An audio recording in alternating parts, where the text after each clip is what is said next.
Waking on their blubber. Rick and Bubba, Rick and Bubba. Gonna be a big star. Rick and Bubba, Rick and Bubba. Fat will get you very far. Rick and Bubba. Rick and Bubba's in Ohio. Well, welcome in. It is 6 minutes after the hour. It is the kickoff hour. It is the Rick and Bubba show. It's Helmsy alongside Greg Burgess. Speedy is out today. We'll get into that here in a minute. Nothing bad. He's just doing a little vacay. A little time with Terry on the beach, I believe. Big show today. I think it is anyway. Speedy always says that when we come in, and I don't know if we're having a big show or not, but we're all here other than Speedy. Adler will join us here in a little bit. Rick and Bubba making their way in. Greg Burgess, how are you? I'm good, man. What's up? Early? It Back is. again? It is. Speedy's gone. So sunning his buns. He is sunning his buns. I don't know what part of Florida he's in, but he is. He's taking a week. So I know you heard his best of on Friday as we were all out, and he gets the week of hanging out with Terry and doing beachy things. That's right. And we'll see him a week from today. How was your weekend? It was good. It was good. We continue to work. Working on the house, moving stuff to a storage building and different things, and so we decided the attic part where we keep a lot of the Christmas stuff. Over the years, you don't understand. So I said, look, there's some trees in there that we ain't used in a while. Let's go through them. Okay. Well, every one I brought back. No. I said, but we haven't put it out in like 5 years. Well, this year though, because we're having everybody over at Christmas. So every single one that I was throwing away, we got put back in the closet. You kept every one of them? Oh yeah. And then maybe when we get to decorating, I can weed out some. But we went up there to get rid of all of them and then not getting rid of nothing. And I said, this is kind of counterproductive. Now, I did straighten it up a little better. I'll give it that. Of course, every time I go in there, I get scared because that's where I fell through twice. But I fixed that part. Yeah. If I fall through, it won't be that part. But, I spent all day Saturday doing stuff like that. Okay, this makes me feel better about something then. And, oh, my goodness. And then, Lisa and her sister, they'll redo a piece of furniture and all this stuff. Well, we've got plenty of stock and furniture that needs to be redone. So we moved some of that around, too. That was fun. And so now the storage buildings we talk about, I got one just full of furniture. So do you have workers currently in and out, like doing things, or what's the status of that? I know, yeah. Gerald and Donnie Cates and Donnie Blackwell. That's one of the reasons I brought this up. They came in and they did some work. That's just like a week ago. Okay. Done a good job. All right. But I think they got to come back and finish a little bit of it. But okay. Yeah. And then I've got the paint company lined up that's my later. next question. Okay. So I have to wear my shirt a few times. So they're coming in as quick as they can get there. They're getting after it. Well, Saturday. So you need to get on the books if you need them. I had a non-productive moment on Saturday, like yours, where you think you're getting something done and you don't. Oh, yeah. I got the pressure washer out, and there was a section in the back, like it's a dark section underneath the house, the cement that's got some mold and stuff on it. And I thought, you know what? Today's a day. I got time. Today's a day. And I got it out and couldn't get it to crank. And the thing about the pressure washer, it's not like you or just pull it out and start cranking it. There's a process. You got to hook lines up and get all this stuff out. Squeeze pressure off. Yes. Which I forget. Then after you pull it a few times, you got to go do that again. I know. Don't forget that. And I did all that, Greg, and still couldn't get it to crank. And I was like, this is, oh, my. Now, please tell me, because God forbid, let's write off and on the switch. I know. One time I yanked on that thing a long time and finally realized I didn't have it turned on because you have like a circle and a minus thing. I know. No. And I was pulling on it, and I flipped the switch, pulled it one time, she fired right off. I checked all that, and matter of fact, God forbid us put off and on it. I know it's a complicated deal, but I've had it dialed in over the years, and so you think it's set up and there's a little gummy they're going to have to clean it up? That's exactly what happened. The one I had before this one, I got it fixed I think twice, and I was like, well, heck, I might as well just buy another one if I'm going to do that. Thought about beating it to a pulp. I really did. Oh, no. I did. Something about it's worse than the lawnmower. I know. I don't know why, but it makes me more mad because, like you said, you get all the prep out, you get all that done, and you hit that string. Well, and I don't know why, but I thought, Helms, okay, buddy, you've got it out. You've done what you're supposed to do. Go in and relax for 30 or 40 minutes. Let it settle. and then maybe it'll be different when you come back out. I don't know what I was thinking because it wasn't different. Did it ever even act like it was going? That's the ones that bother me. It don't even cough. Not one time. Not one time did it cough. Not one time. That drives me nuts. So I took the next 30 minutes and put it all back up. And now it's in there. And hey, the back still looks bad. So you just put it up, and it's in your garage taking up space, but it will not crank. Correct. Yeah. And that patio out there looks real good still. See, I'll clean mine every other year. That's kind of what I was doing. And I cleaned it last year. Now, I'm talking about just from the ditch to the house. I'm going to have to hire somebody to get the rest of it. Hey, and I've had it priced, and that's nice. No, it's a long way. Because I don't have a water tank. That's what I was going to say. I don't, and I didn't. I guess I could have put some spigots down the side of the drive when I ran the water line, but I wasn't thinking. But I need to hire somebody, and I've had some really nice, fine estimates on it. It's a lot. But now my back slab, it seems to get darker. I think it must hold water. So that's the reason. I kind of need to hit it because mine sits up under a deck. I need to hit it yearly. And in fact, it's due. But as far as the long stretch from the house all the way to the first ditch, every other year. And I'm in that point, too, where I'm thinking, okay, I've had this a few years now. Am I wasting my money going to fix it? Do I go get a new one? Do I rent one? Do I have somebody come out and do it? I fixed it twice and then bought. I thought, well, I might as well buy a new one. Yeah. But have you used the round thing? I have before. It is. If you get one that actually works appropriately. Yeah, now some, but I got a Briggs & Stratton. Yeah. And that thing, it's a game changer. Yeah, it is. Of course, mine wouldn't crank, so it wouldn't matter if you'd had it or not, would it? Wouldn't matter if I'd had the circle thing. Wouldn't matter if somebody was there to do it for me. No, because I couldn't get it cranked. And that's not like me, and that's what bothers me. I take pride in getting things to crank. Let's say there's a blank piece of paper. How far down the list of cuss words did you go before you went, I got to quit? I said so. Yeah, it got bad. Yeah, got bad. It'll do it. And if I would have had something laying close by, probably would have used it to hit it, but I didn't. One good shot to the top of it. Because it didn't make any sense to do that. It doesn't. I learned that when I stomped my lawnmower flat and then realized I didn't have a lawnmower after that. Did want to pick it up and slam it at one point, and I was like, just don't do that because you're going to tear something else up. Did you throw the wand one time? Like, just throw it? No, I didn't. I'll throw the wand. No. But that didn't get done. But I tell you what we did do. We got Braden moved into his dorm this weekend at Wallace. It's official. So, yeah, that's you got a college kid now. You got a kid in college. I want to talk at some point this hour about the Olympics. I think I'm done with the Olympics. Really? Completely. Don't think I'll ever watch them again. No, and I'll tell you, I kind of enjoyed it. Well, Greg, there's just certain things. There's some things about it that I didn't. And listen, I know I'm not even talking about the opening ceremonies. That's not what I'm talking about at all. And I'll fill you in when we come back. And I saw a show that you must watch. It's right up your alley. I binged it a little bit Friday night, Saturday night, and then I got carried away yesterday for a couple hours watching it, and it is right up your alley. Well, and I got a sporting event I came across I'm going to share with you. Okay. That I'd never seen before. Well, turns out we do have a jam-packed hour here. Yeah, hey, how about that? And all I can say is, did you happen to see the break dancer from Australia? Well, that's part of the reason I'm done with the Olympics, Greg. Don't get ahead of me. Yep, I'm with you. All right. 15 minutes after the hour, we are here kicking things off. It's the Kickoff Hour. Helms and Greg. More to come. Stay with us.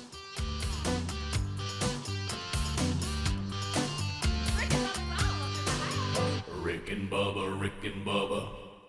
You asked, and the folks at MyPillow have listened. They're finally bringing you their most requested offer. Get the queen-size premium MyPillow for only $19.98. MyPillows are made with a patented adjustable feel that will work for your needs regardless of sleep position. They help keep your neck aligned. That's not all. Get their 6-piece kitchen towel set and famous MyPillow bed sheets for as low as $25. Go to MyPillow.com/BigBox. That's BIGV as in voice, OX. Use the code BIGBOX at rickandbubba.com.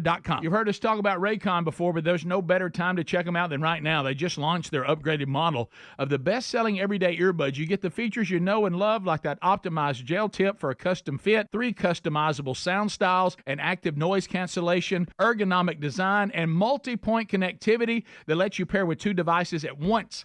And get 15% off plus free shipping at buyraycon.com/bigbox. That's BIGV as in voice, OX. Or find the link at rickandbubba.com. RickandBubba.com. Have you heard of cancer-fighting foods? The American Cancer Society discovered diets rich in fruits and veggies may actually lower your risk of cancer. You should considering doing what I do, and that's add Field of Greens to your daily health regimen. Each fruit and veggie in Field of Greens was doctor selected for studied health benefits. Get 15% off and free rush shipping at fieldofgreens.com and use the new promo code BIGVOX. That's BIG, V as in voice, OX, to get your discount. As we approach another critical election, how do conservatives come together to fight and unite? One way is by joining AMAC, the Association of Mature American Citizens. By joining AMAC, you'll be uniting with over 2.1 million American patriots. Check out amac.us/bigbox for all kinds of benefits, retirement planning, and discounts. AMAC card-carrying members get savings on travel, roadside service, and an array of other cost savings. Take advantage of one-year membership for $1 by going to amac.us/bigbox or go to rickandbubba.com. Well, summer's here and everybody's got a favorite outdoor activity. Maybe it's golf, bike riding, boating, tennis. Ask 100 people, you get 100 answers. But if everyday aches and pains are keeping you on the sidelines, check out Relief Factor. Relief Factor is a 100% drug-free daily supplement that helps your body fight pain naturally. Give it a try at relieffactor.com or call 1-800-4-RELIEF. That's the number 4, and save on your first order, or head to rickandbubba.com for a link. Fight pain naturally. Fight pain with Relief Factor. Our friends at TheraBreath have some good news if you have bad breath. Try TheraBreath Fresh Breath Oral Rinse. TheraBreath is dentist formulated by Dr. Katz himself. TheraBreath doesn't mask bad breath like those burning alcohol mouthwashes that can actually irritate sensitive mouths. It's alcohol-free and free of gluten with no added dyes or colors. Find TheraBreath in all your favorite retail and drug stores. Look for the bright orange cap or online at TheraBreath.com. You can find a direct link at rickandbubba.com under the sponsors. TheraBreath, confidence in every capful. Oh, look, honey, the ants are back. Wow. We leave one itsy-bitsy speck of food out, and they appear out of nowhere. Yeah, it's pretty hard to believe we used to try to get rid of these guys. Now they're just part of the family.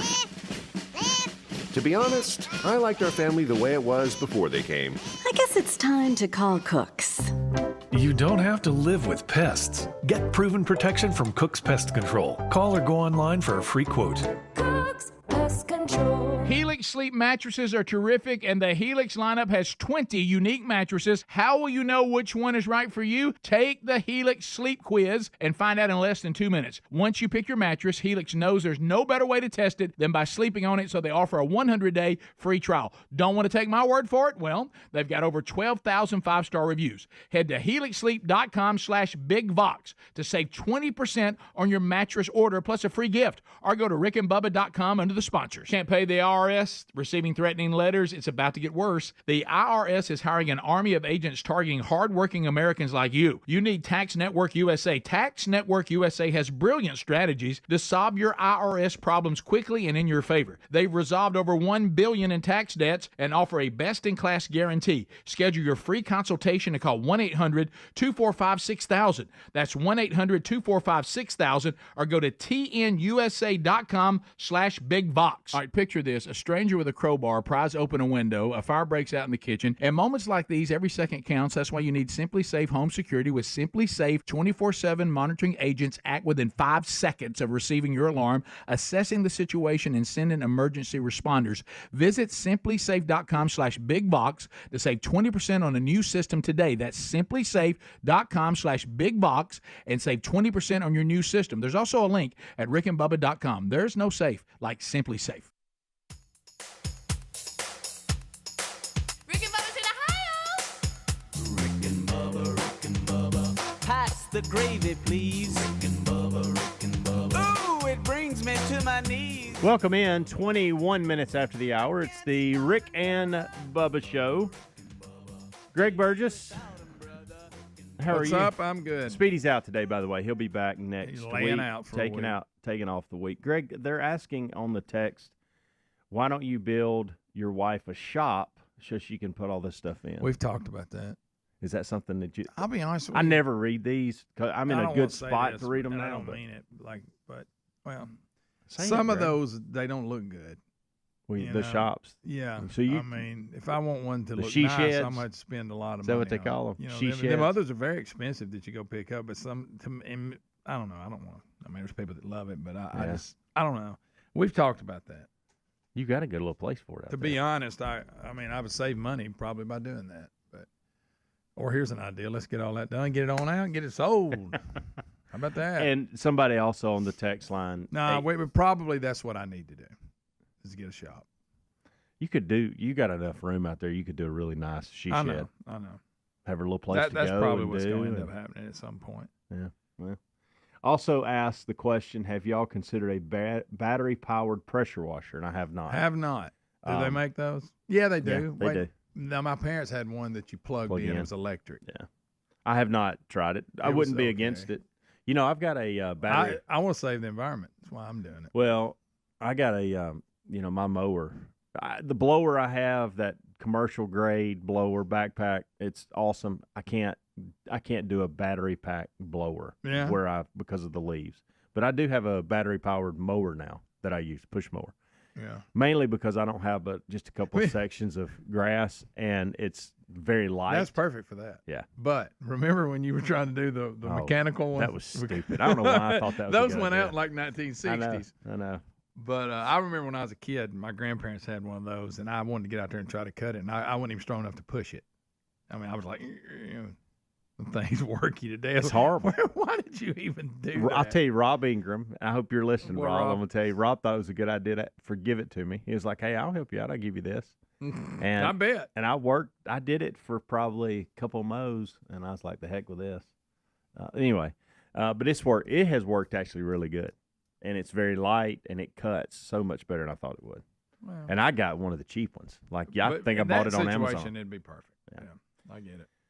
Greg, the Olympics. Oh, goodness, the the Olympics. Olympics. How about that? I don't Ain't they really funny, even guys? know where to start. I guess I didn't we watch can, the closing ceremony. Well, let me rephrase I think that's that. where we start. by I the looked way. down and there was this guy that was glittery, and all these things sticking off of him. Did you see him? And he was gold. Yes, I did. I don't know I what saw that, it just a what minute that was. ago. And then there was a bunch of weird people, and like I don't know what they were wearing, climbing on the rings, and I don't know what Well, that was. it was Did you have any idea what that meant? I didn't watch it. I saw They some tried to highlights narrate earlier. it and tell you the storyline. The Olympics had been done away with, and this is the future, and this little shiny man's bringing the Olympics back. They actually tried to say that. Okay. I mean, and I'm going. Well, it is okay. Paris, and it was weird. It's been weird from the jump, and with the opening ceremonies. I missed Tom Cruise come. Well, I was going to I'm ask not you about sure that. what that So was. I noticed he was at certain events throughout the week, and I didn't know he was going to be a part of the closing ceremonies. And we have after 300 events and 1,000 medals passed out, and then the torch being passed to the mayor in L.A. because it's coming back to the United States. To cap all this off, we had Tom Cruise come in on a cable, like flying. Why Tom? What He in wasn't the dressed world? as nothing. He was Tom Cruise. He was Tom Cruise. Or was he supposed to be in the Mission Impossible guy? I don't know. Jack Reacher? I I don't know. Yeah, I didn't see that. I saw a clip of it, but I didn't see it happen. I didn't know where. Did him and that shiny gold man do something? I don't know, Greg. I just saw him fly in and Because shiny holding the gold man Olympic flew flag. in too. So I guess they both. If you would have gave me that at the opening ceremonies, But what does unlike it what you stand gave for? me. At I what don't know. point do you go, here's what we need in closing ceremonies? Let's get Tom Cruise. Did it Let's catch? see Is if this one of he'll- those things that caught everybody off guard, or was this the surprise? Like I don't know. I mean, I saw a lot of celebrities there, and he was one of them. Yeah, he was watching, I think, the female soccer or something. But yeah, I saw him there. But I had Good no for idea that he them. was going to, come and be dropped into the middle of the stadium from I the didn't top. either. Looked strange. It was cool looking, but it Oh, no, also he'll do was a strange. stunt. You got to give him credit. He'll do a stunt. But I don't know why. I missed. I saw the gold guy, shiny gold, with antennas all over. Just weird. That was weird. But I don't understand where Tom fit in. I didn't see that because I couldn't. I tried to. I watched. I can't watch this. This is weird. Let's talk about Noah Lyles. Okay. I did not see it live. I Okay. did. Well, no, I saw it on the replay, but I didn't know the outcome. So you didn't know that you watched the replay that night and didn't know? Yeah, I didn't know. Interesting. I do that on purpose. So unlike Speedy, I don't want to know. I think he has been good for the sport. I do too. He does a lot of things that I don't like, but that's just different But he's taste. And I promoting get that. But he's promoting a sport. He's done a good job. But what he did the other night was ridiculous. I think so. And to come out, I mean, his he acts so crazy when he comes out of his intro, when he's introduced. Yeah. Runs out, jumping around, fired up, loses the race, and all of a sudden we got COVID. Yeah. Like, what in the I world? know they had said beforehand, but no, but my point is, here's my thing. No matter who you are, he got beat, which is fine. Finished third, I think. Yeah. Yeah. But get off the track. The person that won it. I don't even Botswana or somewhere, but for a long time, yeah. nobody even knew because they kept the camera on Lyles laying on the track. Oh, really? Yeah. And then he crawled over, and then he'd lay down. They ended up wheeling him off in a wheelchair. It was embarrassing. Now, I'm just saying, it was embarrassing. If you can come jumping out the gate, and you can run it, even though I'm sure it did affect him. You know. Oh yeah. But you run in the top 3 of the greatest runners in the world, you can get your butt off the track. Sure. You're not that devastated. And if you want to get behind it, I'm just saying out of a pride thing, I'm going to walk off that track. Now, I may collapse when I get in the dressing room, which is all I'm saying is he stole all the attention from the guy that won. Yeah. It was all about him. And, yeah. I mean, I love that. I love what the guy said. Tobago, I think's his name. I don't know if I'm pronouncing that right or not, but he asked if he's ready to be the face of that sport, and he said, "No, I'm not arrogant like Noah Lyles." Oh, is that what he yeah, said? oh yeah. He He don't said, want "I'm not that. arrogant like Noah Lyles. There's no way I could be the face." Look, of and it." there's people going to hate us for saying that. But I don't really I'm just care. Saying, as a champion, which he is, one of the greatest runners in the world today, get off the track. Well, first of all, don't take that moment away from the guy that beat you. First of all, it's not if COVID is affecting you in a way that like that, then you don't need to be running out acting the way you're acting at pre-race, okay? Or you probably don't even need to run the race. Well, and listen, I'm tired. I'm about tired. I may have COVID now. My nose is running, my throat's sore. Let's not act like COVID is the same today as it was 2 or 3 years ago. Think number for one. a second the way all athletes. Remember we had an Olympic during it. Yeah. You remember and how everything was done, and they actually admit I forget how many were positive Yeah. in this one, which is a good thing. I'm glad that it's like that now. But I'm just saying, look the way it was and look the way it is now. Listen, if you're right, he completely took the whole thing away from Tobago. And any other, nobody knows who finished second. No, you have to I look have it no up idea. because everybody was worried about him in a wheelchair. I just don't think you can act the way you did, run the race, and then act like that. That's just saying. I'm the same way. I mean, just let me get out. You know, I did my best. I showed some guts. You know, not feeling good and you're running. seeking the wrong attention. And then when you're done, get out and let this guy have his moment in the light and let me get out of the way. I was embarrassed. I was embarrassed for him. I was embarrassed for his teammates, the country, all that. I was. The country. The country, yeah, absolutely. And it goes back, and there'll be a little tie-in to the. I guarantee you, that show I'm going to tell you about, those men wouldn't do that for sure. All right, we'll be back. Noah Lyles, I think you owe everybody an apology if you hadn't already done it. The whole country. Yep, the entire country. Rick and Bubba, Rick and Bubba.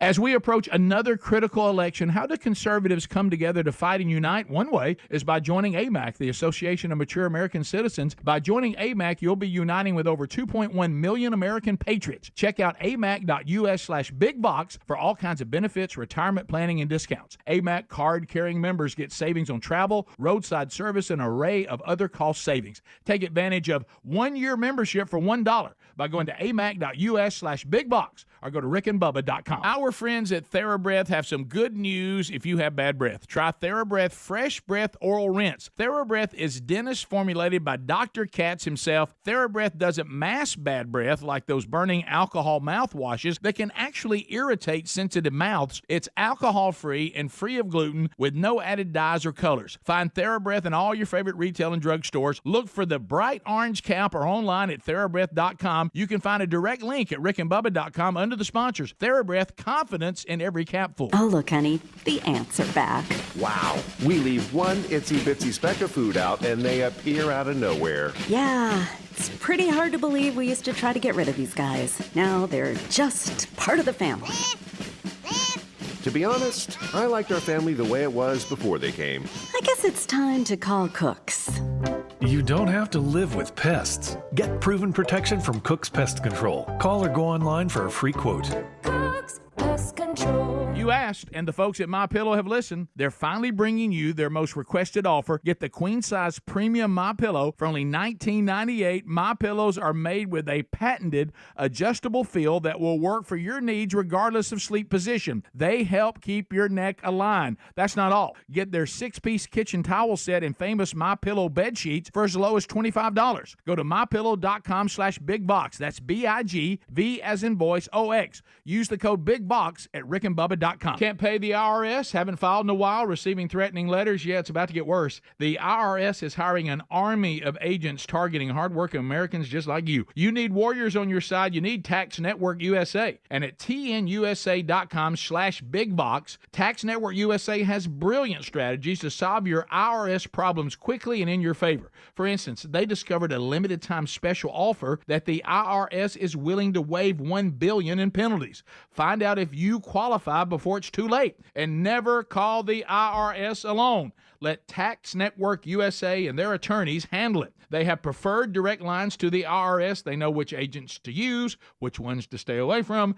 They've resolved over $1 billion in tax debts and offer a best-in-class guarantee. Schedule your free consultation now. 1-800-245-6000 or go to tnusa.com/bigbox. BIGV as in voice OX. Now, you may have heard me talk about Raycon's everyday earbuds before and thought, wait, the same sound, auto quality I expect from the big guys, but at half the price? Sounds pretty good, but if you haven't pulled the trigger on a pair of Raycons, now's the time to check them out because they just launched their upgraded model of the best-selling everyday earbuds, which means you get the features that you know and you love, like the optimized gel tips for that cozy custom fit, 3 customizable sound styles, but now you also get active noise cancellation, ergonomic design, and multi-point connectivity that lets you pair with 2 devices at once. Raycon's new everyday earbuds are available in a variety of vibrant new colors to complement any and all skin tones. Seriously, if you've been wanting to check out Raycon's, there has never been a better time than right now with a 30-day happiness guarantee. What are you waiting on? Get 15% off plus free shipping at buyraycon.com/bigbox. That's buyraycon.com/bigbox. BIGVOX. Have you heard of cancer-fighting foods? The American Cancer Society discovered diets rich in fruits and veggies may actually lower, you heard me right, lower your risk of cancer. Hopefully you hear this and run to the store for 5 servings of fruits and veggies every day. Probably not. Maybe you should consider doing what I do. That's add Field of Greens to your daily health regimen. Each fruit and veggie in Field of Greens was doctor selected for studied health benefits. There's a heart health group, lungs, kidneys, and metabolism groups, even healthy weight. What your body needs is in each scoop of that delicious Field of Greens. And will Field of Greens prevent, treat, or cure cancer? Well, of course not. But it's so powerful, it promises at your next checkup, your doctor will notice your improved health or you get your money back. My doctor loves me doing this. So if you'd like to get 15% off and free rush shipping, go to fieldofgreens.com, use the new promo code BIGVOX. That's BIG and then V as in voice, OX to get your discount. Or go to rickandbubba.com. Rick and Bubba's in Ohio. Rick and Bubba. Pass the gravy, please. Rick and Bubba. 35 minutes after the hour, it is the Rick and Bubba Show. Helmsy alongside Greg Burgess. This portion of the program is sponsored by the 24/7 burglar busting protection for your home and small business. That'd be simplysafe.com/bigvox. Well, you know, with crime on the rise, I know it's my job to make sure my home, office, and other locations are safe, and you don't want to waste time with a second-rate security company. I know you can trust simplysafe.com/bigvox as they'll get the job done to protect everything that's important to you. You'll sleep better every night knowing their 24/7 monitoring agents are standing by providing protection. If someone tries to break in or emergency services need to be dispatched when they're needed most, we want you to have the same peace of mind, which is why you'll save, get this, you're going to save 20% off a system today at simplysafe.com/bigvox. It's no surprise this company's been named Best Home Security System by U.S. News & World Report for 5 years running and the Best Customer Service by Newsweek. Go get your exclusive 20% discount on a new system at simplysafe.com/bigvox. That's VOX, V as in voice. take care of what matters most. That's simplysafe.com/bigbox. Save 20% or find a link at rickandbubba.com under the sponsors. Thank you, sir. Let's put a bow on this whole Olympic thing. Yeah. I said earlier that I think I'm done with the Olympics, and it had nothing to do with Noah Lyles. I think Noah Lyles just made a bad decision. Noah, just get off the track. You can walk. You're one of the greatest athletes on the planet. If you've got COVID, either make the decision not to run or don't come out there celebrating like you did before you even ran. Everybody thought it was a foregone conclusion that you were going to win the thing, and then you acted like you normally do when you came out in your intro. You got in the starting block. You got beat, and then you decided, I need a wheelchair. That doesn't fly well for those of us that have lived in the society that we live to be a little tougher. Yeah. And right now, as weak as our society looks, don't do that. It just it was disappointing, and it wasn't a good look. And I don't really look. If you had COVID, you had COVID, and if it was that bad that you need a wheelchair, you shouldn't have run. Yeah, exactly. Period. And like I said, they never even put the camera on the winner. No. For the longest. But anyway. The reason I said that I think I'm done with the Olympics, and I may have to change my mind on this because somebody just gave us some information, and you told me this in the break too, is when I started seeing the break dancing, I thought, I'm done. I can't. I can't live in a world where we put the greatest athletes on the planet with break dancers. And I think even voiced on the show that I was interested in looking at it to see how far breakdancing had came from when it started. You know how we get. Yeah. I'm like you. I tried to watch it. I don't know how you keep score. I don't. Ooh, look at that. And I'm thinking. And two, this just doesn't belong in the Olympics. Well, I'm sorry. It's a skill. It is. You're skilled. And I'll give you that. But it doesn't belong. Again, No. how do you – I don't think it belongs in a competition. No, if you want to just have an exhibition, Yeah. I guess they have competition somewhere. They do. But I don't see how you scored. I don't see how, but I'm like you.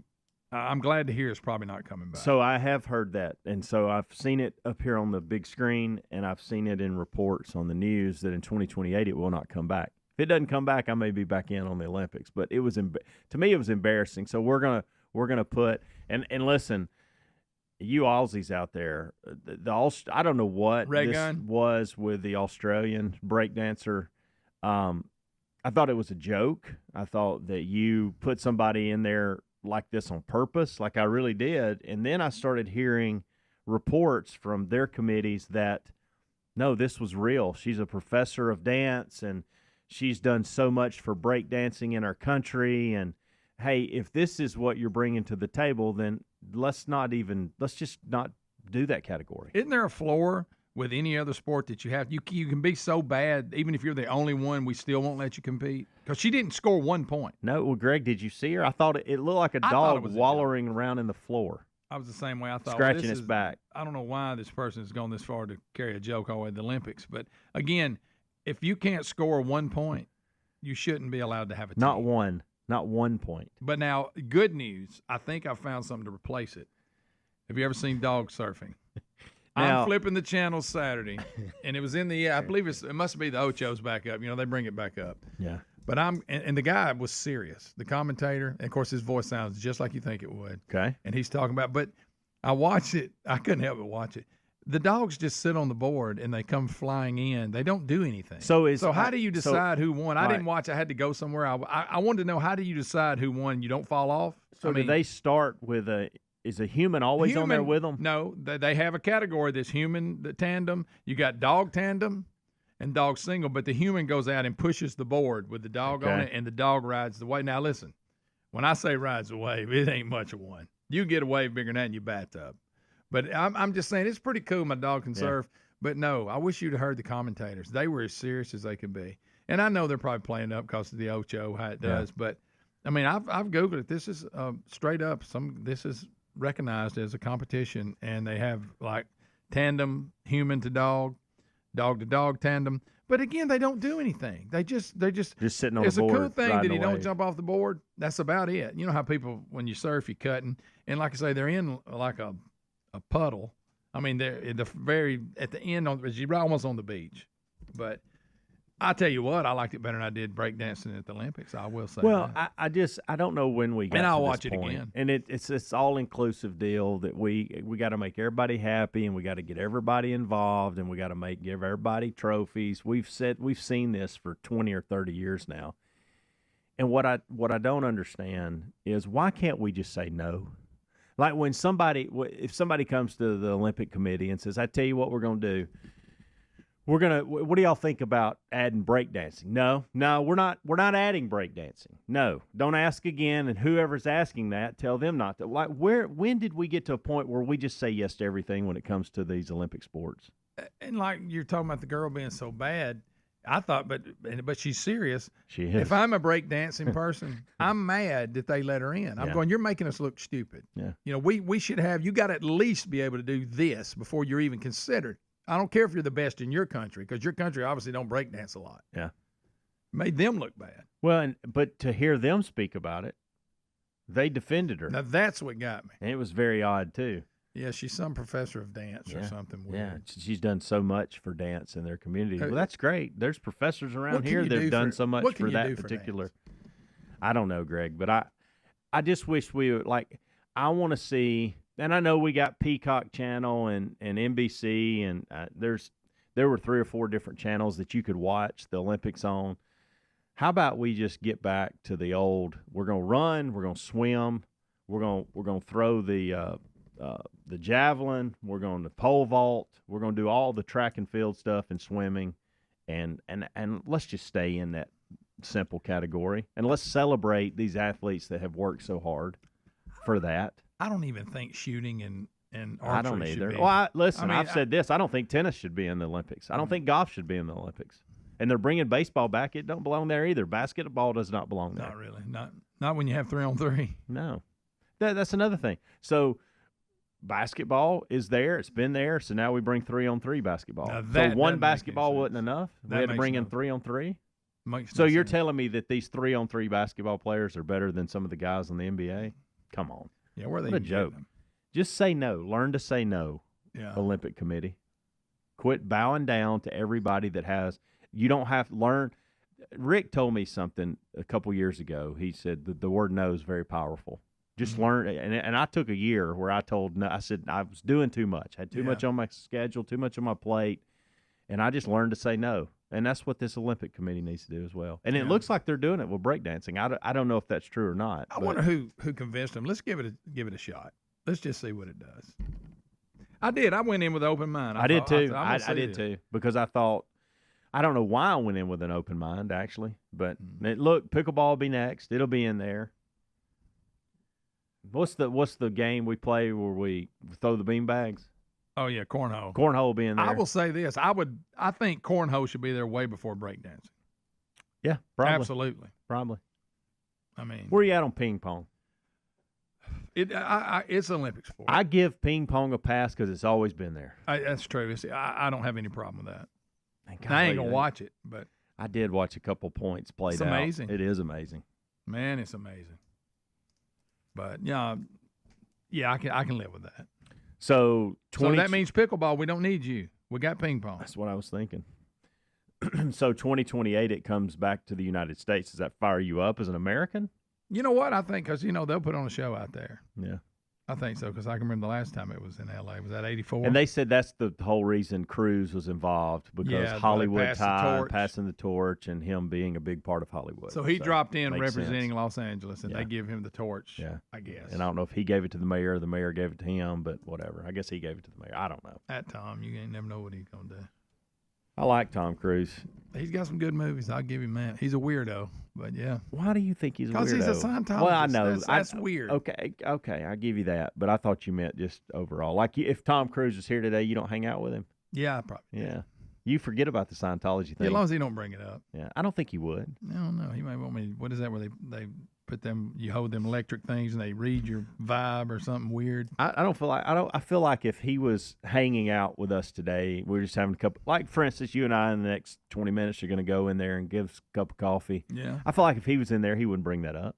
he probably wouldn't. Now, once he left, you and I would talk about him being weird and surprised he didn't bring it up. But I think he'd just talk about everyday things. Yeah, you're probably right. If he's in there, what do you ask him? What do I ask him? Do you ask him about the Olympics, or do you go something I ask him else? about these stunts he's always doing. You know, in It these is movies, impressive. because he don't have to do that. Yeah, And how does he get around? Does he have to have some big insurance policy in case, he gets hurt and they can't finish the movie? He owes the movie people money, Yeah. right? Yeah, I guess. That's kind of what I want to ask him. All right. And did he wish he'd had a bigger role in the movie The Outsiders? I'd probably ask him if he regrets. Well, I know he don't, but regrets racing for Rowdy Burns. Just didn't get his own car. I know. It's the next year he'd had his own ride. We'll be back. That's a good movie, by the way. It is. Rick and Bubba, Rick and Bubba.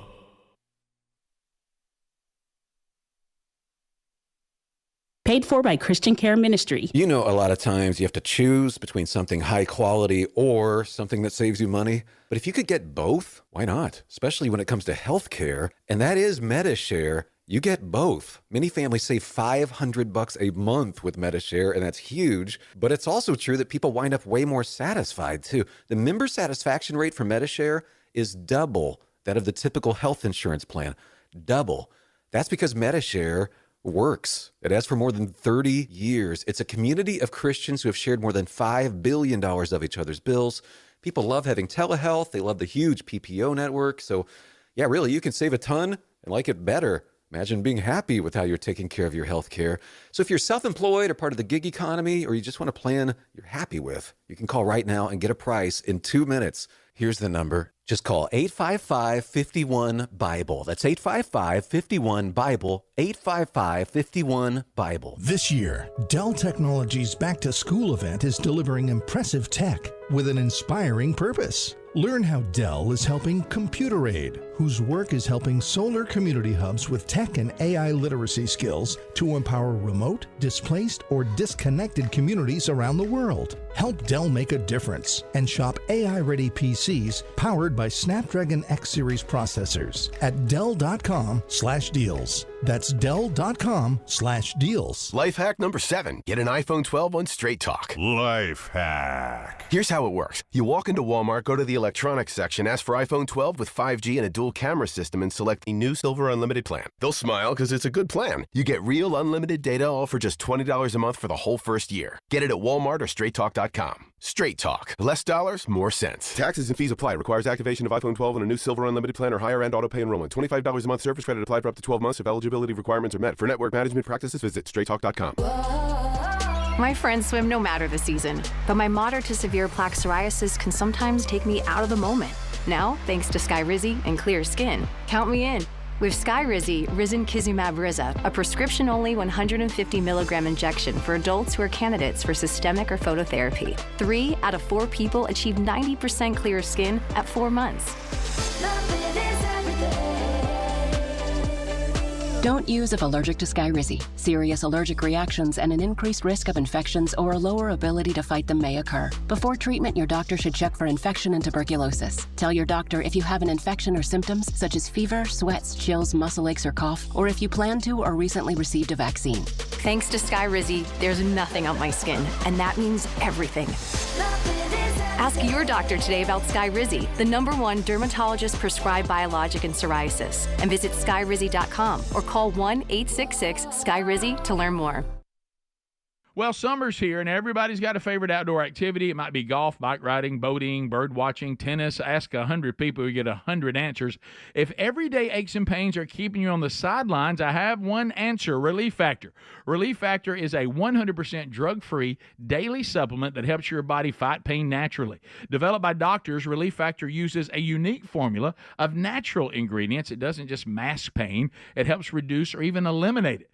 Wherever you are, and if you're hurting in your back or your neck or your joints or your muscles, in 3 weeks or less, you'll start to feel the difference all day, every day. So whatever you do, whether it's swimming, pickleball, hanging out in the garden, Relief Factor can help you feel good again and let you enjoy all your favorite outdoor activities all summer long. Give it a try by going to ReliefFactor.com, or you can call 1-800-4RELIEF. That's the number 4, and save on your first order, or head to rickandbubba.com for a link. Fight pain naturally with Relief Factor. Do it today. Now, you may have heard me talk about Raycon's everyday earbuds before and thought, wait, The same sound auto quality I expect from the big guys, but at half the price? Sounds pretty good, but if you haven't pulled the trigger on a pair of Raycons, now's the time to check them out because they just launched their upgraded model of the best-selling everyday earbuds, which means you get the features that you know and you love, like the optimized gel tips for that cozy custom fit, 3 customizable sound styles, but now you also get active noise cancellation, ergonomic design, and multi-point connectivity that lets you pair with 2 devices at once. Raycon's new everyday earbuds are available in a variety of vibrant new colors to complement any and all skin tones. Seriously, if you've been wanting to check out Raycons, there has never been a better time than right now with a 30-day happiness guarantee. What are you waiting on? Get 15% off plus free shipping at buyraycon.com/bigvox. That's buyraycon.com/bigvox. BIGVOX. Rick and Bubba's in Ohio. Rick and Bubba. Pass the gravy, please. Well. 52 minutes after the hour. Getting close to that time where Rick and Bubba join us. Adler as well with that TV option. Greg Burgess here. Helmsy, myself. Speedy out this week, so we'll make do without him. I know a lot of Speedy fans out there, and there's no greater Speedy fan than Greg and myself, and so we'll miss him this week, but he will be back next week. All good, just on a vacation. He will be so energetic and fired up when he gets back after a week of rest. You won't be able to just it's going to be crazy. What was I going to ask you, Greg? I saw something this weekend I must bring up. I am late to this. There's a possibility with me being out so much in the spring and in the last few weeks that this may have come up. But have you seen Masters of the Air on Apple Plus? Have not. I know you like World War II Love it. movies and series. Documentaries. I know that you are a huge fan of Band of Brothers. Love it. This is, think Band of Brothers, but we're in the air. We're the airmen. We're the bombers. Is the bombers. Like what's the movie Memphis Belle? Have you ever seen it? I have not seen that movie. Memphis Belle, it was the first one. I think if you went a year, you got to go home. And they were having trouble, any of them, making that. Now, I may be wrong on the timeline, but they were the first ones to make the timeline. The way they portray it here is you got 25 missions. If you make 25 missions, then you go home. Maybe that's what it was. And the Memphis Belle, I think, was the first one to do it. Okay. They were not having much luck with that. I did not know this series was out. It is. I'm just telling you, it's done by the same people. Spielberg, Tom Hanks, all those that did Band of Brothers and Saving Private Ryan and all that. Yep. And so, fantastic show. I've watched. It's a 9-part series, so you've got 9 episodes. I am halfway through the 8th episode, and I started this probably Thursday, I guess. So I've been binging it all weekend. I don't know if I don't know if that. I guess that would clarify as binging something if I've taken 4 days and nearly watched it all. Yeah. I think so. It would. I know some people will watch it in a day. I just can't do that. But I've done it. I stayed up later than I needed to a couple nights just to watch a couple episodes. It's fantastic. Now, the ones you can binge are the ones like Cobra Kai that are only 35, 40 minutes. Here we go. Well, they're only 35, 40 minutes, so you'll binge them. You know what I mean? How did this turn into Cobra Kai? Now, what you're going to struggle with is it's on Apple Plus. And I know you've had struggles in the past of for some reason getting what you need on Apple Plus. Yeah, it tells me I got to have a device. You're going to like the actors. It'll give me like 2 episodes. And I'm going to tell you. Then it blocks me. You know, I like a good intro for the show, and sometimes I will skip the intro and jump into the episode. I do that. I never skip this one. Really? It's so patriotic. It is so well done. Golly. So you're telling me, like Band of Brothers and the Pacific, the intro's long. It is very long. Very long. It's just like that. I finally start clicking through. I didn't. I hadn't at this point because it's so good, Greg. Golly. The only one that is maybe as long intro is Game of Thrones. Yeah, and I do skip through it. I will say this, and it made me. I don't know if it had anything to do with these things running together. Okay. But when I see how we've dumbed down the Olympics, and I see things like the Australian breakdancer, and I see things like Noah Lyles, you're supposed to be one of the greatest athletes on the planet, and you act the way you did, you run, and then all of a sudden we in a wheelchair. And then I see what these men did in World War II. Yeah. And I think if this happened today, we've said it, there's no way we win a world war. Those guys knew that there was the majority of them were going to die, and they knew it. And they get in there and go anyway. I mean, because the constantly told that and reminded of that, and dropping one day after they've been through complete hell in the air. I mean, engines out, being shot at, being shot. Yeah. And then landing, realizing you've lost your buddies. Yeah. And then ask 18 hours to do it again. Yeah. And did it like no big deal. Kept going. Like just. Special people. It really is. Whole campaign. And that's the thing about this show that I loved. And it's the thing about Saving Private Ryan, it's the thing about Pacific and Band of Brothers. You realize there are just not men like this anymore. Period. And I'm not talking about our current military, but I'm saying this. If we had a major deal like happened then, these were regular people that quit their jobs to join. Yes. You know what I'm saying? And a lot of them, like, perfect example, there is men that actually finished the 25 missions, could have went home and decided to stay. Yeah. And not like I said, anybody who joins the military, even today, I mean, you're taking on a huge responsibility, and it's just, especially right now, because it's getting kind of chippy out there. And these camps, but that World War II, like I say, you had professional athletes, you had people, school teachers, everybody left for jobs. Absolutely. You had people that committed suicide because they couldn't pass a physical. And they were so down about it. Right. Which is you get the bombing side, you get the strategic side with planning out the bombing side for the planes. You get I tell you what's tough is, and we forget about this, is all the guys that survived and end up in these camps. Yeah. These camps that they are, and yeah, they treated them well. And so. You look at that, and they play a big part of that in this as well. And you think about today, if those things with our technology happens now, then yes, if they survive the jump, if they survive the parachute, if they survive not getting caught, it's pretty easy to communicate back and, hey, y'all pick me up. Yeah. Then it wasn't the case. They didn't have it. Yeah. So they just land in a field somewhere, and good luck. Good luck. And you remember they had them clickers. That's how they identified themselves. They click. Yep. If you saw them coming, if you click back, you knew it was good. So that was pretty. Masters of the Air, Apple Plus. Okay, I'll fantastic. Check that out. I'll watch it. It makes you really appreciate. I need those moments too, where you sit back and go, we take a lot of things for granted.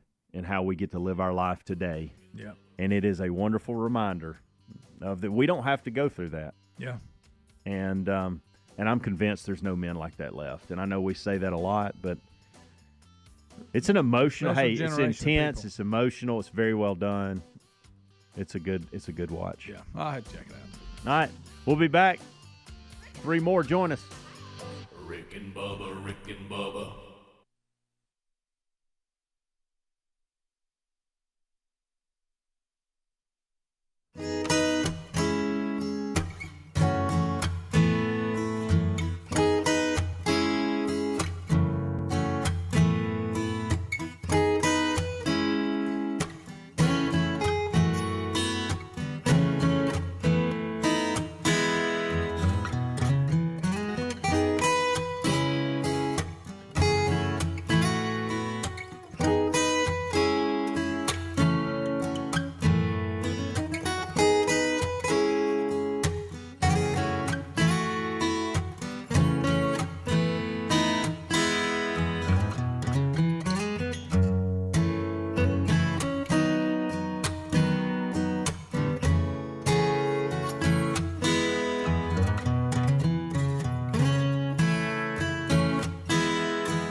is 6 minutes past the hour. Rick and Bubba, Rick and Bubba, Rick and Bubba.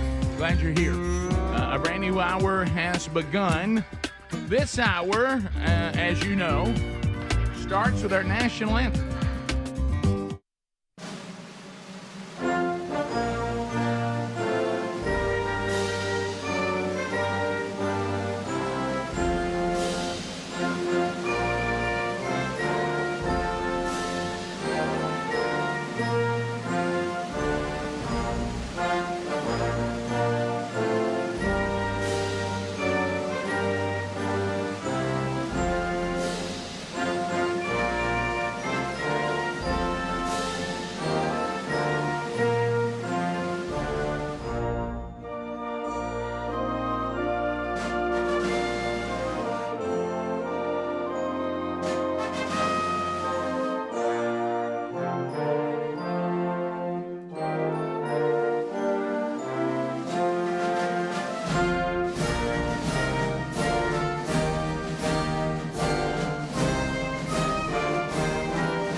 Here we go, a brand new hour on a brand new day, on a brand new week. It is a brand new show. As we move forward, the kickoff hour behind us, Helmsy and the real Greg Burgess have knocked that out for you. And if you don't believe that, they've left their stapler behind, and there it is. So they're with us as we move forward. Speedy's on vacation, a much-deserved vacation. So he is away, and we'll kind of pull it together without our producer this week. Eddie Van Adler settles in for the YouTube option, ready to go. We'll enhance that going forward on the program today. Hello, tubers, whether you're watching us live or archived, or maybe you're a Blaze TV subscriber. I met some of those over the weekend, and you've got a best of hour of the Rick and Bubba show. However you're here, whether it's live or archived, we sure are glad you are. We're missing one, the silver-tongued one. The man with a golden voice, professional lunch eaters man of the year, the inventor of pizza in a cup, Shakespeare's worst nightmare, and the master at a King's English. Ladies and gentlemen, put your hands together for Bill Bubba Bussey!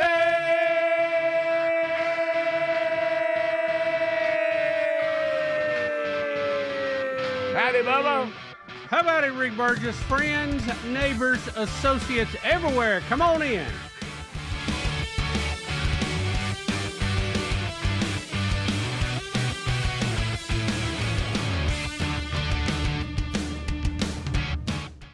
The only way, that I can make it through. I said it's the only way now. Somebody said, talk about I need you every day, every hour, every moment more with you. Yeah, it's the only way that I can make it through. There it is, Kevin Derryberry. Just loving Jesus. He loves Jesus. He loves Ricky Bubba, but he loves Jesus more. Rick, can you do a shit about my sport clay shoe? I hate to bother you guys, but I'm going to be shooting clays. Y'all mentioned that. Bubba, how are you? I'm good. How are you, sir? Good. I hope you enjoyed the 3-day weekend. Oh yeah. We've had a busy month. So it was a needed tap of the brakes. I wouldn't say a complete slowdown, but a tap of the brakes. No. So and you and Betty with a very, very big day today. That's right. 35 years. 30. Happy anniversary to us. Ooh, 1, 2. Happy anniversary, baby. I got you on my mind. 35 big ones. 35. Can you believe it? 35. Me and you're in the same year. I'm a 35 or 2. Bless those ladies. Bless those ladies. Good gracious. Treasures in heaven. Treasures in heaven. So we'll be celebrating that today, and we'll look back over a 3-day weekend, and hopefully you all enjoyed the best of moments on Friday with Speedy. As we mentioned, he's on vacation. But hopefully y'all got some great flashbacks too. Yeah, that was good. I appreciate Speedy doing that, and he does deserve a vacation. He has, I'm going to say, one of the hardest jobs here. Everything rolls downhill toward him. Yeah, so. All roads will eventually cross Speedy. Will lead to Speedy. Yes, so he's left everything behind. He tries to. He's very aggressive about making sure we all understand the things that need to be done. This week he was a little bit nervous because he was like, y'all have to do a Buffalo Wild Wings without me. And I was like, I saw there's a giant check already in there. He didn't write the check. He's got the best handwriting. Yeah, so I think we're okay. He does write like a girl. Yeah, he does. I mean, he does. Which is a compliment. We got to do a Rick and Bubba University, the podcast without him Thursday. That was driving him crazy. But I think we'll get it all done. I mean, mostly. Yeah. So we'll get it'll be different. It'll be different. Yeah, it's always I do want different. us to do something if I could. Okay. All these things that he has laid out for us. Mm-hmm. I want us to put it back exactly the way it is, and I want it to look like we ain't touched it. Okay. See what I'm saying? That'd be great. Because he laid out the whole sure. Monday, Tuesday, Yeah, right. Wednesday, Thursday. I want us to just leave it there and Right. act like we didn't even look at it. Yeah, because I didn't want him, and I remember back in the early days, it's not so that way now, but I remember, sometimes you almost, when you have so many responsibilities and things you do that are routine, you're like, if I'm not here, it's almost like it's easier just to stay here than it is to go. Especially the things you have to do before you leave, and the yeah. things you have to do when you come back and get caught up. You think, wow. So he's going to be very disappointed, Greg and I, because he told us for 3 days last week. I mean, started on Wednesday, and y'all know how he is. Oh. Hey, guys, we're about running out of paper. Mm-hmm. So one of y'all need to get paper. They normally have some here, but for some reason we can't find. And he knew that. He told us he exhausted all resources back there. Because Speedy will do that. He's the man. Hey, look, he'll make sure that you're aware of something. And so listen. So he last parting words on when he left Thursday. Hey, seriously, don't forget about the paper. That's on me, and I never thought about it. It's on both of us, Greg. I never thought about it. It's the last thing on my mind. Neither one of us bought any paper. Neither one too of busy us. dragging crap around and putting it back. I'm going to give you a pass because you're young enough that you shouldn't need this Helmsley. But I'm going to tell Greg, speaking from experience, this is not a dig on anybody. I'm at the age now, and I think you are too. If I don't write it down, I ain't gonna remember it. Yeah, I got to make a note. Because when I walk out that door, also all the other bull crap I did with my life, when I leave the office, I write down everything I need to do here, and I leave it on my desk. And then when I come back, I see it. And I'd never, to your point, if it had not been on my desk, no way I would have remembered. Yeah. Well, I'm pretty good at making a note about what I need to do. Then I forget to read the note. Well, yeah, that's why I have to put it somewhere where there's no way around it. Our dad was the king of sticky notes. Oh, yeah. He had them everywhere. Yeah. Had them in his hat. In his hat. My dad would literally take his hat off, look at it, and it would be inside his hat. What he was doing, he put it back on his head. Yeah. That was his notepad. That was his notepad, inside his hat. So you have to learn, your ways, the way that you are. So, and I'll tell people, like, they'll tell me something, like need me to call them or don't forget to do a shout out or whatever. And I will say, let me tell you something. I acknowledge this conversation is taking place, but if you don't text me again before you want it, I'll never remember it. No way. Yep.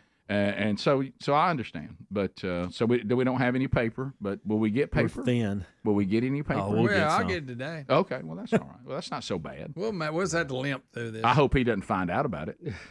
Because it'll drive him crazy. Sure. You know, so I told him not to worry about us, and if we don't do the things he laid out, that ain't on him. Go enjoy your vacation. That's it. Go enjoy it. Don't even look back. Don't look back. If you look back at this show, you'll turn to salt. That's right. Keep on rolling. All right, we'll be back. 866-WE-BE-BIG is the number. More of the Rick and Bubba show coming up, and we got a lot to cover. Weekend recaps, stories from the road, and headlines if we can find them. Rick and Bubba, Rick and Bubba.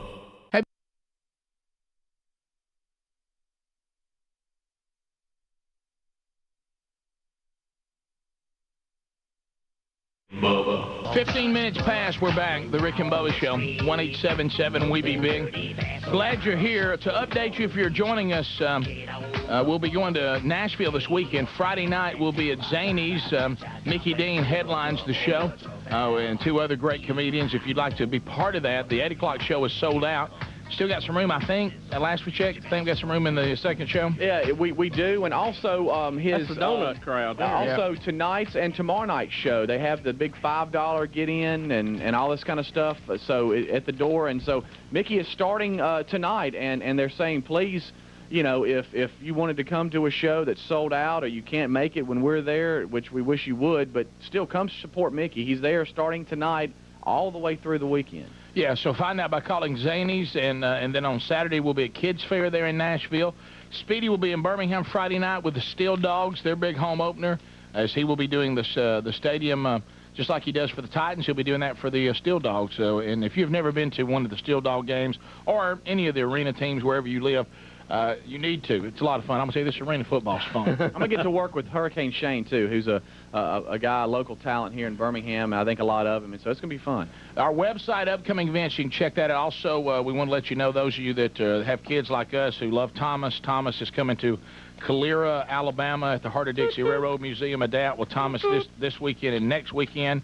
You can contact them at 205-668-3435.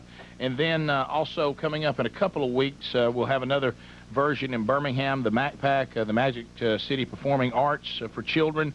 Boomer starring in Bugsy Malone, along with some other very talented children.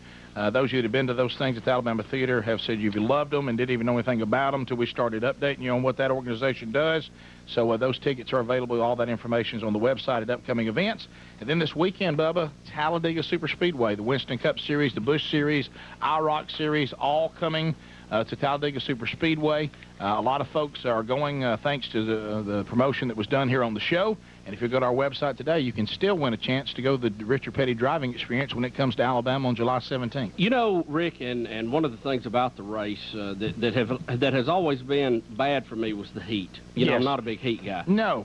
This spring race, they've moved it back a little bit, got it a little bit cooler. They've added more seats, and believe it or not, there are seats available for this race. Yeah, Talladega with Rick Humphreys yesterday, as a matter of fact. TalladegaSuperspeedway.com, or call them at 256-362-RACE. And want to thank him and his staff. It's just going to be great weather, too. I mean, just it's perfect. Going to be beautiful. And thanks for his hospitality, as always. Now, Bubba, yesterday, so the Army, we're in full-blown mode here of trying to, once again, I don't know why we always have to do this, to show someone else who's decided to take the show that you, the audience, can be beneficial to them. They know we can't because they see us and they see our lack of talent. But we don't know why, but we're glad we do have an audience. You, the audience, is what makes this thing happen. So you are wanting more of the show on TV. We got kind of out of control yesterday. Also used to our advantage the April Fool's thing because we knew they'd be open to some goofy April Fool's deal. So we tried to... We made them think it was their idea, as a matter of fact. We tried to crack the door and get in that way and get an hour on, take over, because they let us come in, and then we ended up kind of taking over the whole day. We'll show you some things. Well, a lot of people missed that, Rick. Well, because I didn't know what to do. First off, they didn't know that's the our extra fault. hour was going to be there. They didn't know that there were going to be things going on all day because, well, it usually doesn't. That's right. So do we just go through some cuts? We're going to show you the highlights in case you missed it. And narrate for you if you're not seeing it or don't get it on TV. Well, there's audio with it. Those are good. Yeah. This is us. We wanted to start out by us taking over the control room after the show was over. Yes. Let's bring everybody and show them how all this took place. Show us Christopher Columbus, cut 51. I've been wanting to say that for a long time. And this is us taking over. Come on, let's get it. Leaving the studio. Use Fox Channel News Junkie out of the way. Don't fight it. Back away. Make it easier. That's Christopher Columbus. We're throwing him out of the control room. He couldn't decide who's... Show him a thing.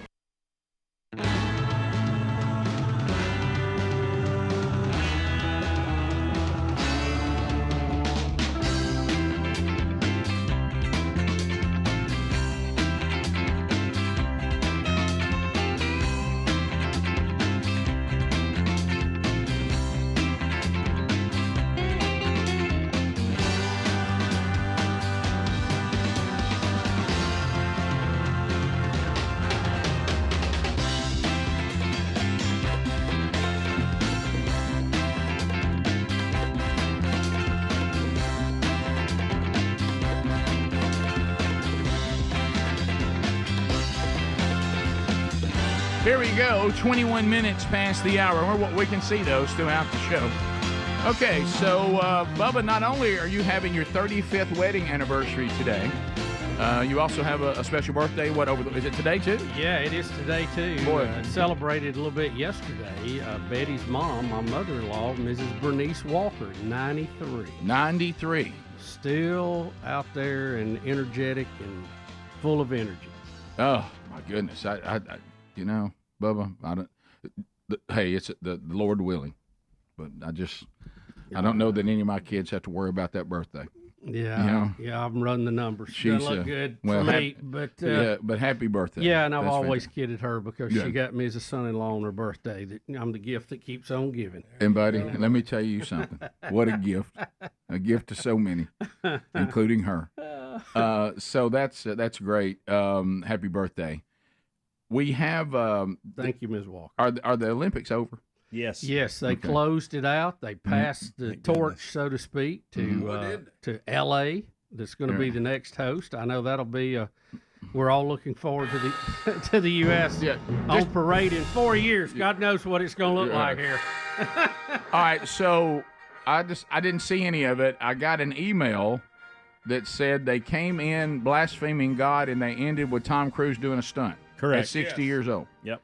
Is that correct? He jumped off the stadium and came in on a rope. And I didn't. Honestly, I have enjoyed watching some of the competition. Yeah, sure. I did not watch the closing ceremonies because after seeing the opening ceremonies, I thought I'm not going to put myself through that again. Yeah. All right. Do I have it right too? Because it was like I say, I was on the road from Thursday all the way, got home Sunday afternoon. So the Noah Lyles did not win the 200, but he was recovering from COVID. Rick, we need to. What's that happened needs to its Noah own Lyles? segment. Okay, today. right. It needs its own segment. Positive for COVID. He had his intro. You've seen him come out and how fired up he is. Then he loses the race, and all of a sudden now, because we've lost the race, we all of a sudden. Yeah. Lyles, all of a sudden. I did enjoy watching the. I think it was the 400. 4x400 relay team. Yeah, it was good. Of course, the shorter relay team, the U.S. guys fumbled again. Did you see how many times they've done that? Oh, yeah. It's like 5 or 6 Olympics in a Carl row. Lewis is even mad about it. How about this? They can't pass the baton for some reason. Our men's relay team can't pass a baton and apparently haven't been able to do it in 20 years. Yeah, in the 100. Now, the 400 were good. Yeah, the other ones were fine. But isn't that coaching? The women's now, I'll tell you, it's technique and discipline. But isn't that coaching? Isn't that teaching it's the right almost like technique? maybe they don't work at it. We just go throw these guys. They're real fast. Isn't that coaching? What it looks I like. agree. Isn't that coaching? Yeah, it's called technique. I would work on that passing until they got it perfect, and we'd stay out there all day till they got it right. Well, the Chinese team, all day long. The Chinese team is not that fast, but they're excellent in their baton. You're talking about the key to a relay? Yeah, yeah. And they showed one of the guys. I think it was the second guy. They step off and put a piece of yellow tape down where they want to start running when their guy gets there. And then on the replay, clearly he took off before he got to the yellow tape, and the other guy couldn't catch him, basically. So then he had to stop. Up, and they were outside the pass zone then and everything. So but isn't that a discipline? Isn't that something we should be working on? Yes. Doesn't look like we do. But Greg, isn't that why? I'm with you. Why? Here's how about this. I wouldn't even have a problem with it. It was the first time it ever happened. Right. But when I see that we ain't never got this right, I mean, here's what I would do. Hey guys, I'm the coach of the men's 100. Tell you what we're gonna do. Basically, if you look back over our history, we can't pass the stupid baton. Yeah. So we're gonna work. We on can that. outrun everybody. We're gonna do that over and over and over till you could do it in your sleep. Right. And if you don't want to do that, I'm going to get somebody else out here that'll run. We got a lot of fast people. Even the teams that do it well for the U.S., at times it looks a little... But why? A little clumpy. You know what I'm saying? If the rest of the world can do it, so can we. Work on it till everybody's sick of it. Some of those countries, they never look back. I mean, that hand is out there, that baton hits it, they're gone. I know. You know, and The female team just blew They did. everybody away. That was I fun. mean, That was fun to watch. They were almost in another county. Yeah, they were way And, out. That's a good group. They're fun to watch. So, but back to Noah Lyles. Oh, goodness. Well, that Rick, it really deserves it. Okay. It does. I'll just I mean, stay out of it then. Yeah, because I looked and somebody's putting him in like a wheelchair or something. Listen, it's embarrassing. Okay. It's embarrassing to our country what he did. I'm just going to be that guy Okay. that says it, Well, there it and is. everybody else is thinking There it. And it y'all can is. save email. Be gone in a week. Email me all you want to. Sure. It'll start bouncing back next week. It'll start bouncing back. Well, I think you'll find that a lot of Americans will probably agree with you based on what y'all are saying. Yeah. And then you got this controversy. I don't know what that is, Greg. What does They that just mean? switched off of it. Okay. They stripped the other girl, gave her the bronze. Now they took the bronze away and gave it back to the other girl. Oh, wait a You minute. remember Yes. we Yeah. had the I story do. last week I of the do. gymnast, I do. and it looked like the Romanian girl had won. First time they'd medaled in a And long then time. we saw the disappointment when they changed it. The girl from the United States, what's her name? Julia Childs. Jordan Jordan Childs. Jackie Jordan Child's Childs. daughter. Yes. From Seinfeld. Yes. A lot of people don't know that. And then they appeal that to the larger committee, and they reversed their ruling and gave it back to the Romanian girl, Oh, my God. saying that the U.S. was correct, that the judges messed up, but they were too late in their appeal. They were 2 seconds too late. You got 1 minute, and they were like 1.2. They were 62 seconds in making the complaint. But the U.S. Olympic Committee has said, oh, no, contraire, Pierre. We've got footage that shows we got our what would you call it? Protest. Appeal in, protest yes. in time, and they're going to rehear that again today. So we don't know who's won it. We don't want who won the bronze. And we can't hurt anybody's feelings these days, so we just No. give it to both. They're of them. going to give it to both of them. Somebody So- told me that what they're going to do is that they are actually going to, and I just heard this, now, y'all may not have heard it. They're actually going to put a bronze medal on a drag queen that represents both the ladies. That's There you go. Okay, so Now, there was... because we don't have enough drag queen in this Olympics. Let me tell you what this world needs more of, apparently, is drag queens. Yes. Good God, we're obsessed with them. Oh. The high jump for the men, the guys I like tied in that. regulation. And I think the same two tied the last Olympics. If I'm No, not it sure. was there were two that tied. Okay, it was two, but it they wasn't chose those. to Okay. split it. Right, and they had the option to split it or jump it off, and they did, and the U.S. guy got the silver. Okay.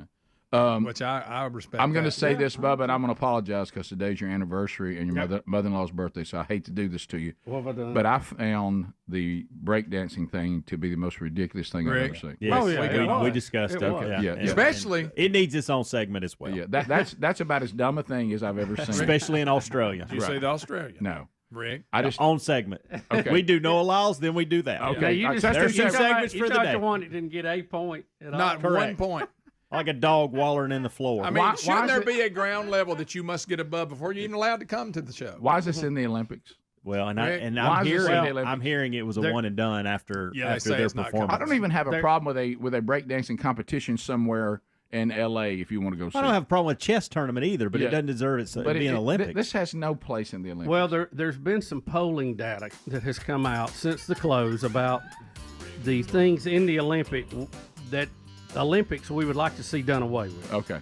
And we'll talk about it. You're not ready for. You haven't seen the Australian breakdance, No. Rick? All right. Rick. All right. So are we going to do Australian breakdancer because of this list? I right bet after Adler this has list? to have video. I bet he does. I know that we have that, and Noah Lyles has his own segment, right? Yes. Okay, so all that's still coming on Olympic Recap. We'll be right back. Rick and Bubba, Rick and Bubba. Columbus cut 51. I've been wanting to say that for a long time. And this is us taking over. Come on, let's get him. Leaving the studio. You Fox Channel News junkie, out of the way. Don't fight it. Back away. Make it easier. That's Christopher Columbus. We're throwing him out of the control room. He couldn't decide Show him a figure. whose side he was on yesterday. John, we're going to show Heat of the Night. Hey, people just can't wait to see another Heat of the Night episode. Standing in line on I-85 for that, aren't they? Hey, we can't run the whole show. This is TV, man. We'll show you how. How about all day? How's that sound to you? Uh-huh. Hey, Bubba, check this out. They just buttons everywhere over here. See what you can do. See if you can get control of the feed. There we go. Well, let's see what we can find over here. Oh, this says do not touch. Well, I think I'll touch it. And let's see, what is this over here? Let me take a look at it. That. Rick is playing with the buttons. I'll maybe have me a little bit of this. Hey, Turner South, I think I have control. Then we took over there, and all we could show was that stupid movie we showed, which I apologize for that. That's all we could find. It was that time machine. I thought sci-fi. Well, we saw that, and I haven't seen it because it was so old, but yeah, I just thought it was going to be, a little more. Well, it looked old. It was scary. Sebastian Cabot was in it, and it was Mr. French, and also the voice of Bagheera on the original Jungle Book. Right. So then next we realized that we got to do something else. How can we let people know we've taken over? Right. And this is where you use your engineering and your technology expertise to bring our logo up on their screen. Now, this was not easily done. No, it wasn't. No. All right, so let's take cut 52.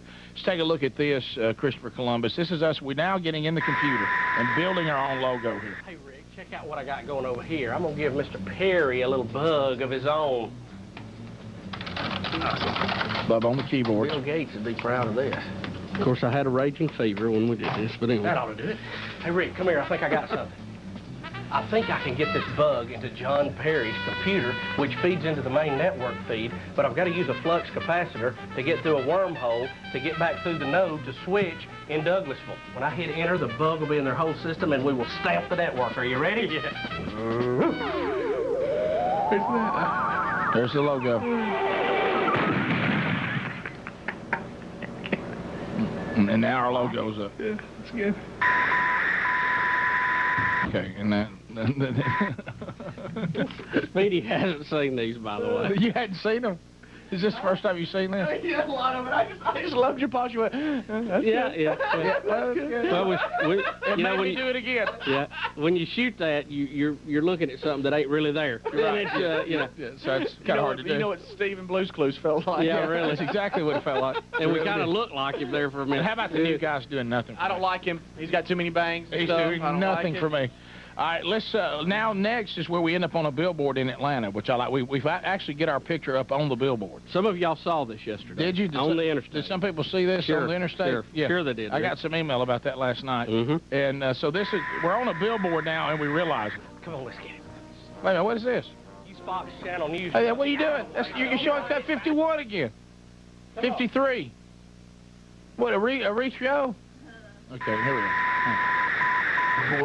What should we do now? Let's think for a minute. What else can we do? Don Juan appears in this one. Maybe show some Fat Fest footage or something? I don't know. Maybe we can get some exposure somehow. I don't know what we can do. There we are on the billboard. Oh. I need to fumble this opportunity. I know. We need to make a good impression. Yeah. Somebody bring some publicity to us.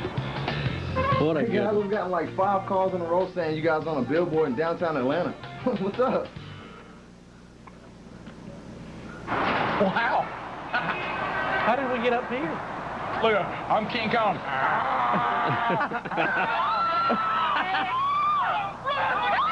People screaming. The gun show's in town.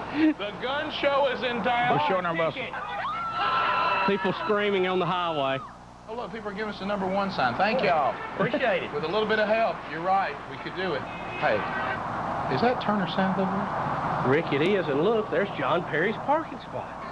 What if we went and took over master control in that studio? If we can do this here, imagine what we can do there. Bubba, to the Fatmobile. Let's do it. But first, lunch. All right, so now we're going to the mobile assault broadcast vehicles that we do now? I'm not sure. Yes. Yes, we actually get in the Fatmobile. I'm enjoying watching it. The mobile assault broadcast vehicle. Then we go. See how much better there should be if I had all the other stuff in between? I know it. ATL. Get ahead. Well, that's a good-looking vehicle, and it is. That's right. Getting in the mobile assault broadcast vehicle. Oh, listen at her hum.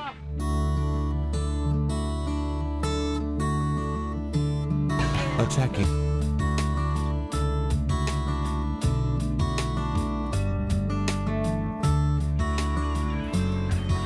It is 35 minutes past the hour. Thank you for being with us today. TheraBreath. TheraBreath's been with us a while. Look, when I packed the suitcase to go on the road, you think TheraBreath wasn't in there? Of course it was. And you need to take it with you too. There's incredible products, and the products that TheraBreath produces for the overall oral hygiene health that we have. There's nothing more important, and there's no products that are better. No dyes, nothing like that. The alcohol content of some of these other products, and none of it goes after what's really going on. But these products are designed to stop by going to the root cause of bad breath, but also they're gum rinse. If you're having, your gums are bleeding, that's not good. That's not a good sign. You need to have this gum rinse, and because gum health is very important. It can be very dangerous. They have that as well. It's the TheraBreath Healthy Gums Oral Rinse. Look for it. It's FDA approved to fight gum disease. And, of course, those lozenges, we love those and carry them with us everywhere we go. I have them right now. Just had one because I had a little coffee a minute ago. They're certified kosher, all the products. So if you'd like to find out more, the retailers, they have them. Look for that orange cap. But sometimes because of shelf space, you've heard us talk about this, they may not have all the products. You can find them all by going to TheraBreath.com, or go to rickandbubba.com under the sponsors button. All right, so, Bubba, read me the list, and then we'll get into this breakdancing thing of things that have not – they didn't test well with the audience. Yeah, it appears there's some Talking events, about the Olympics. Some events that the viewers don't necessarily care for and would like to see removed from the Olympics. Number one, race walking. Yeah. Yes. Because they said it looks stupid and everybody's cheating. Yeah. They're running instead of walking. Everybody's cheating. I don't know how you monitor. No. You've left walking. Now you're jogging. I know, but I don't. We got people who run. We got all. I don't get it either. It looks weird. I don't think anybody wants to watch a Especially in those sport. little shorts. Yeah, I don't think anybody wants to watch a sport that looks like it's somebody trying to get to the bathroom before they have an accident. That's exactly what it looks Yeah, like. that's And exactly who what it- grows up going, one day I'm going to be a champion race walker? You start pulling for them to get to the bathroom. Oh, I hope they make it. Oh, look at him. Good luck. Good luck. Squinching his buns. The second least favorite sport of the viewers is the steeplechase. See, I didn't talking like about that the one. people. That's where you jump over. I think there's 28 different barricades of different heights. Yeah, remember and I water commented and all on that stuff. last week. I'm like, shouldn't this be only for horses? Why aren't Yeah, why aren't didn't humans? somebody get knocked It's out? kind of like running through the pasture. Yeah. You know. Yeah, whoever thought of that? Now this may surprise y'all. Number 3, soccer. Well, I agree with that 100%. Um, Nobody wants to see soccer The anytime. people who don't like soccer don't want it in there. The people who like soccer say the best players are not there because of the restrictions that pro soccer puts on. Mm-hmm. Okay, so this Is that why the American women won? I don't know. I did see this Because I thought it was a big deal that they won. Yeah, And I is thought on that list it said male soccer. I don't, Well, maybe it did. I think I may Maybe be it wrong, did. but I think it was male soccer that was because we've all said women need another sport, and soccer's a good one for them. Yeah, I can't tell if you're being serious. or No, not I'm right now. serious. No, I think I may have read it wrong. Yeah, and you may be right. I'm you not may sure. be I thought right. I was may looking have at the list. overlooked Because that I thought it detail. was a pretty big deal that they won. Yeah, I think the pros not playing is a bigger problem in the men's. Okay. Because the men makes all this money, and then whereas this is the biggest deal for the women, I think. Okay. Number. Thank you, Blue Belt. Number I 4 think- on I the think. list. Number 4, and I think y'all will agree. Anything with a horse. Yeah. Because they're saying this is a skill to be able to and look, I'm not saying it can't be equestrian is a beautiful sport, but they just don't feel like it's in the Olympic. It's not as I'm not saying it's challenging, but it's you working a horse, not you an athlete. Right. The horse Does is that an make athlete. sense? I think you're making the point, Bubba, and I hope everybody And hears it was I didn't say that. That's Right. what this survey. There's a lot of things that are wonderful. You equestrian and they fan. have their own competitions, and there's a lot of interest in when they compete, and it requires a lot of skill. But Bubba's point is valid. What we're saying is there are certain things that just shouldn't be Olympic in the Olympics. Yes. Doesn't mean that they're bad out on their own. Yeah. They just shouldn't be in the Olympics. Well, in breakdancing, we obviously Oh, know that my needs to be goodness. scratched. But and surprisingly, there was a lot of conversation about, and we've often said this, sports that already have an active, well-known professional series or league probably does not need to be in the Olympics. The Olympics need to be for those unknown sports. And The this is ones their that- pinnacle. Yeah, this is where they come to shine, and we get to see them. Track and field, for example, nobody ever sees track and field. Do And y'all really on TV? gymnastics. Yeah, gymnastics. That's another Swimming. one. I Swimming, give diving, all that boxing stuff. and wrestling in there just because Yeah. it's. I think those ping pong is. I can't figure out what I want to do with it because it's been there so long. But I can live with ping pong. Yeah, I can too. I like watching it, but a lot of people have said let's take basketball, golf, and tennis out of it. I agree. I'm 100%. Because it's you can tune in anytime. Most of them have their own channel. Yes. And baseball's coming back. It shouldn't be No, coming back. we don't need Olympic baseball. You know, We're going to run NASCAR in it too. The only thing about ping pong is they're so good at it. It looks so weird. It's almost like I feel like I should step in and help them. I don't know. I almost want to run and go, y'all okay? Seizure type thing. Yeah, it looks so bizarre. Even their serve. Oh, I know. I roll it up. It's like they're hiding it. Oh, there it is. It's the weirdest looking. You know, as odd as the movie was, and we've quoted it many times on here, but it does remind you of that when you see the way they play is Balls of Fury. Oh, yeah. Which is a great movie. Randy Daytona. Unbelievable. It's in Las Vegas. Yeah, he put on the show. I laugh every time. My favorite scene in that movie is when he's holding a box.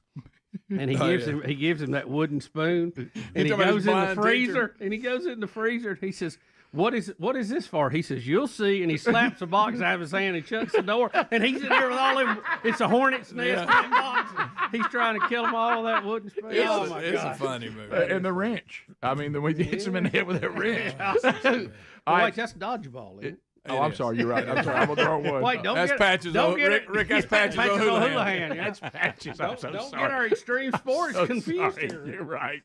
All right. So here's the breakdancing. Anything else on the list? Guys. Rick, you got to see the one breakdancer that got 0 Here it points. is. Yo, I have to give Lisa credit on this. She saw it, and have you ever seen your dog get in the yard and they start spinning around on the back? Yeah. She said, Buddy has better moves. Look, seriously, he does. No, Now, this is serious. No, This is a not. serious competitor, Rick. Okay. This is an Australian breakdancer. Rick scored 0 points.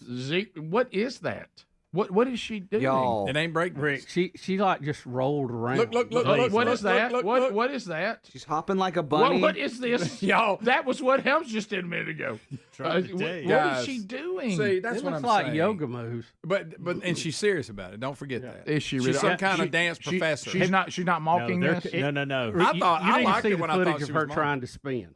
It's Rick. Y'all. It looks like us on that rug trying to spin. First of all, I don't know how you score breakdancing, but she did not score 1 point. Are you talking about B-Girl Ray Gun? Ray Gun? That's Ray Gun. No. Let's go, Ray Gun. Yeah, What is get that? it. What is Look that? at that. Let's Look. go. Let's go. Is this yoga? Now compare it to the ones who are actually good. Oh yeah. Adler, do you have the guy from? Y'all, I've got a good one, but this ridiculous. is y'all. That's like when Ruby's like, "Hey, Daddy, look what I can do." Exactly. No, you're Look what I can do. Look what I can do. Oh, you're all right. Now Yeah. what? What? But Bubba. There, that's the Bubba. What is she doing? That actually looks just like my dog. Just like Yes. Rick, I watched it about 3 You know how times. their this back weekend. I itches, couldn't they get help out it. and they're like, I think this needs to stay. I can't stop watching it. Yeah, as long as she Didn't agrees to come back. Didn't the guy from Canada win? Yes, yeah. I got some actual Now, good break The dancing. bronze medal He was a good matchup, one Rick, tonight. had the U.S. versus Japan, and they were putting on course. quite a show trying to get that Of medal. course, Rick, you know how it is. When one's dancing, the other's going. Oh It's- no. Waiting my Yes. turn. I didn't I'm just understand so- you know that. how I Is it a love to dance off? Oh, Yeah, exactly. Oh, you've been served. You know. Yes. I couldn't figure out what they were doing. Like they were trying to tell the judges, "Oh, you've already done that move. You've already." So I don't know how you score this. How do you Right. score this? Now that is. Now that guy can actually do it. yeah, but can. still. That's- But how do you? I mean, Oh, that was some incredible That's what athletic it's moves. supposed to look like. Yeah. Now, all right, now take that other girl and put her beside him. And lots of faces to the Look other at that, Rick. person. You know how amazing. hard That is is amazing. right Yeah, there? this is dude, amazing. and then he slammed it on the beat. Like this guy was great. That was fantastic. But Yeah. the rest, the faces Rick. that people are making at each other the whole time, like, ooh, yeah, check this out. I know. Now, I mean, look, I couldn't that's handle it. crazy. That's When not you- an Olympic when you sport. can hard to watch. spin No, like it's not. that. It's not the one Olympics. hand. No. And it's not, to me, you shouldn't compete at that because how do you tell? It's an exhibition. No, that is It's a somebody. show. That's somebody's got a map pulled out in the streets of L.A. and everybody's standing around. And everybody's like, "Wow, Wham, I mean, that guy was unbelievable. this was worth the trip." But it's not an Olympics. What about Ray Gun? She was looking good. You talking about B-Girl Ray Gun? Woo! Look, they cannot have that competition without popping John in it. Yeah. Here she goes. The U.S. girl then did hers and just made the Australian ray gun girl look terrible. I think I could have made her look terrible. I think I could have finished ahead of her. Rick and Bubba, Rick and Bubba.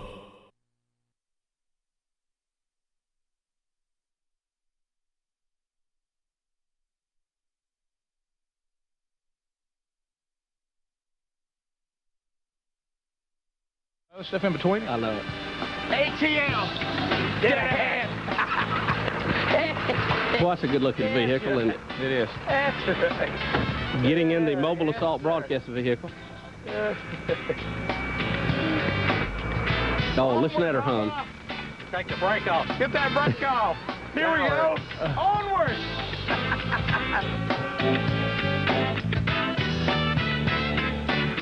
Now, there we go to Atlanta. Here's how hard it was to do this and be in Pelham at the same time. Hurry up. We got to get going. We got a long way to go. This always happens. I'm working on this thing as fast as I can. We had it flat.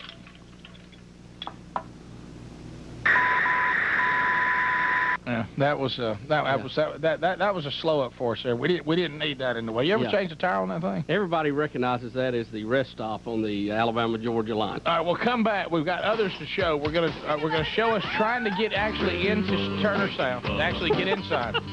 Well, see what y'all missed yesterday. Going to work and stuff. Looking for John Perry, and then taking over Master Control. All that's still to come. Some of you may not have seen it yesterday, so we'll look at that. And then start wondering, what are they going to do 34 minutes from right now? Huh? Their decision. Rick and Bubba, Rick and Bubba.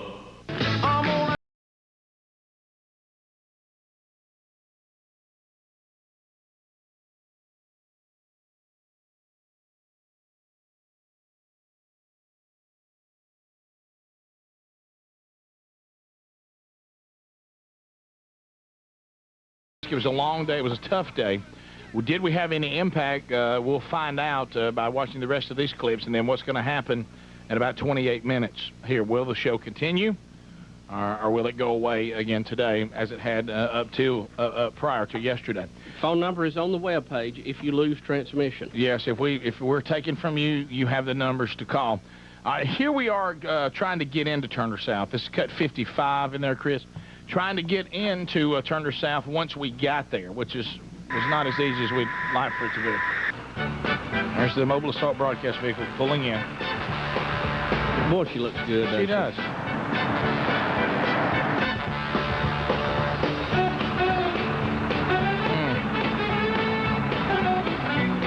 Bubba trying to get something. Rick and Bubba, we're here to see John Perry. Who?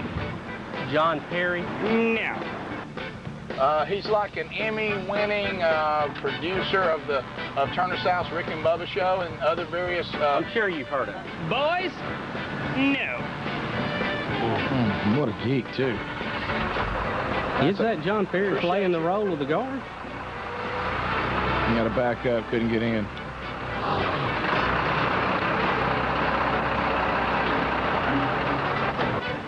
Yeah, we're here to see. Turner South. No problem. We had Turner South hats and shirts on then, and they let us in.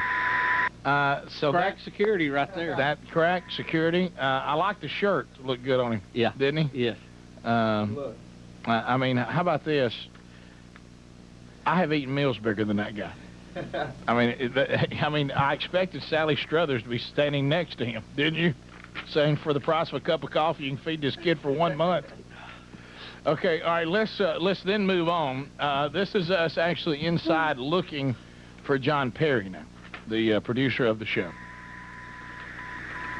If we find John Perry, we will find Master Control. That's the key. John Perry? John Perry. John Perry. Anybody seen Emmy Award-winning John Perrier? Is he in here? The visionary that came up Does with my voice always sound like that? It sounds different. Well, it's not processed right now. Now, there we are looking for him throughout all the offices, and the high-speed look, which I love. Very monkeys-like. Yes. You ain't ever seen that before, D? Look at that.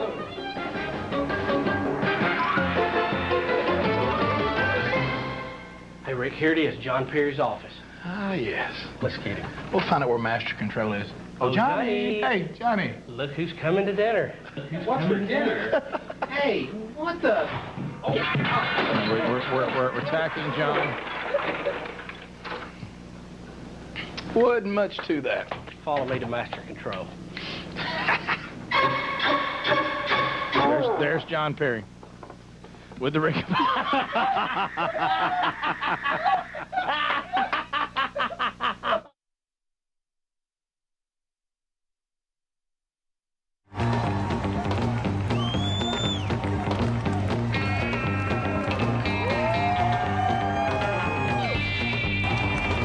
Let's go. 9 minutes past the hour. Hey! We have much to cover. We're recapping the closing of the Olympics. Tom Cruise, we came in with his stunt, but we're talking about the final games. We've been to things that no one wants to see again at the Olympics, including breakdancing, the Australian breakdancer. Wow. Now, that's the only one we wanted to come back. Apparently, on the floor exercise, was that what it was? No one may ever know who got the bronze medal. Was it with the floor exercise? Yeah, I think it was. Yeah, we keep flip-flopping on that one. And now somebody's claiming that racism is in play. Not sure about that. What? If you look No, at the medal count on race. It really is just a technical issue based on the performance, the difficulty, the scoring. The U.S. girl won. They caught that after the fact. Did they get in their appeal to correct that soon enough? That is going to be the question. And the U.S. says they have video evidence. We'll see. They'll take that up today. Don't think racism's in play, and I know that the child's girl, her sister's claiming that. Yeah. See, when you do that, that really disrespects people who truly have faced racism. Yeah. That you're dumbing down something very serious now because you're mad. All right, let's go to Noah Lyles. I know we got some clips of him before the race, and Now- he appears to be okay and past COVID. And So he's known as the fastest man alive right now for us. Well, for he the US. 100. Well, he was, yeah. And he won. Let's see, what was it? The 200. He won the 100. He won We the won 100. the 100. And really, the Right. 200 is his better event. Right, Yeah. but As he says his finished. wife. He finished third in it. Right, and that was supposed to be the 100 was the only one they weren't sure Right. he could win. Right. The 200 he wins every time. Yeah. And he didn't win, and then he falls down on the track after it's over, has to be helped off in a wheelchair. Kind of stole the thunder from the person who won, which is usually looked at in a negative light if you show up the winner. But then they said he had COVID. Yeah. And then the question was, well, why was he running and competing and out there with everybody if he had COVID? Well, not only that, And I this want is you to him watch before. him. This is his intro right here. Start that. Can you start that from the? Okay, watch. Does he look like he didn't have any energy? That's his intro. Okay. Doesn't look like he's very sick there. No, it does not. Seems like he's pretty good. So The that's point when- is, if you're a competitor at the top of the level like he is, top level competitor, it don't work out for you. Even if you are suffering from something, Bubba, get off the track. Yeah. You know what I'm saying? Get off the track. Because he laid there, he'd get up, he would walk, and then he would sit back down, and then he would lay there, and then he would get up, and then he finally ended up in the wheelchair. I'm just saying, and I don't even know if they mentioned the guy won his name up to this point. The whole thing was, let's see what's happening with him. Get off the track. I think everybody thought if you're in that bad a shape, you shouldn't have run to start with. But you saw how he was actually looked before the race. Did he look sick to you? No, He looks not pretty at that amped point. up. Yeah. Hey, didn't maybe- look sick running either. No. Just lost. Get off Just the lost. Well, you know what would have been really, really classy? Because I'm assuming that he had, because I know a lot of the athletes tested positive for COVID at times, and they'd let the time pass, and that he was coming maybe out of COVID because, they hadn't raced in a while. Right. Yeah. And that he maybe tested positive, and the only reason why he was out there is because enough days had passed. We're not treating And they just look at it different now. I think, did I hear it was 40-something people were positive? Uh-huh. But again, they didn't break it down. But again, we just work through it now like somebody's sick of anything. Yeah. It's not the way we once looked at it. And so, but you know what? To his point, so is it official? Look, Bubba, does he look sick right here?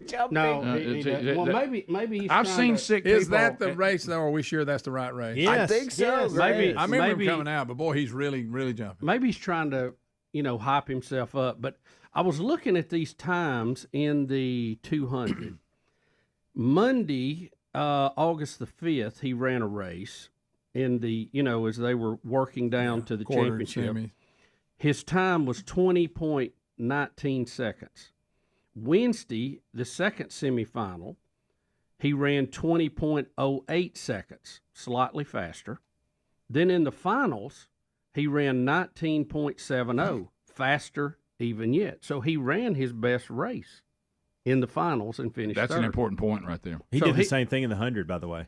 But he got better every time. And the point is, if he ran faster and still got beat. But he holds back in the early. He does hold back. He feels like he's know. got it. They may ease up a step in the qualifiers. To be fair. Yeah. That's but it just looked a little strange. A lot of people were. And NBC says he also has asthma. But what I'm saying is, what would have been really Get off the cool, track, and it's not going to happen. What would have been really cool, Noah? What happened out there? Well, as you may know, I tested positive for COVID, and with me having asthma, I thought that I was back to 100%. But as I ran, I found myself laboring. Yeah. But hey, that's just part of it. And congratulations. Today was his day. Yeah, I wish I could have run it without coming out of COVID, and been at my best. I thought I was back, and it's obvious I wasn't. But congratulations to whatever country, and I'm sorry I let America down. So I don't even want to know he's got COVID. Yeah. I want somebody else to tell me that. That's I don't true. want Noah telling me Well, that's true. that. That'd make it even better. Yeah. In these races, you have hundreds and thousandths of a second that separate these guys. They're all so good. Anything could, take you off your game. You get a bad start. You take a first bad step. I mean, every race is its own race. Just because you've won that race before doesn't mean you're going to win the. I mean, we've all done it. You've raced against people you might have a step on, and then some days they might have a step on you. So you got to execute it, and it didn't happen. I don't think it takes away from what a great sprinter he is. He just didn't win the goal. That's exactly. all. The best in the world were there. And I'm thinking about how much money it cost him. When you go from I could have had 2 gold medals in the 100 and 200, fastest man alive. I'm doing endorsements everywhere. Now I'm like, well, I won the 100, and then I came in third in the 200. The drop off of endorsement money right there is substantial. I think that's why he had to get in the wheelchair. He started thinking about it. Well, his personality though will help some because he just draws attention. Yeah, Well, and a lot of people are putting up there on the text, loser's limp. You ever seen that when somebody they'll do something bad and they'll go, well, yeah. And so I don't know, but they said he had a mask on before the race. So there's no doubt he tested positive for COVID during the week. Sure. Yeah, and like I said, he's had controversial moments. Oh, he was he is being trolled a little bit by the basketball team because he had made the comments that when you win the NBA championship, they call you world champions, and he said that's really not champion of the world. Because there's other people that play basketball. Really now I think it's a good point, but I would troll him too. Yeah, I think the Olympic team's going now. We're the world champs, and you're third. Yeah, Now you set yourself up. Get your asthma inhaler going back home. I didn't know what you're about to say. Kiss his asthma inhaler. Well, don't forget, he's not just third in any event. He's third in the one he's dominated. Yes. The 100 was not a given. The 200 for him is supposed to be a given. Yes, it is. Yeah. And so that's even worse when you lose something that you're the world favorite in. Speaking of basketball, I think we've got to address it too. The U.S. in the finals. Steph Curry comes in. The U.S. was getting beat at the end of the third quarter. And Steph Curry comes in and hits some big shots. And he does his classic put him to sleep. And I think some of them in France didn't care for the humor. I think Lyles came out. He amped up the crowd. He had this adrenaline dump, and then he had nothing left for the race. That's possible. Top of the hour. Bubba, Rick and Bubba.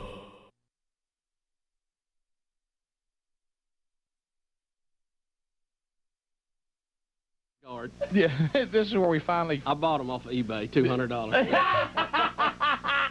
Let's get to. This is us actually finding master control here. Is that what this is now?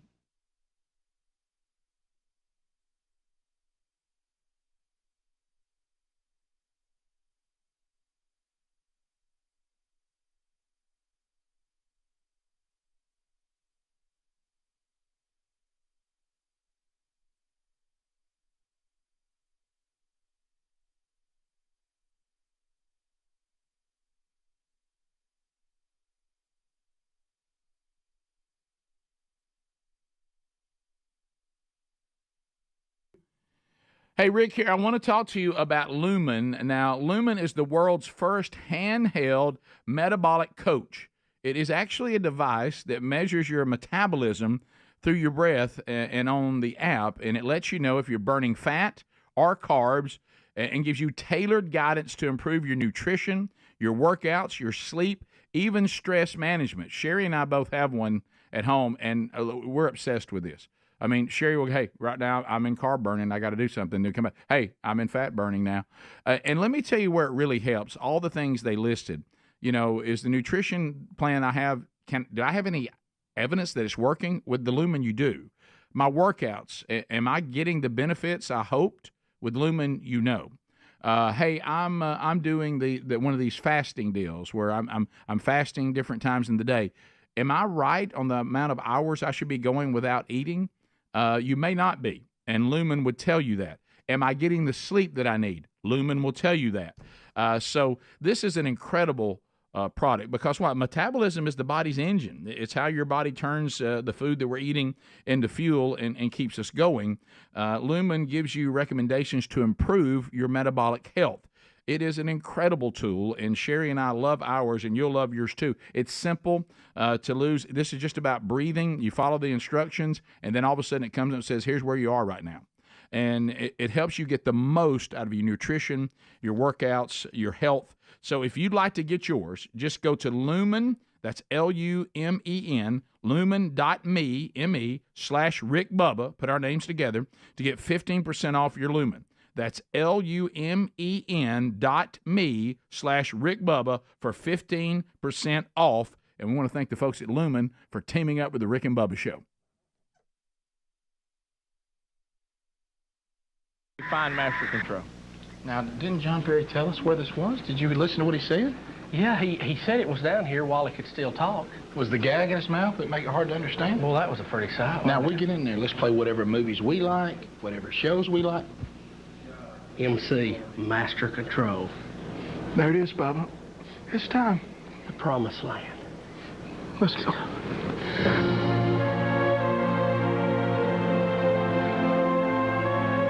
I feel so Wayne's World right now. Yeah. We're running in slow motion, but yet you can tell it's us faking slow motion. That's what I love about that. My jersey's a little tight on me. All this time. We are here. I can't believe it. You ready? This is our moment. Let's begin. Oh, cool effect. There it is.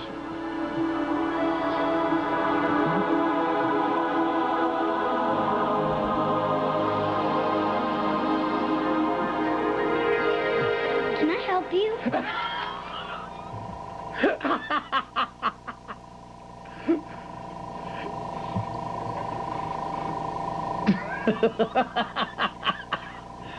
Man, I'm beat.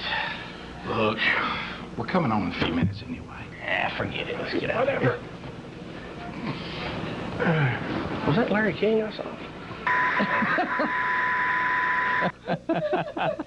That was really good. Just had a little kid sitting there like he's running to himself. I think he really is. I love it. That's good. Hey, that's good stuff. Now, you know why we know that kid's not really running it? Because he would leave the show on. Yeah. You know it? Yeah, or SpongeBob would be on, either one. Right.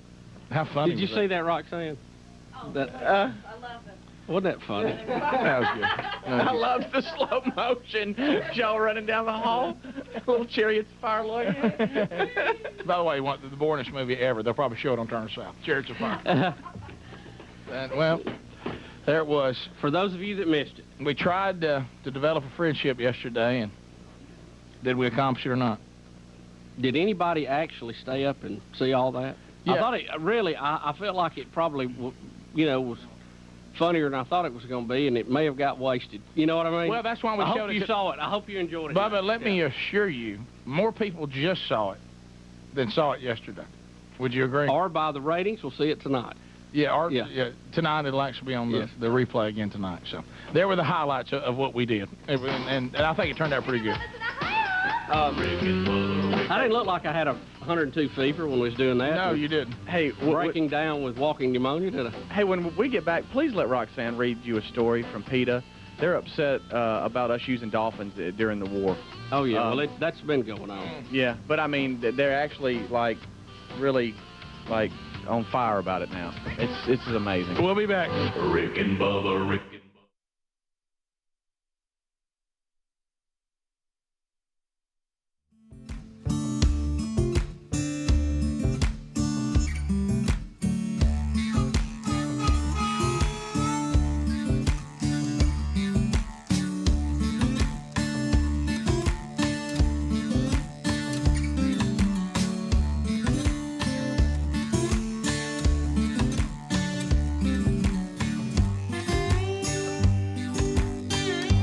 Here we go, baby. Another hour. Thank you for being here. Speedy is on vacation this week. Everybody else here and ready to go for a brand new hour.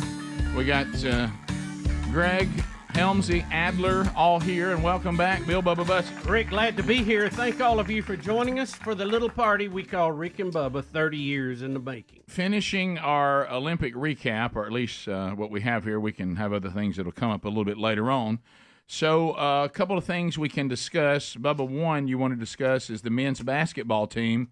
No shocker, even though it seems to be getting more and more difficult for them, they win gold again. Yeah, they had to win what basically was a road game against France with their home crowd there. France pretty good. Yeah, they are. The U.S. won 98-87, and, you know, there were plenty of people scoring, but Steph Curry, late in the game, hit some threes to put the game away. He actually had 24 points, all three-point shots. Yeah. So that was, 8 3-point shots he hit. He gave him a little night-night, like Yeah, it's he over. did. Nighty-night. Look at this. One of the texters say, if y'all haven't heard the French basketball commentators talking about Steph Curry, you need to. They started calling him a devil and got so distraught every time he made another spectacular shot. Oh, I'd love to hear it. They referred If to we him can find as a devil. Yes, it is hilarious. They're like, oh, impossible. How can this be? How can this be? The report, some of the headlines say he went nuclear in the fourth quarter. Yeah. So there you So go. is France really? I mean, I guess they're really good in basketball because their women, I think, made it to the finals as well. Yeah. And almost won. Basketball's gotten really big there. And Did you not know know the kid the Spurs took first in the pick last year plays for them. You know, he's from okay. France. So, how do you say his name, Adler? I know you're big on San Antonio. Wembayama. Wembyamba. So video 10, Adler. Speaking of the women, interesting how different you feel about America if you've been taken prisoner by Russia. Yeah. Brittany Griner actually hand over her heart and crying during the national anthem. That'll make you appreciate what you got. You know, it's kind of interesting. You know, once you've been imprisoned in one of these countries that you seem to think maybe we should be more like them, it feels a little different. You have a little new appreciation for the country that has allowed you to do so well because of your maximum liberty. But she seemed to had her hand over her heart, no kneeling and crying during the national anthem. So, you know, sometimes situations can change your view on certain things. Another thing that we have, and Bubba, we got to do this one, video 12. You mentioned it in the break. So, I love stuff like that. So the North Koreans are there. You know, they usually buy fans and that kind of stuff. Sure. Somebody actually dressed as Kim Jong-un.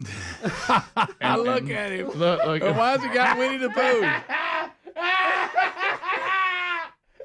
I He looks just like him. He really does. Except he's a little thinner. He looks just like him. Where in the world did Y'all, they find this guy? Those North Koreans do not know what to do. No, they don't know what to do. Why is he punching Winnie the Pooh?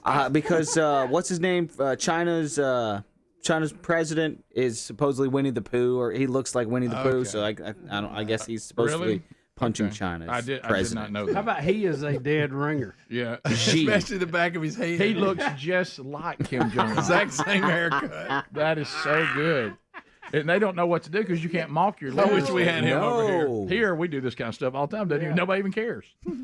That's incredible. That Also, might be my favorite clip of the whole Olympics. have you seen an Indonesian who weighs only 160 pounds just lifted 437 pounds over his head in the clean and jerk? Wow. And it's an Olympic record. 160 pounds, and they're going to clean and jerk. He's a little guy. 437 pounds. That's just so much weight. That is a lot, and he clean and jerked it. It's insanity what that guy Good just night. He doesn't look out of the ordinary at all. did. This is when that's when I die, right there. Good. Now, Watch that right. can't be good for you. No. And he now has bulging discs. Yes. Something gave. Yes. Oh my God. But he got the medal, Greg. He got Glory's the medal. forever. He has to lay on his back the rest of his life, but he got the He medal. can see it on the shelf. He dangled From his right in hospital front of him. bed. Back pain is forever, but gold medals are forever too. That's true. Right. You know what I think's wrong though? That Noah Lyles said if he didn't have COVID, he could have lifted it. Yeah, he said if it wasn't for the COVID. Yep. I mean, why take away that? Y'all may have covered this on the day I was off last week, but did y'all see the giant wrestler from Cuba that has won 6 medals at gold in a row, and he took his boots off and put them in the middle of the ring and retired? Yes. I didn't know that. Yes. But He is a monster. Adler picked a clip, but it was just him leaning on somebody in the time running out. But that was the moment he won. I know. Again. I got you. He was a hoss. 5 or Greg. 6 Olympics in a row. Yep. What about the weird golden? What was that? What was that? And then all those little weird gray people. Yes. Did you see that? Yes. Is this the closing ceremony? Yes. They just have to be as strange as they can. Let's be as weird as Not we near can. as much demonic imagery, I don't think. People are saying this golden guy's demonic. Is it? I don't know, Greg. He got to be Illuminati something something. Yeah, he's got to be Illuminati. What at does least. this stand for, though? Listen to Have this. they spoke out and said? Oh, I got it. The announcers were trying to read the storyline as it unfolded. It was like they had done away with the Olympics, and this is in the future. And I forget what the little gold man they called him. He come down to bring it back. To bring it back, that's it. It's just a self-aggrandizing the Olympics patting themselves on the back, basically the whole It was time. really weird. They were trying to give you the storyline with it, and I was going, "This is just." Oh, okay. So I thought the guy was supposed to represent the devil, Steph Curry. So this is like the James Bond movie, Live and Let Die, and that's the guy that laughs all the time. Yeah. He went on to do the Sprite commercials. Oh yeah. He was in a bunch of stuff. Never had it, never will. No caffeine. What was the movie? Can you imagine what LA's opening ceremony will look like? You know, I just Hopefully it'll be less weird than this. Guys, look at that thing right there. I don't know what that's supposed to be. It can be more weird in L.A. Trust us. Oh my It can. goodness. I tell you now, Hollywood. people You don't can do think some Hollywood's flips. weird? Yeah, I mean, The current state of Hollywood. But Bubba, when you think about this, I just thought about something how times change. So that guy you're talking about, the laugh go. Yeah. Sprite, right? Was he 7-Up or Sprite? One of One. I was 7-Up. You may be right. I may be Whatever it was, it's the same drink. Let's just call it. So. And he was on the train. He was hanging on the train at the very end of Live and Let Die. You couldn't kill him. But I want you all to think about this. What do drinks try to get you to get them for now because they have caffeine? Right. Crisp and clean, no caffeine. Remember Back that? then, they were saying, because remember that was when they That were was the dealing line, crisp and clean, no caffeine. Never had it, never will. Yeah. And they were trying to sell you that this drink has no caffeine because Yep. caffeine's Had no bad. idea. Because Did not caffeine's know that. bad. That's true. Yeah. So now Celsius, all that, what are they telling you? Clean energy. Here's how much caffeine we got. Tons of it. Yeah, everybody wants you. We're buying now because they have caffeine. But this is, Bubba, you made this point when they tried to declare caffeine bad and they just couldn't do it. Yeah, they keep, it bouncing it around. Yeah, Wasn't he in The Deep? Remember that movie and that Moray bit his head? Yeah, he's Wasn't been he in a that? bunch of weird movies. Greg, You remember The what Deep? kind of obscure You don't remember The reference? Deep? No, Was it Greg, Jeff I don't. Bridges? I don't remember. Maybe one. I can't remember who. Is that the one they tried to go get the Nick treasure down Nolte, there? Greg? They found all the Nick Nolte. They found all the morphine or something. Yeah. No, I do remember that now. I'm sorry, I didn't have the suction thing. Mm-hmm. And I They were think that guy. And part of it was filmed in Silver Springs, Florida. I don't know about that. I visited there. They had a thing. Did they have a thing about it? Okay. And plus, the guy played That's Captain great. Quint. Was in it. I just saw that. And also, when the ill got him and he was trying to get the morphine, he said, "I never had it, and I never will." Never will. All right, we'll come back. Was bad. Phone calls are next. We'll take your phone calls on what we've already covered. Stories from the road still to come. More stories today. I'm gonna find that guy's name. 866 We Never Be had Big it. is the Never number. will. Never had it, never will. All lines available, and we'll take your phone calls, America, when the Rick and Bubba show continues right after this. Rick and Bubba, Rick and Bubba.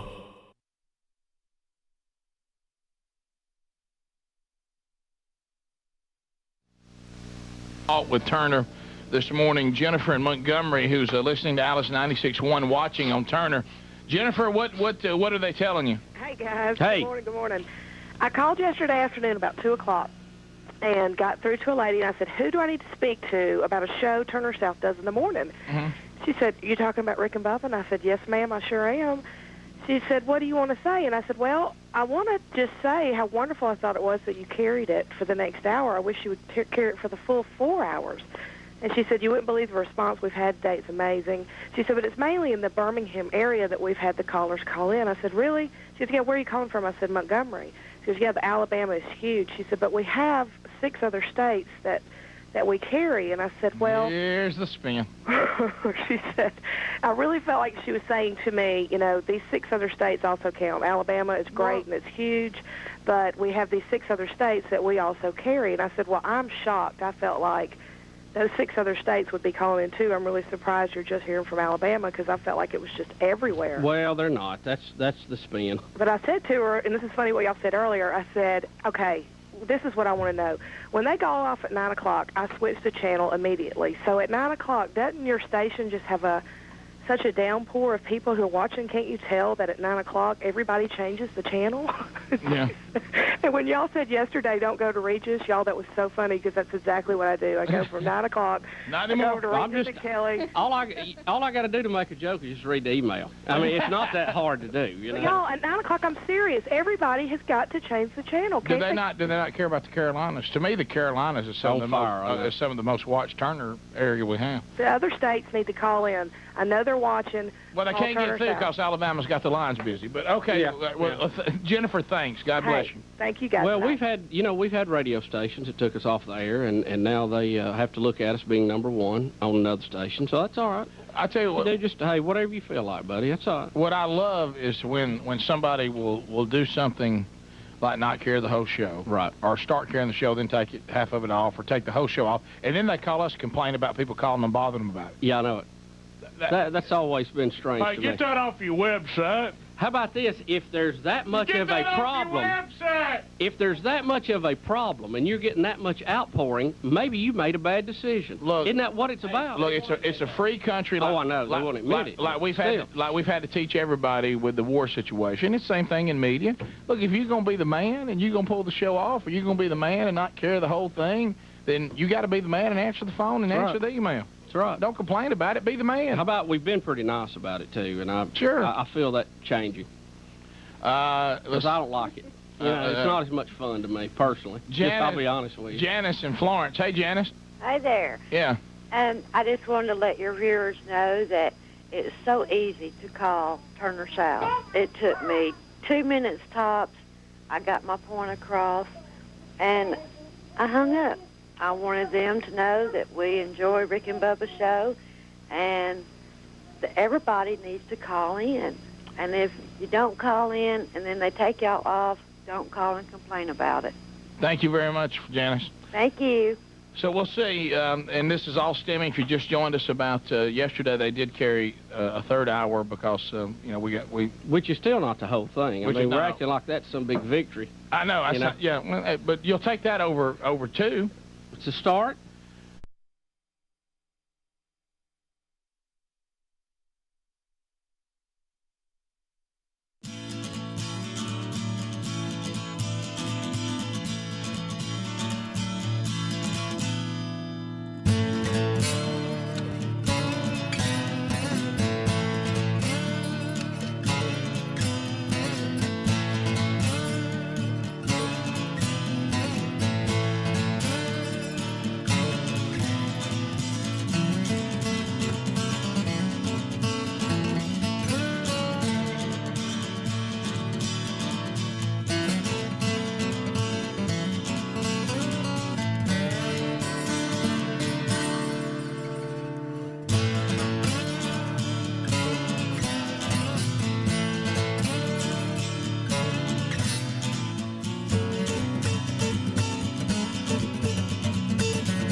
Lines are available. Helmsy's taking them. We want to talk to you at 866-WE-BE-BIG. Dial us up right now.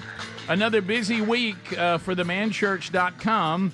Granger Smith coming up on the 15th, this Thursday night, at First Baptist Church, Opelika, Alabama. As they roll through the strategy, they've been with us the entire time going into our new curriculum, but Granger Smith will be there for their next man church. On the 17th, Hickory Hill Baptist Church, Westville, Florida, Lee Moore will be there. On the 18th, I'll be at North Shelby Baptist Church in Birmingham, Alabama this Sunday night as they're kicking off the strategy. And then also on the 18th, over in Tuscaloosa, First Baptist Church, Tuscaloosa, Black Hawk Down vet Jeff Struker. If you've never heard Jeff, wow, what an opportunity there, too. So those are going on this week, and you can check those at themanchurch.com under upcoming events. Is it Theron? Theron, if you want to join us, you can out of Boaz, Alabama. Lines are available if you want to join us, and Helmsy will get you ready to go. Is it Theron or Theron? How do you say your name? Yeah, it's Theron, yes, sir. Theron. Good morning, Rick. Hey, Theron. I hope y'all are doing good. Yes, I wanted sir. to let you know I share sort of a common thread with you. Okay. I married up like all of y'all guys on the show. Yes, we did. But also, I'm married to a girl named Sherry from Marsh County. Oh, really? So what I wanted to do, I know that things are going to be busy from here to the end when y'all guys go off. Sure. And my anniversary's coming up in October. Now, I know that's a little ways away. Yes, it is. But I just wanted to make sure I could get in, and I wish to goodness it's going to be our 40th anniversary. So you and think I there's... wish to goodness y'all would give me a happy anniversary. So you're saying you don't think there's any chance you could get that in closer to October? You thought today's the best Well, window? It's still August. It's August. He wants to get it off his plate, right? You know what? I understand getting that off the plate because you're afraid you'll miss it. Yeah. So what's your wife's name? You said Sherry. Okay. So Sherry and Theron, 40 years in October. All right. Okay. All right. 1, 2. Happy anniversary, baby. I got you on my mind. Well, Theron. Thank you, Theron. I appreciate the call. Theron That's Montgomery. interesting, wasn't it? Yeah. Let's go to Chase out of Sweet Home, Alabama. Chase, welcome to Rick and Bubba. Go ahead. Yeah, I'd seen a picture floating on the internet about it's Kamala Harris getting off a plane, and then you see a reflection. There's no reflection of the crowd on the plane. I was wondering if y'all had seen that, or if y'all had any insight on that. We have. I saw over the weekend, and got we got. Looks like the crowd's faked on the picture. But we got to get the conspiracy theory we stuff. get to the- Can we just tap the brakes? This is the easiest decision, other than Ronald Reagan against I can't remember Walter Mondale. This is the easiest decision since then that we've had, and we'll play something in a minute from Greg Gutfeld. I thought he did a great job this weekend, and it's along the same lines of what you've been trying to tell everybody, Bubba, about the New York cab driver. He goes even further with that to explain Trump. And I thought he explained him as well as anyone. And he's basically saying we're asking something of Trump that isn't Trump. But here's the good. But this is when you look at what the left has done and is doing to this country in their current state, and Kamala Harris, are you kidding me? And Tim Walz, are you kidding me? I mean, this is the easiest decision. Yeah. And we don't have to do the things out there. Kamala Harris didn't really have as big a crowd as she claims. Look, people are leaving after the band's done. Those kind of things. I mean, it doesn't matter. It doesn't matter. This is an easy. But yeah, I saw. This is about the economy. Right. This is about the southern border. This is about our security in the world. Right. And Frank Lutz, there's a story today. He says Trump is losing this election, and it's Trump's fault. Have you seen that? I saw that. Well, and I think that might be what Gutfeld is referring to, maybe. But we'll find out. But no, we've all said this. I actually saw somebody. What did they quote? And I forget. Never mind, Rick. If you can't remember it, just shut up. Don't butcher it. Yeah, don't butcher it. We continue. Jason in Georgia. Jason, go ahead. Green Acres. Thanks for the call, Jason. Go ahead. Hey, I know the rules to speed walking, and I got something I really need y'all to do for me. Okay. So speed walking, 1 foot has to be on the ground at all times. Like in running, with every stride, both feet end up off the ground just for a split microsecond. If you're digging. But with speed walking, you got to have one foot making contact with the ground the whole time. And I need to see Speedy and Greg do it across the parking lot in the race. Okay, Speedy's on vacation this week. I'm gonna tell you that's right up Speedy's alley. But it's right up his alley. It's a lot like when he does that tuba. Oh yeah, because Speedy, same type. Speedy's physical humor is as good as any human on the planet, and I bet you he can give us a great. Now, Greg, I can't picture Greg doing it. I'll take off running. There's no way I can do that. I've seen Greg do it during the show after breakfast, but yeah, that's it. Now, if I could get in that situation, I'd probably win. You know? Look at him, y'all. Just look at him. It's just the most. Why would anybody ever do this? I don't know. How many hours you reckon I don't know what this is. Let's say you train and win the gold medal. Right. Can you really tell anybody? No. I mean, are you proud of that? I or know. a little Tell me about your son. You know, he's a pretty good walker. It's not a fast walker. Not trying to brag. He's like his mama, a good walker. I'm just telling you. No, she was a good walker. Grandmother was a good walker. Yeah, and you know, when I hear walker, I think of dogs. Yeah, you I know. But when we go back to this, I've even seen people who are walking for their own health, and they don't look this ridiculous. No, they don't walk. Look at this. Nobody right walks it like looks that. Like you said, just like they've got to go to the bathroom and are trying to get there. Look, they're like, I gotta hold it, gotta hold it, gotta hold it. Yeah, that's exactly what that Hope looks the door's like. open. And I can see Daniel waving goodbye. Daniel, welcome to the program. How are you, buddy? Go ahead. Good, you? I'm good, yeah. Well, I figured I was a long-time listener since just about I've been alive. I used to listen to this on the way to daycare in the mornings, listen to the first half of the, or second half of the, kickoff hour and go into the, about 6:07, play the national anthem. About as, I can just, I'm losing words. I'm so starstruck here. Anyways, I'm on my way to college. I'm from Blount County in Alabama. I'm on my way to Americus right now. I figure this is as good a time call as any. I think so. But Bubba and Greg get the most hate, but the hell, they're my favorites on there. My bad. Well, look, Daniel, we got it. You know, I think Bubba get the most hate. Yeah, I think. What? I think we share that, Bubba. Yeah, I think that that Daniel was inspired by Theron. You know what I mean? Yeah. He was getting an anniversary for I'm gonna October. go ahead and get it. Daniel's like, you know what? Today's a good day. I got time. Yeah. Thank you, Daniel. And we hope you do well in college. Appreciate that, buddy. Thanks. Head to America. See, he thought calling in was easy. He got on there and realized it ain't easy as it sounds. Look, you're on the hot seat. You got to perform. Yeah. And so thank you, and I hope you do well in college, better than any of us did. Boy, especially me. Do we have anybody on this show that, Andrew, did you do the best in college of any of us? How many years? I mean, I don't know if that's a brag. How long did it take? Well, no, if you win this, it's like, you know, you went out there and won the Special Olympics. But it took me 4 years in a summer. It took me extra summer. That's impressive. Yeah. Yeah. So it took me just a summer. That was it. So good, Greg. That's all I got. I've never seen a. Next thing I know, I was out working. And I use the word student loosely here. I've never seen a student go to the couch and stop going to class so quick. That was quick. I didn't even. I didn't give it a chance. I like that old trailer we was living in. Greg, you got to go to class. Oh, that's part of it. If they had class at Brothers Bar, I think I'd have passed. Then I remember telling Greg, "You ever got a clue our parents in on what you're doing?" That went well. That went well. Rick and Bubba, Rick and Bubba.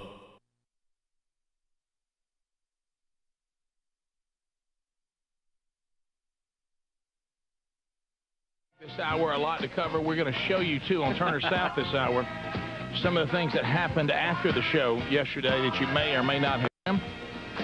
Everybody, too, that some of my kinfolks are on Weiss Lake today, up in the center Leesburg area. Just a heads up there, okay? Well, the Duke is among you. Look out. The Duke.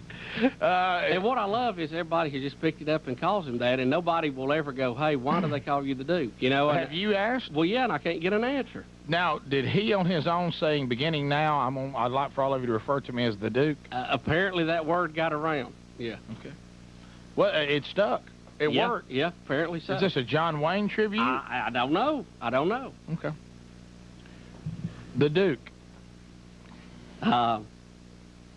You know, it's one of those things you just have to see to believe. It's quite an ordeal. A lot of callers still standing by, wanting to know what's going to happen with this Turner South thing, yes. if you can imagine. We'll start with Karen, who is in Brunchville. Hey, Karen, how you doing? I'm doing great. How are y'all? We're great. We're good. I'm a registered nurse, and I've been a nurse for about 13 years, and I work 11 to 7. I listen to y'all on the way home in the morning, and so I'm trying to just fly home so I can hurry up and get to see y'all on TV. Well, and I'm glad. Thanks. I missed a lot of The Bachelor. Oh, I'm sorry. This was a good video part. Yeah. Well, there's hope. We found out today that Megan, who won The Bachelor, and apparently they're still together, right? That's the last I heard. Yeah, the office pool is in somewhat dire strait because we were shaky there for a while when Cassio was calling other radio shows with his problems. Yes. But apparently they have closed ranks here now. Yes. But Megan's little sister has applied to be an intern, and I think we just got to have her for the Dirt Factor. Oh, I agree. Yeah. Well, I just want y'all to know I just love y'all's show. I hope we get 3 hours because, I mean... How about 4? Hey, Carry the whole thing. I agree. I would even like to hear Roxanne's commercials because I'm sick of watching that little Stephen Goforth guy. Let me tell y'all this. Poor Stephen. Yeah, well, you know we've got you know, and he's a future. I mean, he's a former gold medal boxer. I mean, a lot of people don't know that, and you know. Wow, I didn't know. Golden gloves. Yeah, a lot of people don't know that. I want to give a shout out to Just my ask husband. His name is David. They work at Metacraft. All those hardworking guys. Love them. Thank you very much. Hey, we love you. Thank you, Karen. Laughing. To Chattanooga, Pam standing by. Pam. The Noog. Hey, Rick and Bubba. How are you doing? How are you today, Pam? I'm doing fine. How are you guys? And we want to be clear, no M&M tickets here. No M&M. Yeah, you know the DJ got in trouble for pulling an April Fool's prank up there yesterday. Oh, I didn't catch that station. Yeah, well, we warned everybody yesterday. There's just a flood of stories today of, you know, the silly April Fool pranks. That We told you it was going to happen. There's a bunch in Chattanooga that are trying to do one of these pranks. We told you this was going to be part of it. Hey, my nose is bleeding on TV for the first time. Right now? Yeah. Hey, my nose, I'm covering it with a microphone, though, where you can't see it. No, don't close it. Well, Pam, what would you like to say about it? Well, I just thought that maybe you guys should call Sean Hannity and ask him if you guys could borrow his slogan, 3 hours a day. That's all we ask. Yeah, you know, he's even upset. You know, in our company, they don't carry his show the full amount, and it drives him up the wall. He hates it. They don't even show him partial? Well, I'm talking about... Well, his radio show, they air on one of our... this stuff is terrible. It's on one of our sister stations. Is it just 2 hours they air it? Yeah, I think. I mean, it's not the whole thing. Yeah. And he... Matter of fact, Speedy said that he's tore up about... I mean, he's on some of the biggest stations in the country in major markets. And every time we talk to him, we go, hey... He goes, hey, what's up down the hall there? Right. So... That looks good, Rick. Well, I listen to Sean 3 hours a day, and... If you guys want Where do you hear, up in Chattanooga, they carry the whole show? They carry the whole show, right after Rush Limbaugh. Yeah. But if you guys were up here on the radio, you know, for the 4 hours a day, see, I would be addicted to talk radio just all day long. Well, you know what? We're going to have to get, just get violent, I guess, is the only way. You know, because that's how I see things get done. Yep. And I hate to be that way because we're not that way, but if we've got to turn it up, and we've got to be a handle for everybody, and we got to start throwing all of our punches, and we've got some that we haven't thrown in a while. Right.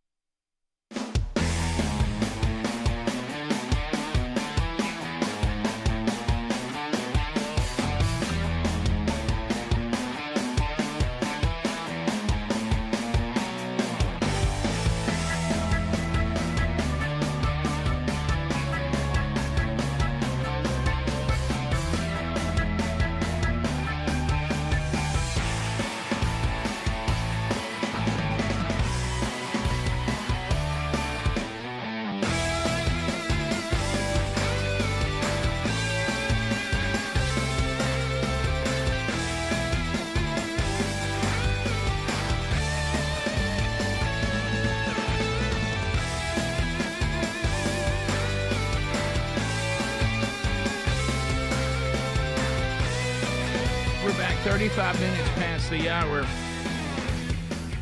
Rick and Bubba's show. Thank you for being here today as we unpack another week.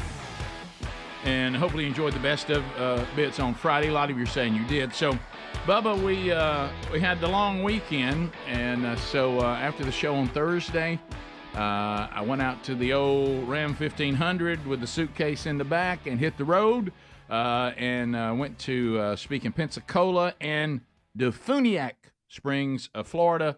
It was an interesting trip.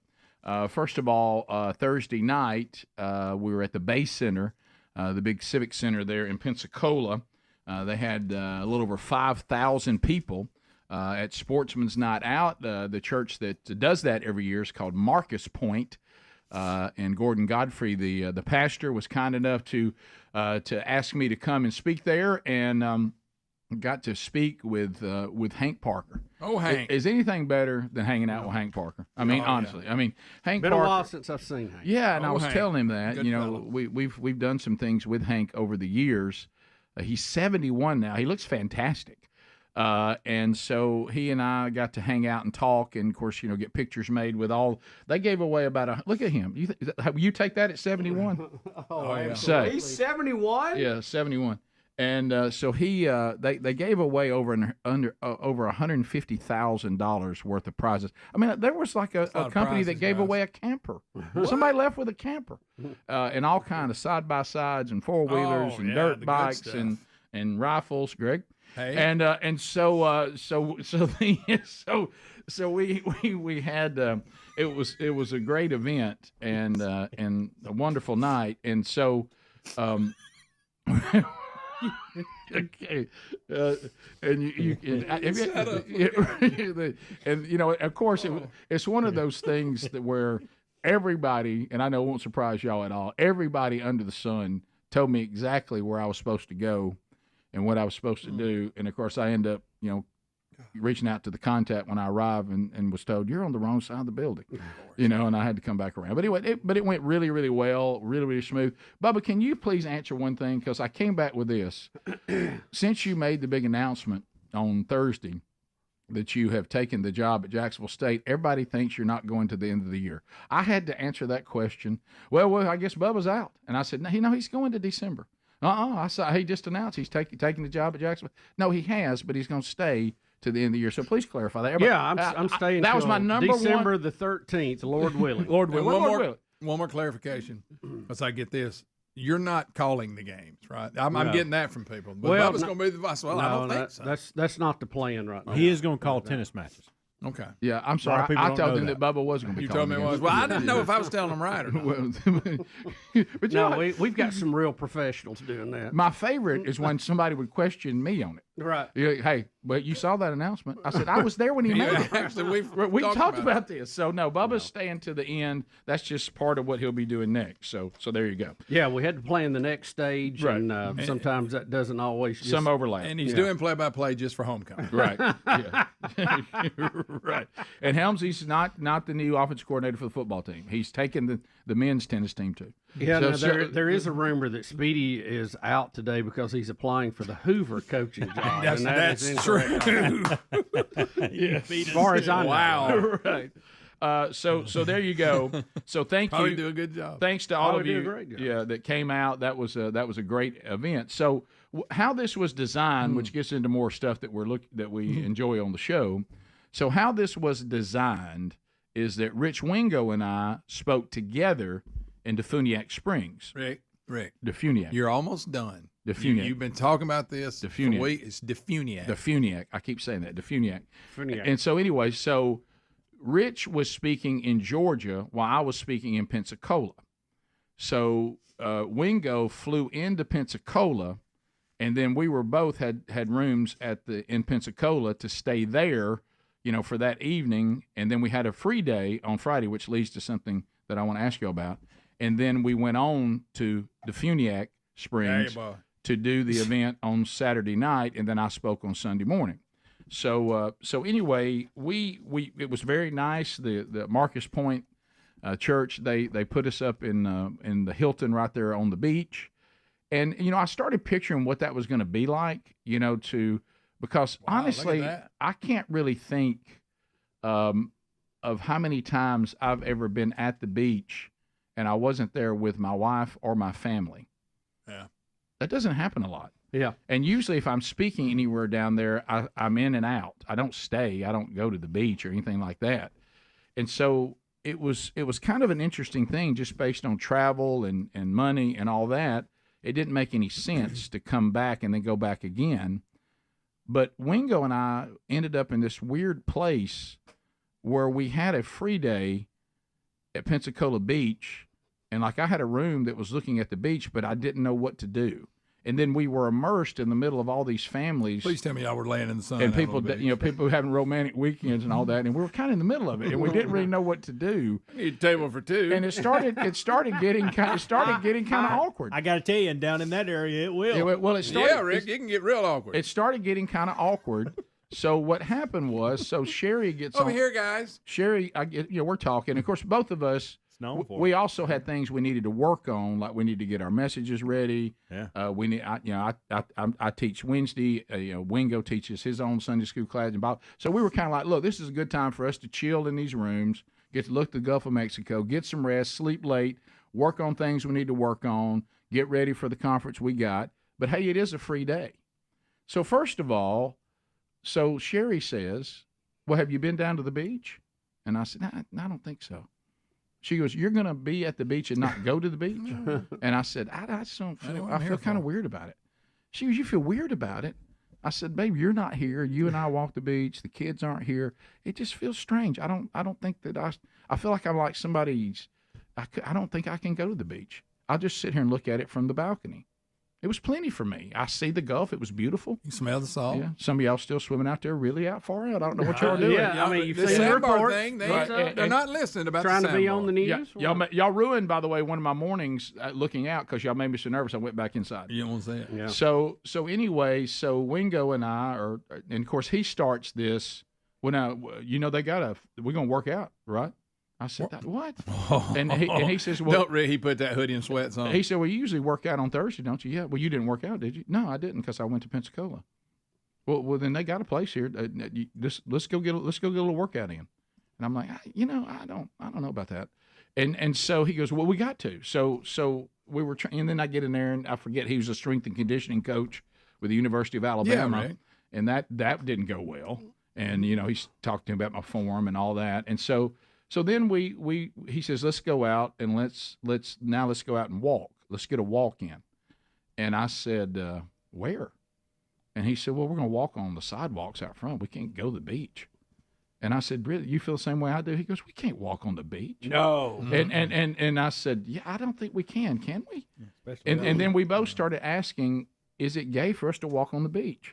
And so two right, men? Right. And I know you don't need to hold hands. Do two heterosexual men ever walk on the beach side by side? I think three can.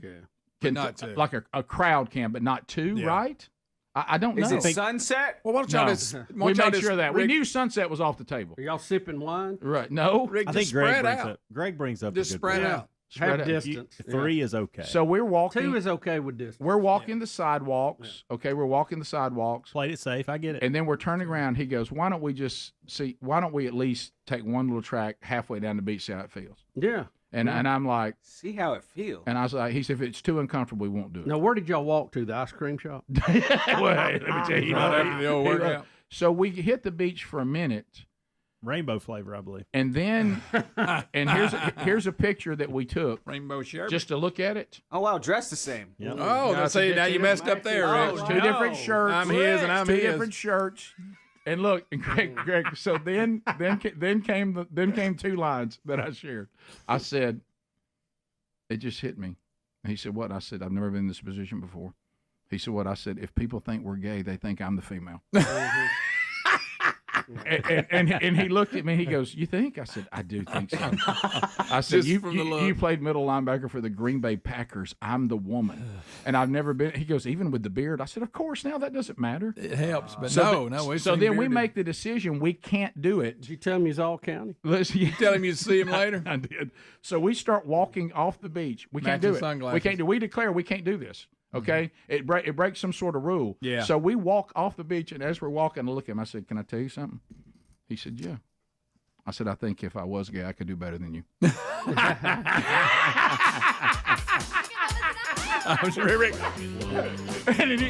then he shot me right in the neck. Yeah. I said, "I think I can do better than you." I'm sorry. I'm kind of. So yeah, that's good. So anyway, and the Funiac, we went on there on Saturday. and Sunday, and it was just a great weekend. Look for you and Wingo at the marriage conference. That's right. Now we're going to start doing marriage conferences together. We'll be back. Rick and Bubba, Rick and Bubba.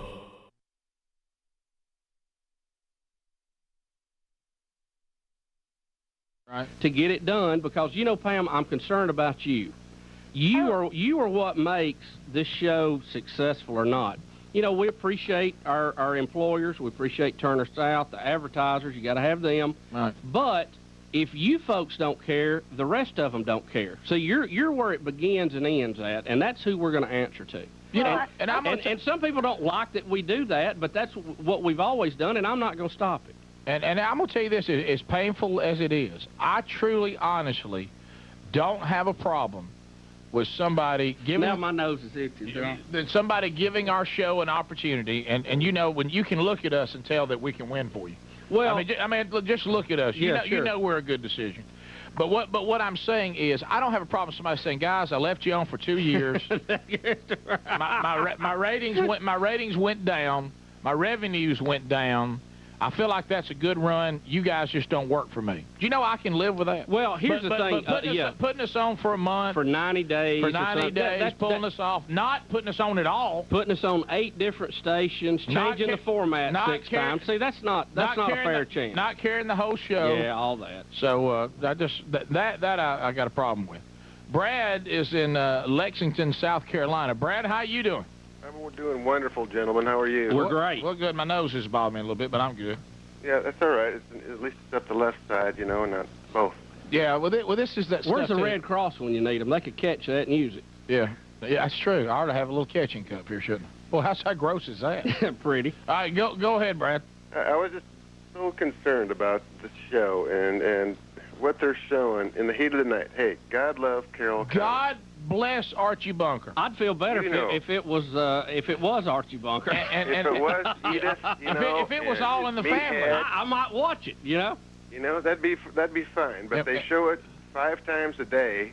Why can't you have an A to Z informational program like yourself on for one more hour? That's the part I don't understand about Turner South. They're acting like they have nowhere to go, like there's no room. I mean, well, guys, I love you, but I mean, what is it going to hurt you to leave the show on another hour? I mean, can we show this movie 15 times in a month? It ain't like we're asking for CNN time. Yeah, I mean, come on. It's not like that we're sitting there and y'all got your primetime lineup full and you have nowhere to put us. I mean, come on. Exactly. That's all right. That's fine. That's all right. That's fine, Brad. Ignore us at your own apparel. Well, how about this? I want to think they're going to carry the show on after 9 Central today anyway. Surely that's going to happen. Well, thanks, Brad. We'll see. The numbers are on the webpage. If you get cut off somewhere along the way, check the webpage. Danya, Phoenix City. Hi. Hi, Danya. Monkey Grass. Welcome. Glad you're here. Thank you so much. Listening to us. We were on the river down there, but that was another person. It ran dry. That's the ones that left us on the world famous "You've been on 90 days, you're not working for us" deal. Exactly. We just didn't get the ratings in 90 days. We didn't. It really? Didn't happen for us in 90 days. You're kidding. And undoubtedly, we don't know how to sell advertising in Auburn. Sure. Go ahead. See, and that's what I'm hoping y'all can get them somewhere close, like Auburn or even Columbus, because me and my husband are both, devoted fans of y'all's. We enjoy y'all's show so much. And it would be wonderful, as I was telling the other guy, if y'all could maybe get Turner South to carry it from 7 Central to, regular time now, because we'd be able to watch it in the morning. At least that. And one of the I'd like to see all 4 hours. You know what? It hurts us on the Eastern time zone that they don't start at 6. Exactly. Right. And you miss a lot that last hour, because a lot of the guests we have on, really the big names, see, they come into town from wherever they're coming from, and they can't get here till 9 o'clock Central Time. And that's if they take a very early flight. And so we're in a handle. What they need to do is just carry all 4 hours and be done with it. Yeah. Exactly. What would be wrong with that? Thank you very much. We would love it. Thanks. Well, thank you, Danya. Very sweet of you to say. Going to Chester, South Carolina. Sam. What's up, Sam? Sam? How you doing, Rick? Hey, Sam, welcome to the show, sir. And this is Monkey Grass, y'all guys. Thank you. Sam, do you like green eggs and ham? Go ahead, Sam. All right, I'm going to have to cut y'all the volume off. Yeah, listen to the phone. All right, I'm fine now. When I got no response to green eggs, I knew it was I was in trouble. All right. My suggestion to Turner South is, at 6 to 8 o'clock in the morning, Eastern time, they have a movie on. Then y'all come on at 8 o'clock. Right. My suggestion is put In the Heat of the Night on at 6 o'clock, pick y'all up at 7 o'clock, and carry y'all the whole 4 hours. I'm telling you, if this guy was in charge.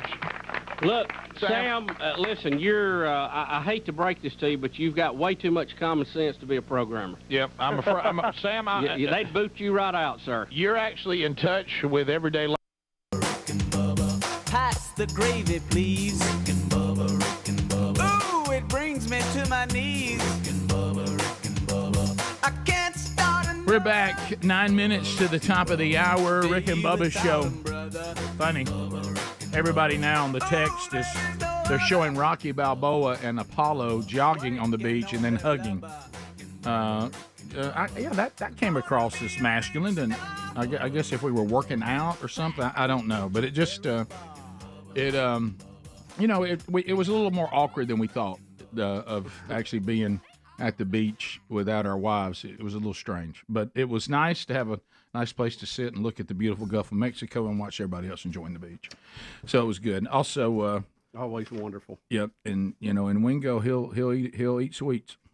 Oh yeah. You got to watch him. I mean, you know what I did? There was a pastry place, like a coffee place that has pastries in the lobby of the hotel. Oh, that's good. Whenever we were meeting to go to something or whatever, I just go stand by the pastries because I knew he'd see me. Because he was checking them out. All right, so a little messy too. He's messy. What? Really? Yeah, I mean, he and I talked about that. He says he thinks I'm OCD. He says the things you do is it's almost weird. And I said, well, you just have stuff laying everywhere. I mean, it just seems so unorganized and thrown together. Is that bad? It was. It was almost like arguing like an old couple. We were the odd couple. You two. We were the odd couple. I didn't realize Yin and yang. Somehow I turned out being Tony Randall and the female. Yep. All right, so let's hit this. The old guy and his gardener. That's right. And thanks to everybody for a great weekend. So let's talk about Trump a little bit. There's a lot going on. People on the text line are saying, "How do you feel about Pence not endorsing Trump?" I'm not surprised by that at all. No, I didn't expect him to. They ended on a real sour note. Yeah. I wouldn't expect Pence to be involved with it at all. Whenever you have people threatening my life because you told them I could do something that I did not have the constitutional power to do, that upsets me. I'll hold a grudge on that. But I will go back to this. I think Mike Pence is he's not against Trump. He's not trying to undermine Trump. He's just staying out of it. Yeah. And him staying out of that does not surprise me at all. I mean, you know politically where Pence stands and how conservative he is, and he just going to stay out of it. So I don't really blame. There can be people that have exactly the same political feelings and preference on everything, but have personality problems. It's one of those things. If Trump wanted him to come out and endorse him and stand with him, he should have treated him differently. Yeah, or gone to him privately and tried to mend that fence. But that's Vote Trump. Yeah, baby, vote Trump. And I don't think anybody, in all honesty, is waiting to see if Mike Pence is going to endorse him to vote for him or not. No. And as you said, Lutz said that Trump is his own worst enemy. Well, we've talked about and we this. have talked about that. Yeah, he's saying that the polling, when Trump starts with his attacks and his personal attacks and name calling, he loses a lot of people in the middle. Now think about this. We've talked about this 1,000 times. There's about 48% going to vote Democrat no matter what. About 45 Republican. You got about 8% in the middle that are not ideologues. In other words, they don't line up with, I think abortion takes a life. They don't line up with lower taxes actually creates jobs. They're not lined up with either side, and they just go with who they feel or who they like the best. And Trump is losing that battle right now with his insults and personal attacks, according to Frank Lutz, not me. Right. According to Frank Lutz. Well, listen to Greg Gutfeld from Fox News. You've talked about this before, Bubba. This is that same deal of you got to understand the culture he comes from. You always use the analogy, the New York cab driver. Cab driver. They'll just say anything, but you know what they're saying. He's saying that those that are bothered by Trump, you need to understand what you're asking Trump to do. He's not able to do because of who he is and who he's not. And so listen to Greg Gutfeld. He did a great job of nutshelling Trump. right now. I want to look at the big picture here because Harold did bring up, I understand Harold's point about discipline, but you can't expect a political experience from somebody who is never going to be a politician. And Trump is never going to be a politician. He wasn't raised as one. He doesn't act like one. He did a 70-minute relentless question and answer period. What should be gained from that? Like when you walk away from that, you can go, God, I wish you would rein that in. But the thing is, the one thing that you saw, if let's say with the 5, we have millions of viewers. A lot of them don't like Trump and a lot of them are Democrats. So they're listening to me tell you why this matters. He's engaged. And that's really necessary right now. All of the pistons are working. He was there for 70 minutes. He answered every question. You can tell that he's going to be like that with everything because he is. There's not that phony engagement of the establishment politician where they say exactly enough. It's neat and it's tidy and it's almost impossible to remember what they said after they said it. Politicians are trained to say nothing. You know, and he can't do that. He never got that training. So I think when you're watching vintage Trump, you have to realize that this is how he's going to be in meetings with people who aren't friendly to the United States or people who want something from America, and we demand scrutiny and reciprocity. So just replace the media with all those people. He's not a figurehead. So if you're looking at him and you're going, I can't stand him, he's not a figurehead. He's an agent. He's your agent. He's America's lawyer.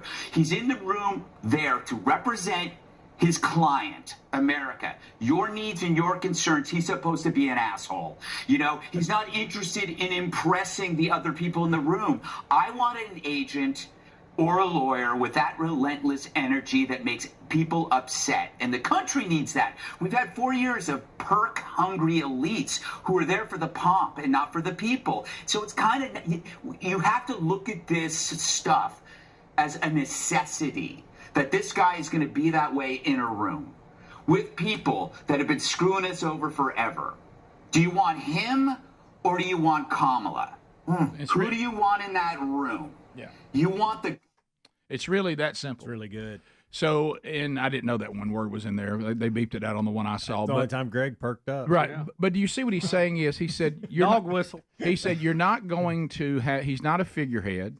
He's not a politician, so he's never going to act like a politician. He's an agent that stands between you and either an overreaching government or a foreign power that we need to be defended. And so he said, I want an agent in the room, not a figurehead. Yeah. And he's never going to do those politician moves where I answered the question and said nothing. He's never learned how to do that. So he's never going to do it. And you may think that's at his peril, but think about how the state of America right now doesn't need a figurehead. We don't need a politician. We need an agent that is out trying to make sure we get what we're supposed to have and we're protected from people who want to take it. So, and that may help, may not. But I thought I thought that was pretty well said. Yeah. Yeah, you have to learn too. He speaks in exaggerated examples. That's the New York cab driver way. Yeah. You know, a New York cab driver might not say, well, the Giants quarterback overthrew a receiver. He said, they missed him by a mile. Right. You know, and it's always kind of exaggerated, but you understand that going in. And I love that. He said he took questions for 70 minutes and answered them all honestly. You're not getting anybody else to do that. Top of the hour. Rick and Bubba, Rick and Bubba.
laughs keep coming, coming, and coming, coming, and coming, coming, and coming, coming, and coming, coming, and coming, coming, and coming, coming, and coming, coming, and let's get it started.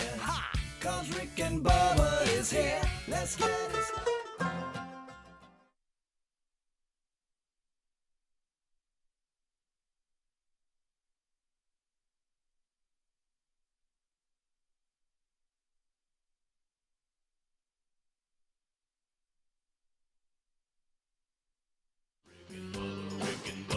This is the Rick and Bubba Show. Watch more at blazetv.com/Rick and Bubba.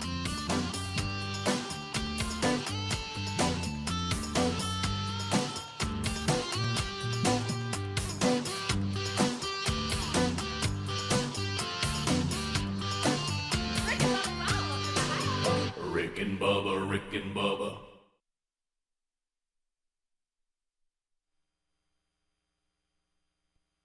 I'm telling you, if this guy was in charge. Look, Sam, listen, you're, I hate to break this to you, but you've got way too much common sense to be a programmer. Yep, I'm afraid. Sam, they'd boot you right out, sir. You're actually in touch with everyday life, and you have some common sense. I'm sorry you cannot work in this business. Yeah.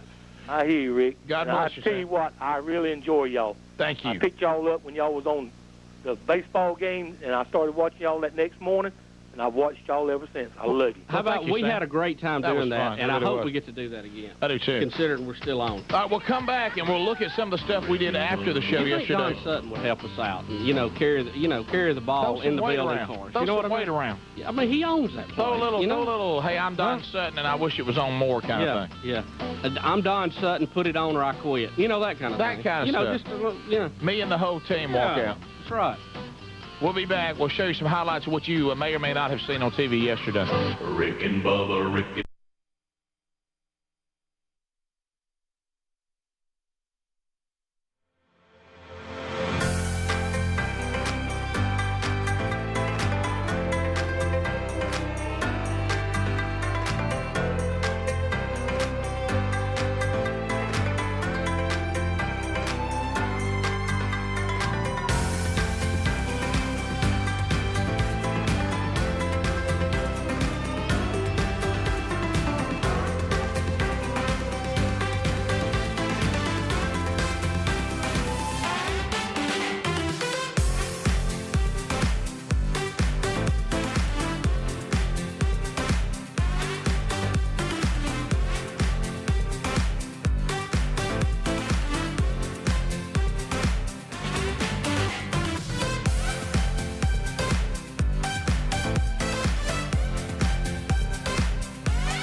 Here we go, 6 minutes past the hour. Speedy on vacation this week. The rest of the gang here. Greg, Helmsy, Adler. And welcome back, Bill Bubba Buster. Very glad to be here. Thank all of you for joining us. It is the little party we call Rick and Bubba. Or as we call him now, the voice of the Gamecocks. No, not to that title. That title is already spoken for. Yes, it is. Wasn't ready for that.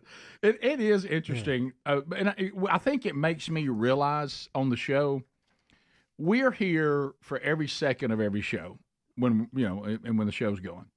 So we assume that things we talk about, because we talked about them and explained them, sometimes even over 2 to 3 segments, and we think, well, that's as clear as it can be. Right. And then you go out and you realize, or you start watching the text and you read your emails, that lots of people never hear it. Yeah. And then they start saying things like, well, what about this? And you're like, well, we've already talked about that. We've explained that in great detail. How did you come up with that? Well, somebody said. So we do our best to get you all the info we can. But somebody said. When all else fails, as I said a few weeks ago, just email us if you need clarification, and we'll clarify anything that you might. Well, don't just go off and start saying things or put stuff on social media. Just ask. And we'll try to clarify. So will you and Eli be in the booth together against Coastal Carolina? I'll probably be there holding the cords. We're not helping with this. So now we talked about Trump. Now Trump, and now we got J.D. Vance. It's quite a little 1-2 punch out there. If you want I'm holding out for tennis, Sam. Right. If you want people to speak frankly, we got to. Yeah, that'll do it. And so here is Dana Bash. That name's interesting considering what she's trying to do here, from CNN. And J.D. Vance he's just basically saying the questions you're asking me have nothing to do with us getting this country fixed. So here's him taking on her. Here we go. You've now asked me 3 questions about comments that I made 3 years ago. I wonder what Kamala Harris thinks about the fact that she supported policies that opened the American southern border. I wonder what Kamala Harris thinks about the fact that she lied to the American people about Joe Biden's middle facility for the office. You are interviewing me, Dana, because I respect the American people enough to sit down for an interview. I appreciate that. Kamala Harris has been the nominee for 3 weeks. She hasn't sat down for a real interview. Believe me, we are asking. You're not going to get a disagreement there. But the point is, Dana, you've got me for 15 minutes or however long you have me. We should be talking about public policies that matter. How are we going to lower inflation? How are we going to reduce the cost of food and housing? How are we going to close down that southern border? We've talked so little about that. We've talked a lot more about a sarcastic remark I made 3 years ago. I think we should talk about the issues that most Americans care about. Well, and let me tell you why she's asking you about a sarcastic comment you made 3 years ago. What was the comment? I don't know. The childless cat lady thing. Oh, the childless cat lady thing. Okay. Well, you know why? Because our stupid country, as we run ourselves into the ground nose first, we have gotten to the point where it seems that we're more concerned on whether somebody's mean or not, on whether we're going to last as a nation. Yeah. And that's what he said. That's pretty mean. He said, you realize we got problems that we need to be talking about, and you've got me, the vice presidential candidate, and that's all you want to talk about is me saying something about cat ladies 3 years ago? Yeah. And the problems we've got, don't you want to know how we're going to solve the problem? I bet Americans would like to know, are groceries ever going down? Is this southern border thing seems dangerous? Are we ever going to resolve that? What's our standing? We're on the brink of World War III. And you're going to ask me, you think your big thing is you want Americans to know that I might have been mean. Mm-hmm. Said something that was mean. Who cares? And to that point, the whole stolen valor thing, she tried to press him on that as well. And he, again, turns it to the importance of why we're even talking about it and what we should be talking about, if you guys want that clip as well. Okay. And on the question of when he left the National Guard, he filed his election paperwork February 10th, 2005. That was a month before the National Guard even announced that it was possible that they would deploy to Iraq, and it ended up being 2 months. He retired 2 months before they actually got the paperwork. But on CNN last night, Dana, one of the people who was actually in charge of him said they knew they were going to deploy to Iraq in February of 2004, fall of 2004. So he knew he was going to Iraq. He decided to quit, to retire, whatever word you want to use. Retire. Because he wanted to run for Congress. He lied about that. He said that when he decided to retire, he did not know that he was going to Iraq. That is another untruth, as even his senior military officer said. So again, I'm not criticizing the service, I'm criticizing the dishonesty. Dishonesty spoken in favor and for the purpose of political benefit. And I think that the most important thing here, Dana, is it goes to Kamala Harris's judgment. Tim Walz is ultimately going to be the vice president. Kamala Harris is in great health. I'm sure she's going to be president if she wins for 4 or maybe even 8 years. Why did Kamala Harris choose a person who has lied about their military service? I think that is a serious lapse in judgment.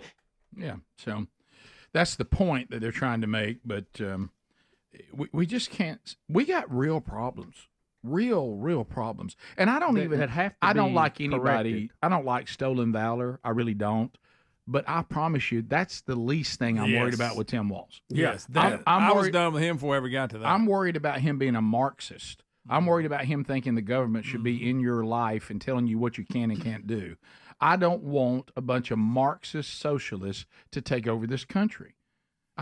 The National Guard thing is the least of my concern. I don't like it, but that's not what I'm concerned about. Him, but it ain't like I said. I didn't need that. I was already done with his policies tell me all I need to know. And I think the key to what you're saying is for Vance and Trump is to focus on the big issues. Right. Don't get in the weeds. I agree. They lose when they get in the weeds, even if they're right. They lose with that 7-8% in the middle. Right. And they need to talk about those first two issues and stay out of that. And especially for Trump, sometimes it's hard to do.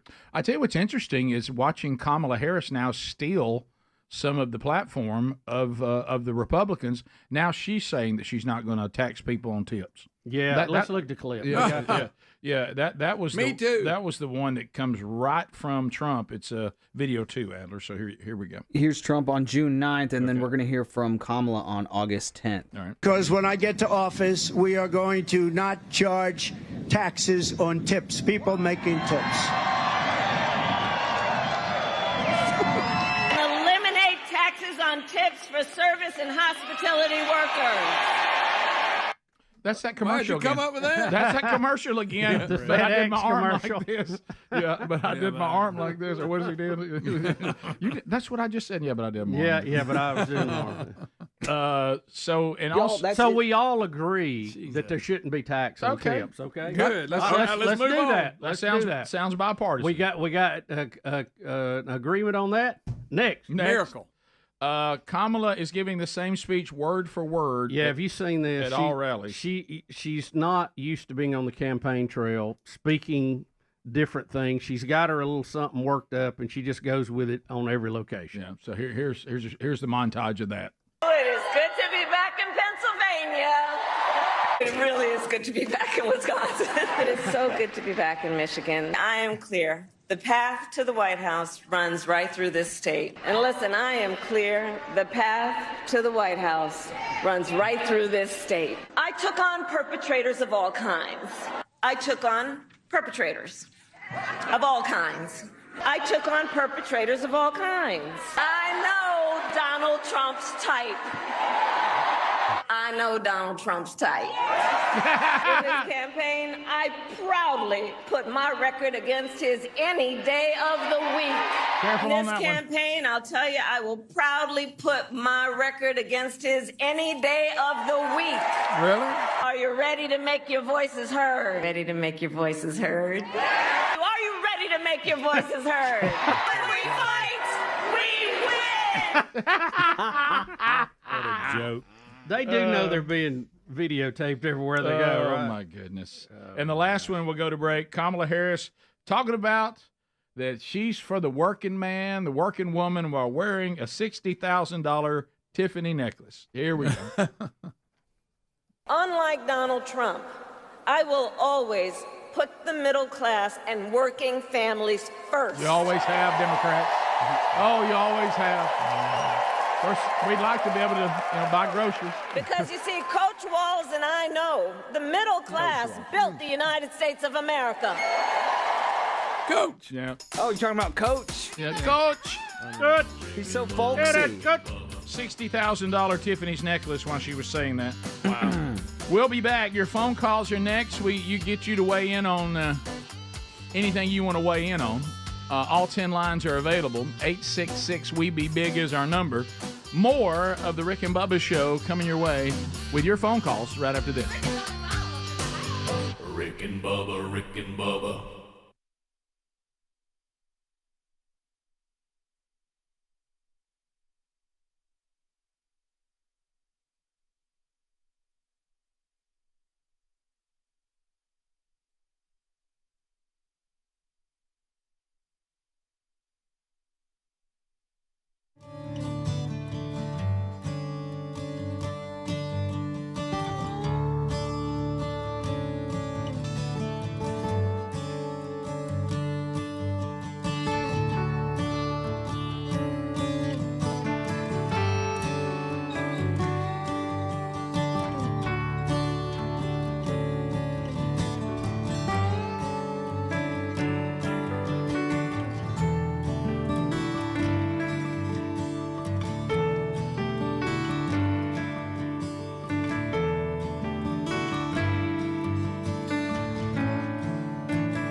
Here we go. It is phone troll time.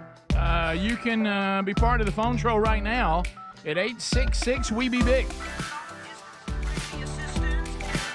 Largest number of people in the shortest amount of time, the real Greg Burgess, taking phone calls right now. And there's room for you at 866-WE-BE-BIG. You can join us. At the end of 30 seconds, the buzzer sounds. That means your time on the program has come to a close. The next person gets the opportunity. Remember, barriers are a blessing. No meaningless shout-outs. No shameless plugs.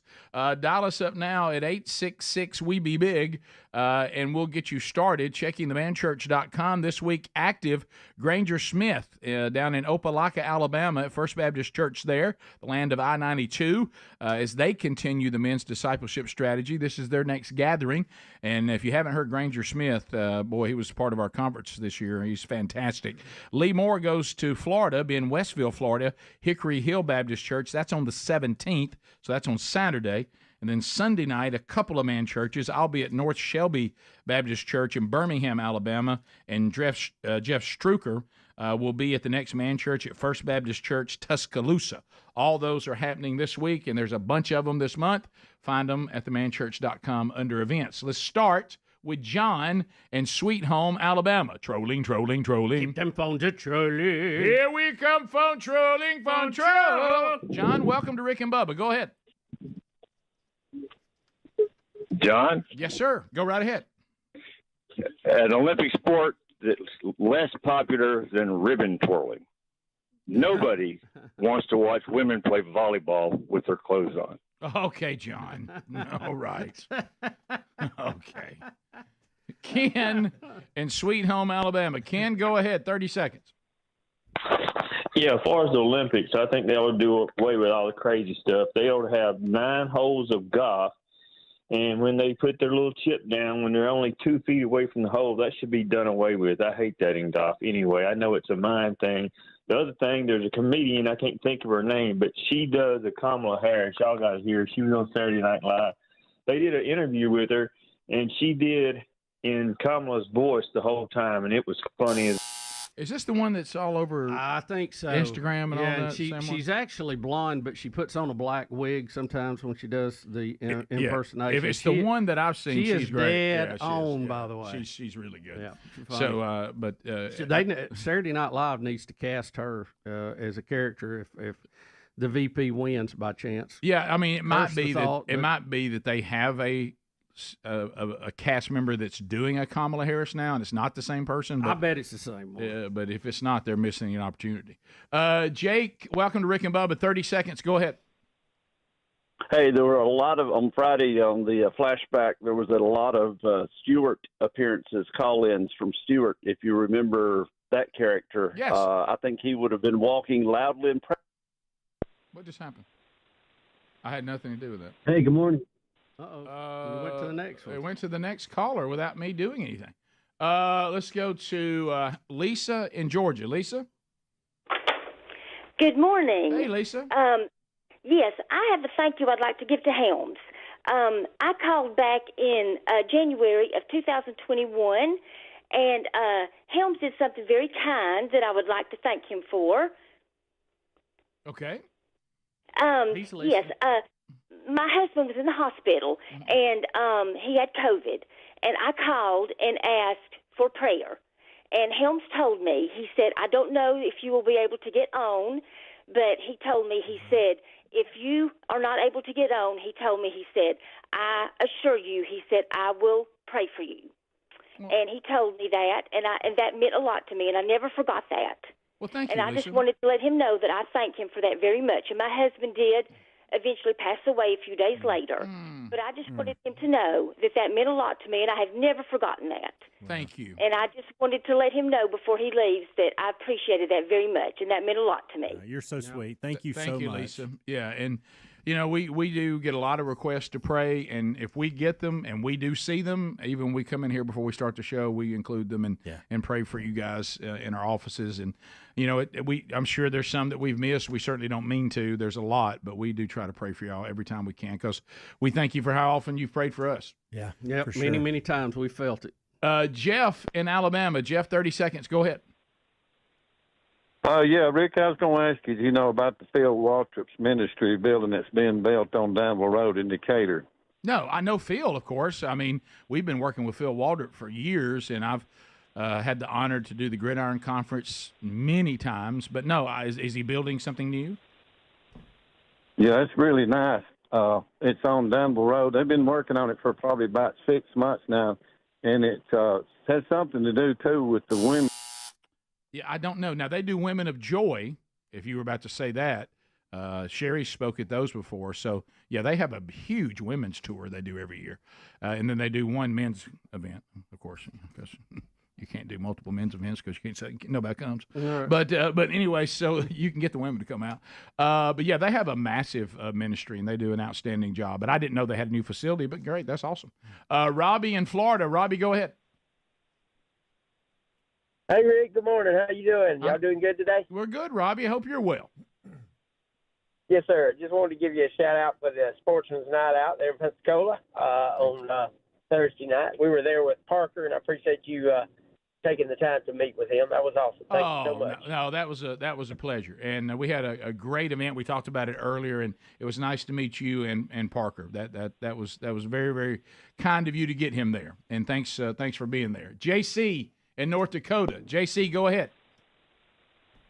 No, South Dakota, Deadwood, South Dakota. Sorry about that. Oh, okay, that's all right. Hey, guys, I just wanted to call and give you a weather report, but also tell you I've been up here at the Harley Rally now for just a little over a week. Yeah. Not a single Tesla charging station anywhere, and Trump flags like you would not believe. I saw one that said, "My dog is for Trump." You talking about the Sturgis event, right? Yeah, Sturgis. Yeah, Sturgis Motor Harley Davidson. I saw where a lot of the riders are unhappy with some of the management decisions at Harley. Some of their DEI stuff. Are you seeing any signs on that?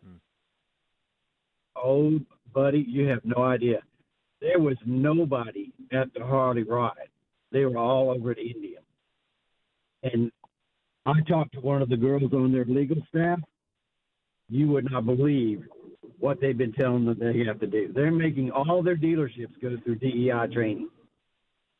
Yeah, I heard that too, Bubba. That has not gone over well. I'm telling you, we keep trying to warn. It's kind of like John Deere and what was the other one? The Tractor Supply. Yep. They're being heavily involved in that, and they're really kind of slapping their customers, their base customers, in the face. It goes back to this election. They don't care anything about it. It goes back to this election. The government right now is pressuring these companies with all these agencies that have been created, and they're trying to get them off of them and adhere to it. There's no sincerity to it. No.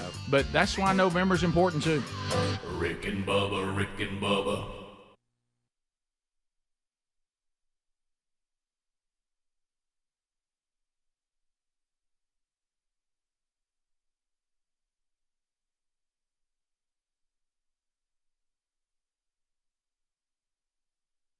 With quite a little year, 7 wins, 2 losses, .95 ERA, lowest in the majors, 3rd lowest in the history of ERAs. Or at least that's what Speedy wrote on this piece of paper. That's what. And how about this? And a pretty good guitar player. He and yeah. As a matter of fact, he will be sharing a few chords there. And what we like to do on the show, in a minute, Chris will play guitar and Damon Johnson will pitch. That's not Chris, fair. I mean, up to say a year or two ago, you are living out everybody. I'm saying me too, because I couldn't do it now. But you pitched a little ball, didn't you? Yeah, Rick. Back in the day. You look like a pitcher. Yeah, well, that was about 150 pounds ago. But you are absolutely living the dream of I'd say almost every red-blooded American male. I mean, other than the fact of being married to Faith Hill or Shania Twain. Sure. That you are pitching in the major leagues for America's team, the Atlanta Braves. You're seen all over the world. I mean, wow. I mean, that has to be great. Wow, you got some pressure on you now. You never thought of it that way, did you? I have now. But that is true. Throughout my career, I played with Cincinnati and the Florida Marlins and the Boston Red Sox, and every time the season was over, I'd come back home, and I saw I hear about the Atlanta Braves are the best. I'm like, oh, give me a break. I hate the Atlanta Braves. And the end of last year, the Braves ended up signing me. I'm like, what am I going to do now? I've always hated the Braves. Right. But you realize you broadcast. Yeah. Okay. You know you're seen in Atlanta, Chris, right? Yeah. Turner South. That might ring a bell with you. But now, I mean, playing with the Braves all last year, I mean, I wouldn't. I mean, they're the best organization I've ever played for. Bobby Cox, the way he managed our team, we didn't have an argument the whole year throughout our entire team. The whole year. I mean, it's unheard of. You know, I dressed as Bobby Cox for Halloween this year.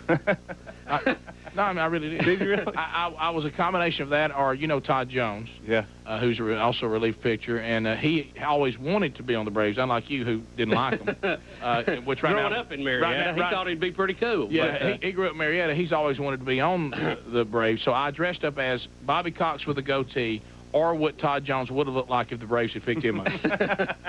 So it was a combination. I need to see pictures of that. Yeah, it was good. That was good. But you actually are from the area the show is syndicated, but we are based out of Birmingham, Alabama. You actually come from, you tell us, Vestavia.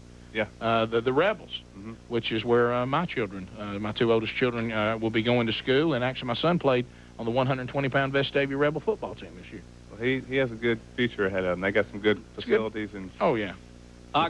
Chris, I got to ask you this because I already get an email on it. What is the status of Tom Glavine? Here we go. Tom. Let's get that out of the way, then we can talk Chris Hammond stuff. Where's he at? We've got him in here in the instant replay. Yeah, you may give me. Wait a minute. Give me his number. Do this right. Give me his number. Wait a minute. I'll tell you.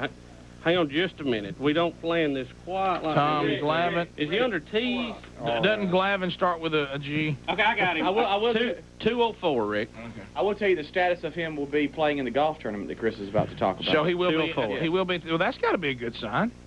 All right, listen to this. Will they have a cell phone with it? 204. Now listen to this. One. Hey, this is Tom Glavine. I love to paint the corners. You're listening to Rick and Bubba. Felt a little rushed. We wanted Tom to give us a little more. He almost, and I say almost, opened up there. Was pushed into the Bill Elliott category. You remember? I hate to say this because I love Tom Glavine and he's a great player, but our interview with him did not go as energetic as we would have liked. Because we call it. We judge every interview, and we blame ourselves, not him. Yeah. But it just sometimes it doesn't go. He doesn't sound thrilled to me. Just listen. One. Hey, this is Tom Glavine. I love to paint the corners. You're listening to Rick and Bubba. I think that's bad. I think that's pretty good. Chris, have you ever? Is he as low key as he seems? Yeah. He is. Okay. Have you ever been sitting at home watching Tom pitch with that camera over the plate, and that umpire will ring one up, send him to the bench, and that thing was that far outside? Do you ever go, hey, how about me? Can I have that? Can I have that too?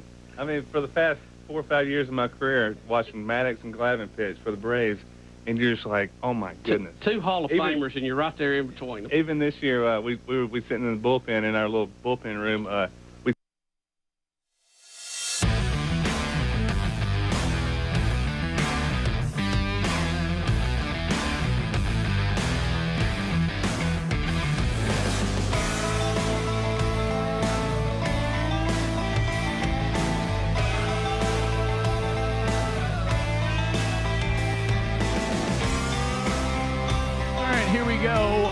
The Rick and Bubba Show. We're back from a 3-day weekend. Hope you enjoyed the best of shows.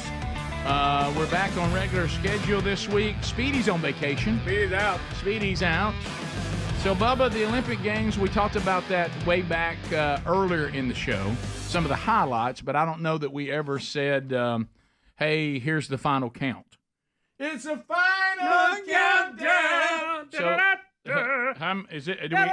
You're talking about 300 events and 1,000 medals being passed out. Wow, that's a lot. That's a lot. So, there's two countries that pretty much dominated the Olympics. That is the United States of America and the People's Republic of China. Okay. The U.S. had the most medals overall at 126. That could go to 127, depending on the outcome of the floor exercise and gymnastics. Yes. But we had 126, China had 91, and then Japan 45, and it goes down. Now, when it comes to gold medals, The U.S. had 40. China had 40. So we were tied in 40 gold and 40. medals. It's a tough one. And then the next highest was diving's what got Japan it. at Thanks, 20, Noah Lyles. which is half of that. So, you know, the U.S. and China dominated 80% of the gold medals. I hope Noah Lyles How sees is that China stat line in the today. 3 slot with less overall medals than the 4 and 5 on this thing we have on the board here? Say that one more time. Look at the total medals. Yeah, 126, 91, 45, 53, Well, 46. well, see, then how can they be? Yeah, I don't know why that's not. France should be up there, should it? And France and Australia have more medals than Japan. How's Japan? Okay, That's by I say, gold I say medal. they're ranking them by gold. Gold That's how- only. yeah, Okay, yeah. It's ranked by gold. Yeah. Okay. Sorry. That's all right, buddy. It's Ranking fine. them by Thanks, the Noah gold. Lyles. Thanks, Noah Lyles. Yes. Thank you. So it's 40-40 on gold, and if Noah Lyles had done his job, we'd have won the gold too. He had to be showboating. Mm-hmm. All right, number of countries who got 1 gold medal. Mm-hmm. Israel, Poland, Kazakhstan, Jamaica, South Africa, according to my list. In all fairness, all the Israelis that are athletic are at war. Yeah, I started to say they might be busy right now. Yeah. So. I noticed, and it was one of the relays, the females, and the only event I even saw in Ireland. And we're pretty close to getting a medal. They did very good. Yeah. They were digging. But I never saw them in any other sport. No, I didn't either. And No. of course, they had the classic green on. Oh, yeah. You speak of Ireland. Oh, yeah. Ireland. France did good. Top It's 5. not a cuss. Host country made top 5. That's pretty Yep. good. That's okay. Okay, buddy. That helps. Okay. All they're You worried concerned about the host all country. they're concerned with is coming in ahead of Great Britain. That's right. That's an old Now, rivalry there. Great Britain got some people that can run. Yep. They had some speed. Great. They had some others, but they've all been taken hostage by Muslims. Well, that's true. Right. So They're converting them. Next year, they'll be playing. right. I don't know if you've seen that mess in Birmingham. Yeah, that's good, isn't it? Australia top 4, and all everybody can think about is that breakdancer. Well, yeah. Boy, how about that? If only they could break dance a little better. Now, they swim good. I'll give them They that. do swim well. Mm-hmm. I've never seen dominance like the Chinese on diving. I know. I mean, they take everything. Right. Yeah. I mean, nobody's got a chance. It felt long to me. Well, you know, it felt like again, it's, unnecessarily long. It's a very disciplined sport, and they They excel in focus. that. Boy, they Yeah. focus. Great Britain had 65 medals overall, 14 gold. France had 64 medals wow. overall, 16 gold. So more gold for France, but overall, Great Britain was 65. So the rivalry continues. And Botswana Everybody's had got one. something to holler about.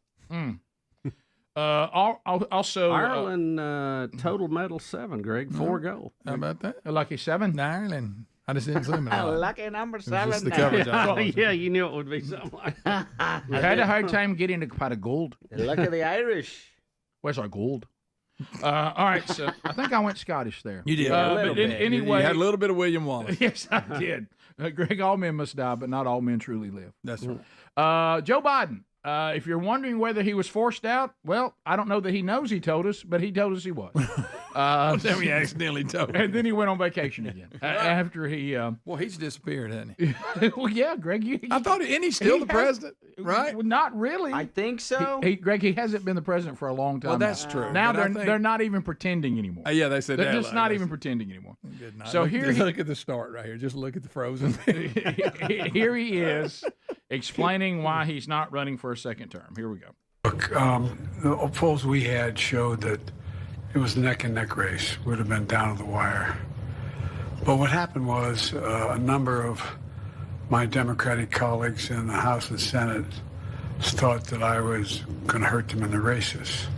What? And I was concerned if I stayed in the race, that would be the topic. You'd be interviewing me about why did Nancy Pelosi say, why did someone... And I thought it'd be a real distraction. Okay. He admits that they thought I was detrimental to the party. Yeah. And they took me out. It would hurt them in being reelected. Yeah, you hurt the down ballots. Yeah. Well, I think that the Biden presentation, even spin doctors and people who are masters of propaganda and marketing, they all said, you realize the product, we can't. We've done all we can do to keep this thing going. And it's so severe now, we can't even pretend anymore. Yeah. And it's sad. And hey, and you're killing us. Mm-hmm. And nobody apparently in the Biden family, of course, they don't seem to be overly loving. They seem to be more concerned about other things. But no one loved Joe Biden and his family, apparently, because there was no one who said, I can just remember, with Dad, we went through painstaking plans to try to give him dignity. And apparently this bunch doesn't really care about that. I mean, because you see him now, guess what? It's going to get worse. It's not going to get better. No. So, and you're talking about you're going to be elected for 4 more years? Really? But it seems like now that he's just been removed from the landscape completely. Yeah. Oh, yeah. It's almost like you almost think Kamala is already president. I know. Like she's stepped in to assume that role. So we'll see. But anyway, he talked about the fact that he was forced out. So also a bit of a technology update, Bubba. Yes, I love technology, but not as much as you think. But I still love technology, always and forever. So video 15, AI. There's a lot of things to be concerned about with AI. But as always, technology can be a blessing if used appropriately, and not misused. And we need to all be concerned about the misuse of any of this technology. But there's also wonderful things that it can do, and here's one of them.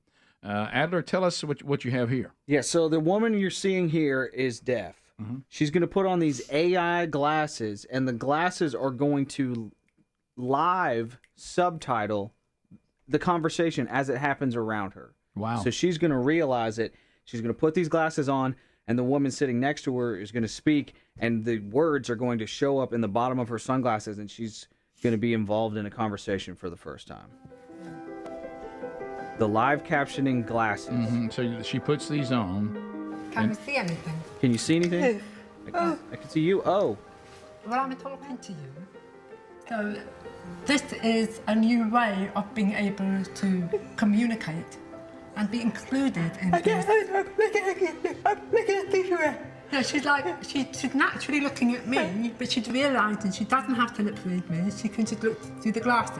Okay, so she can see through them good. So you see the person you're conversing with. Yes. Right. And now their conversation is just coming across the bottom of the glasses. Instead of reading lips, yeah. you just do that. It's a little bit of augmented reality, I guess, where that can pop up and do that, which is really a cool feature you're seeing on a lot of things now. Yeah.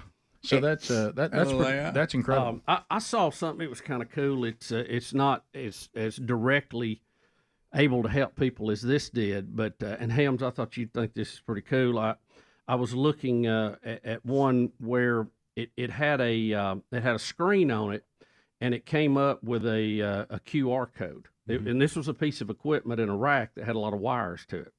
So you take the QR code and then your phone, you're looking at the equipment in the rack, and you've got all these wires, but it labels every wire for you. Wow. It's not labeled where it goes. Yeah. And I thought that was really cool. That is good. Yeah, there's a lot of good that can come with it too. Yeah, make fun of that, Greg. Yo, don't worry, give him time. Give him time. I need that for my Venezuelan neighbors because they'll be speaking Spanish around me. I'm just like, it could work that way too. See. When we come back, the world of NASCAR. Understand we had a little bit of racing as rubbing. Oh, they got a little carried away. Got a little Austin Dillon. We'll talk about that when we come back. More Rick and Bubba next. Rick and Bubba, Rick and Bubba. We see it on TV, and everybody looks at each other going, that's clapping for you. We'll be back in a moment with the best of Rick and Bubba on a circle change. It's a pitch that I can't teach anybody. Really? I mean, Don't give away who would teach it? I wouldn't teach it until I was done. I've thrown it like that since I was 7 years old, and I just figured everybody else threw it like that. So. I knew I recognized you from somewhere. I had a great pitch, but they just wouldn't let me use it because I had to go to my hair like this right before I threw it. But it was. Can I tell you this? And I'm not bitter because I don't like to air bitterness on sure, on Rick, the show. and we appreciate your gentle spirit. But when I was a kid, I really felt like that I should have been throwing the pill, and they didn't use me like they should have. Look, I was the same way. I was camping out in right field, and I just finally said, hey, somebody has got to let me on the hill up there. I am dying out here in the Bugville. Can I say this? And seriously, I think it's time to kind of get it out there, and let's talk about it. The year was 1977. I was playing for Oxford Lumber Company, You know, because, back then we didn't go by the pro names like they do now. My kids got cool uniforms and all that. It's got like, my son, just played for the Diamondbacks and had all the Diamondback gear and stuff and all that. I mean, we played for Oxford Lumber Company, and we had an advertisement on my shirt. Do you remember that? Mm-hmm. So I was like 5'10" when I was, 11 years old. And I'm on first base, where you always put the big kid. But I thought it was pretty standard to let the big kid throw the peel. You know what I mean? And they get in the game. They run out of pitchers. They said, he comes over and says, "Can you throw the ball?" And I said, "Sure. I've been standing over here all year." You know what I mean? I'm just waiting, man. And look, can I say, I got up there. No, what's that board at the ground? Look, I got up there and set them down. Wow. And, I was just throwing heat. But hey, they didn't go to me until like 2 games left in the year. I'm like, I've been standing over here on first the whole year. I should have been bringing the peel. Yeah, these days, the biggest kid's the pitcher. Oh, sure, that's standard. Let's see your gun there, Chris. What kind of arm you got? Hold your shirt up. Let's see the gun show there. Turn, I'm confused on TV. Look at that. Oh, yes, sir. Hey, let's get Charlton Heston in here. The gun show's here. Can we get a ref? This is so funny. I wanted to pitch so bad, and I knew if I could throw a curveball, I could get on the hill because nobody else could throw one. Right. We didn't know it was bad for your arm and all that stuff. Sure. But this is so funny. When I was 12 years old, I broke my right hand, my wrist. I even missed the very beginning of practice because I still was in a cast. And when we got the cast off, I could throw a curveball. And I could throw them all day long. It didn't hurt. Now, I could loop it around somebody's back. It wasn't the sharpest little twist you wanted to see. But so we got to do a little pitching then. It was fun. Yeah, that's really the only thing that kept me out of the major leagues. Because I couldn't hit a curveball. The first time you see a kid bail completely out of the batter's box and the umpire call it a strike and he can't believe it, there's nothing more satisfying than that. Right. I never could make myself go, that is not going to hit me in the face. I think if that was true with everybody, there'd be a bigger major leagues. Yeah, the curveball it's a little hump to get over. And it is that, to me, though, and what I liked about the curve is it looked so special. When it was coming at you, you went, well, this is the pitch that I'm just going to hit, into the darkness. And then it's just got that spin on it, and you're looking at it, and you go, is that going to hit me in the face? And then you're on the ground, and you're, yeah! You're like, what? But when you get that good one, Rick, it's where it's coming right down the middle. You think, oh, this is the one I've been waiting for. Hey, where'd it go? Yeah, right. You swing, and you look, and the catcher's diving out there trying to find it in the dirt, and you go, what? But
minutes to the top of the hour, the Rick and Bubba Show. Ooh, it brings me to my 866 We Be Big is our number.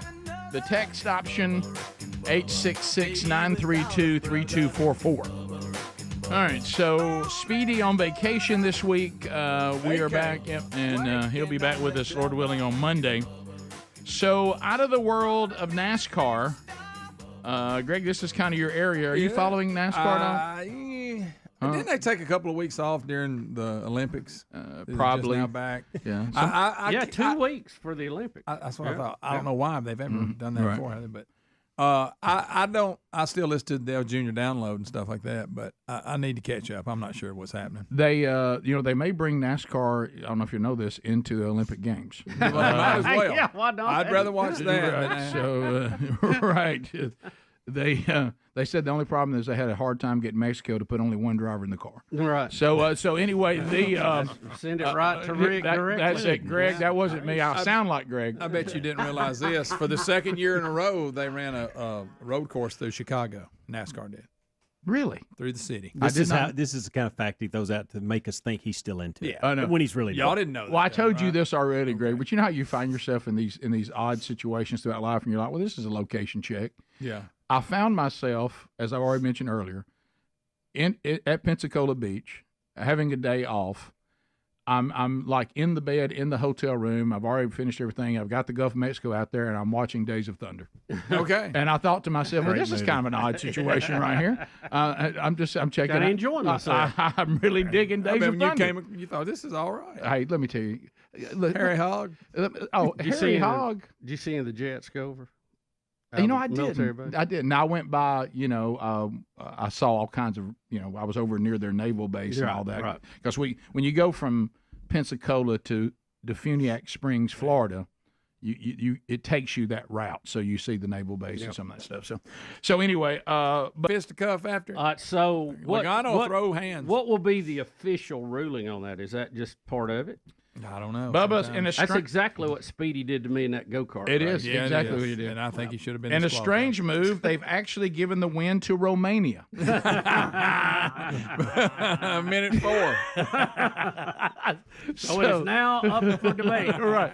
So the appeal was 4 seconds late, according to the Olympic Committee, but they're appealing that, saying they got footage that says something different. All right, so I'm with y'all. Do we know, Greg? This is your area, I Greg. don't know. I haven't been. I heard this morning that Austin Dillon won the race, so I guess he got. Would you see how? Oh, here we go. Here's Logano. Logano's going to come in. Is there language? Noah Lyles said he can't believe he walked off. Thought he'd be in a wheelchair. He attacks. He attacks. Well, it gets personal here. Austin's season was on the line there, but what are your thoughts on what happened down there?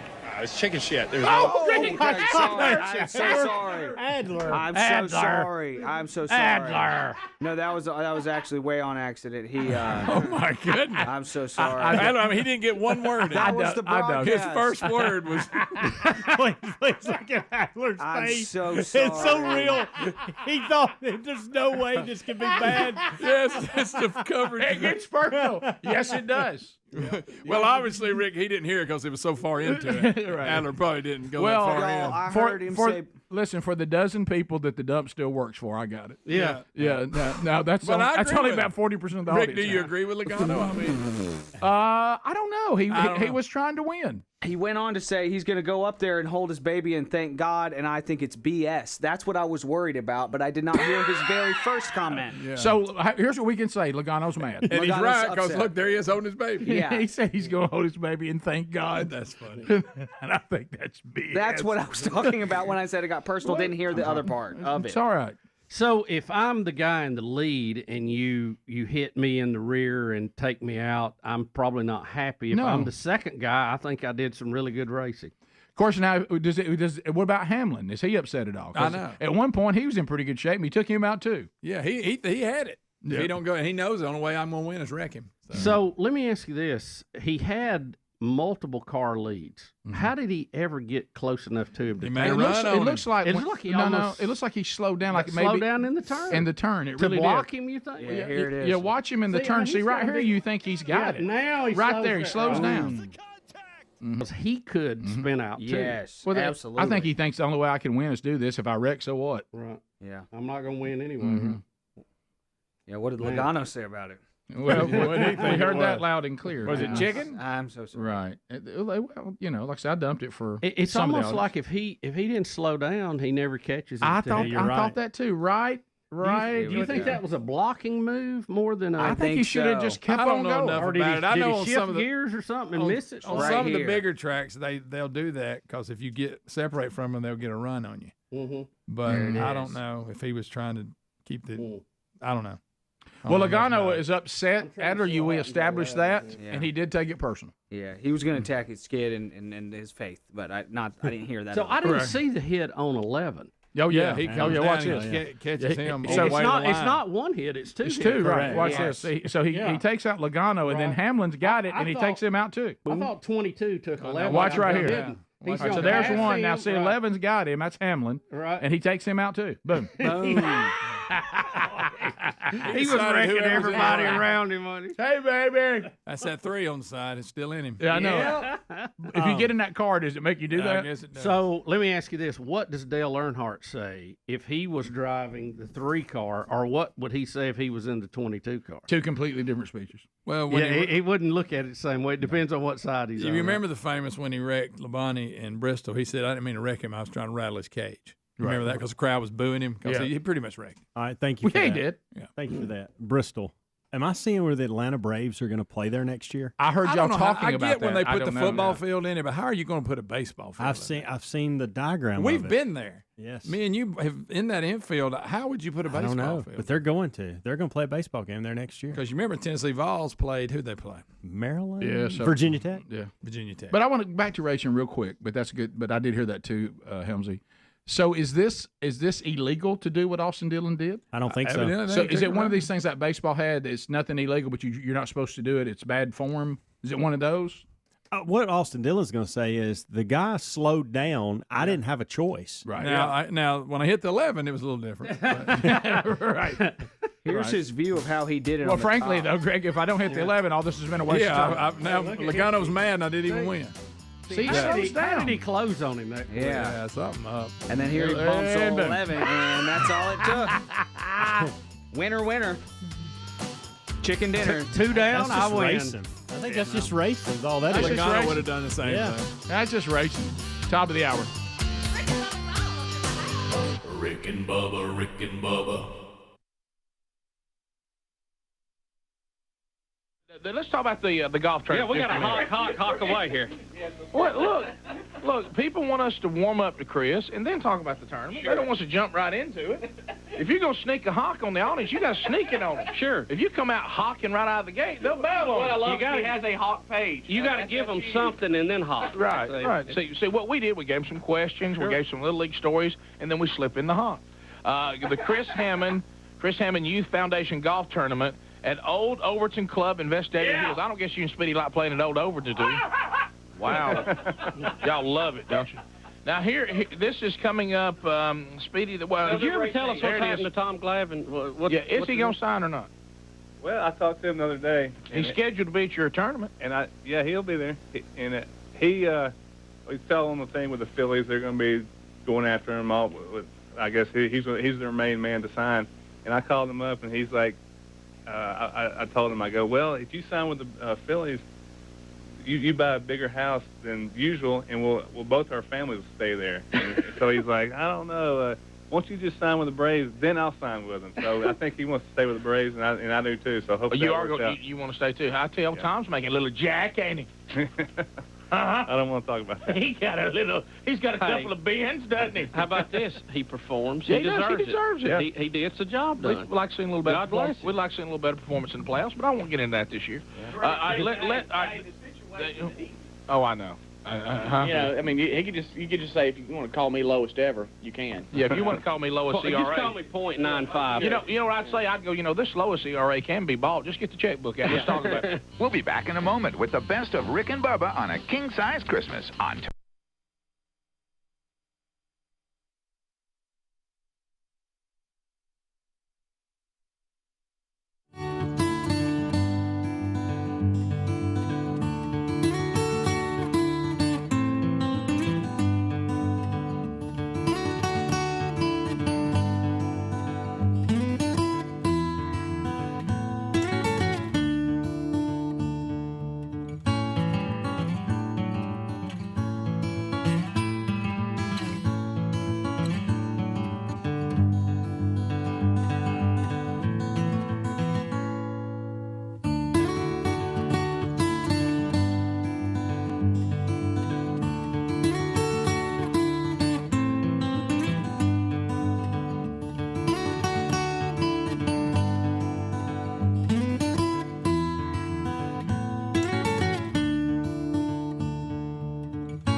7 minutes past from the Big Boy Studios out on the bleeding edge of technology. A brand new hour of the Rick and Bubba Show. Speedy on vacation this week. Helmsy, Greg, Adler, all here as we roll into another hour. Say hello to Bill Bubba Bussey. Rick, glad to be here, and thank all of you for joining us. It is the Monday edition. We're kicking off the week, covered a lot of stuff over the weekend, and the Olympics look like they are now behind us, except for one bronze medal that we'll decide hopefully later this week. Yes. Boy. Can I just say something? Yes. No. No. This is what just happened in the break is one of the things I'm going to miss the most about this place. Yeah. I don't know that there's many times when I'm outside of here that I laugh so much that I have tears in my eyes. Right. And it just happened a few minutes ago. There's a lot of that around here. And there's a lot of, and I just want y'all to know I am going to miss that. That was hilarious. Awesome. Well, sometimes, and it doesn't really work during the live programming, but sometimes the off-the-air show can sometimes exceed, as far as just sheer laughter. Yeah. The parameters of the live show. That's a good way to put it. Yeah. The parameters of the live nobody show. is immune to getting a shot taken at them, or whether they're here or not. You don't even have to be here. Just somebody we know. Especially, it's even better if they're not here. It actually is. Sure. Oh yeah. Then it's really piling on. Yeah. Then you pile on. And then there's no flag on the play. We learned a lot last night. Here he goes. Here he goes. I just simply want to thank y'all. That's all I was doing. Here we go. Listen, that last one you threw in got me. Rick caught the tail end of it. I didn't hear it. I just saw y'all's reaction. Maybe I should be thankful I didn't hear it. But it wasn't that bad. Okay, it wasn't that bad. It wasn't as bad as one I thought it was clever, but it wasn't that bad. That explains the look on Big Boy's face. Yeah. So anyway, and as we start this hour, Greg, I was here listening to you in the kickoff hour about, I know Bubba's just finished this monumental move, that the move that never ends, and and the things we had with moving Mom, that nothing compared to what Bubba's been through, and just the whole thing. And then you've got something going on.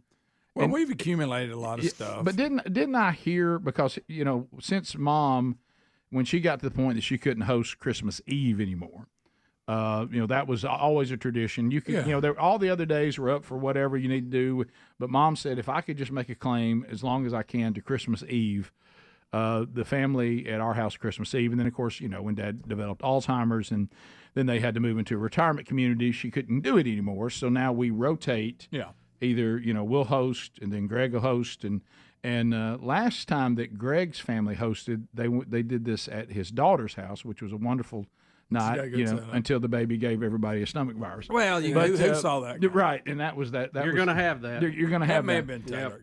Really, it may have been Taylor. Didn't he? Taylor admit that. You remember one time? I don't want to get into it. Yeah. That as years go by, like I remember one time there was an incident, and I found out that Speedy maybe was more involved in it than he'd let on, and he didn't tell us 2 years later. Is Taylor starting to admit now that maybe he gave everybody the stomach virus? He may have been patient zero. Okay. But let me tell you, it was a doozy. Oh yeah. But anyway, and I know this, and we all do because we're all married. Did I catch that your wife, because she knows y'all are hosting this year, this is all about preparation for Christmas Eve? Well, is that involved in this? It is indirectly. Okay. We're moving some stuff. We accumulate some stuff when Mom moved. Right. Let's just get it out here and put it Sure. somewhere. So we're digging through all that. Let's get this out here. So one of the things, go in the closet where we keep all the Christmas stuff. And I'd let it get a little out of order. Okay. But so I go in there, and there's way more trees than I thought we had. So what are you doing with extra trees? Well, I said, we're going to throw these trees out. She even said, yeah, that'd be a good idea. So every time I came out, when I said about this, oh no, I need to keep that one. Why? Well, I like that pot that is sitting in on the bottom. I'll put that on the front porch. I said, there's 2 of them. Yeah, leave both of them. Here I come back out. What about this and here? Oh no, I got to keep that one. I mean, we're hosting. We got. So that's when I heard that. Anyway, that was involved with y'all hosting. So. Oh, that suddenly made me hang on to all kinds of trees that I probably could have got out of. Right. I'm hoping that maybe I can sneak up there. I don't know if she really got a full count on how many are in there, but they're everywhere, and we don't use them. We use 2, 3. We use 3 normally, but I don't know this year. But I said, this conversation we had about let's get rid of some stuff. It didn't happen today. In fact, we have more. Oh yeah. So I did, but to make myself feel better, I rearranged and got a little more orderly. I'll say that. And I didn't fall through the ceiling. Okay. That's the key Because I was in part. that same Have room. you fixed it? I fixed that part, yeah. Have you decked it so you don't? I doesn't have. happen again? I need to extend a little further. Yeah. But the one part that I fell through twice, you think of the first one I'd have fixed it then. Right. Yeah, twice you fall through the roof. You go ahead and put a board down. Yeah. So I did. But So I want to be clear. You went. but to, we're cleaning out, and but we end up not cleaning. I was about to say. So you went to remove stuff, and every bit of it was told to put back in. And it was one of these. Well, I didn't know I had that. If I'd known I had that, we'd have put it out. And I said, well, I've messed up. Now that's where I messed up. I shouldn't have shown it all to her. I should have just got rid of it. She no way she would remember. Well, that's what I was going to say. We all know that if you would just throw things away and never tell them, they'll never ask for it again. But let them see it. Oh yeah. As you're trying to throw it away, and suddenly they have to have it. You know what I'm saying? I didn't throw away one, not one. I was intending on throwing away at least 4. And they're different sizes. There's the one gigantic one that is just like that I dread every year. It's like me in a fist fight with a big tree. There's that one, and then there's one in the redbird tree. And then there's kids tree. You have to have the redbird tree. But now we got all these others added to it. So how many you normally crank out there, Bus? 12? I have no idea. Will that change at the lake? Yeah, I have no idea. I know nothing. Yeah. The first, that big tree is ridiculous. No, I heard, because I'm the other end of the spectrum, and I heard Jerry Seinfeld. I'd never heard him do this bit, never. It may just be stuff they're playing with now, because I know he's doing a lot of interviews and stuff. I had never heard this bit when he talked about the difference once he got married with the wife wants to keep everything and he wants to get rid of everything. He says, matter of fact, I'm so bad. He goes, I wish there was a store where I could go get something, purchase it, and then throw it away. he said for me, that was the ultimate. He goes, so, I throw things away. He goes, now looking back, I probably shouldn't have thrown away our wedding album. Maybe I was a little. He said, my wife came and said, where's our wedding album? He goes, I thought you were done with it. And That's so true. Yeah. But they got a lot of pieces of furniture, and I got a lot of that out of there. I say stuff we're going to redo. Would you like a china cabinet? But here's a good deal. And a dining room table and chairs to go with it, Rick. and one end table. I would not. In fact, I probably have those. A different one. I'll let you have those. Rick, you need to just donate that and be done with it. I did a thing. They'll come get it. And a lot of times, if you ever get the wife cornered, they'll just delay the game. Yeah. And I said, I need you to make a case for those things. Yeah. Indicator. I need the case made for them today. What? Tell me who in our family is going to take a china cabinet and go. Tell me who in our family needs a full dining room set with chairs that would fit in their area. None. Okay. And then why are we holding on to it? So I said, I think it's time for me to tell the storage building people, when y'all do your next sale, roll it out of there. Open ours up. Let her go. Let her go. I mean, there's got to be a case made. No, I agree. And so, and if you make the case, I'm okay. Yeah, but having it just to have it. We finally put downstairs, and by the way, it still works. I just need a needle. Meemaw stereo. Oh yeah. So nice. And it's in a cool place now. It really looks cool, and it actually still works. Good luck getting it. Where was that thing? Never find a needle. No. Where was that at? I remember moving it from Mom. It was in our garage. Apparently. Yeah, because I moved it before I left. Rick and Bubba, Rick and Bubba.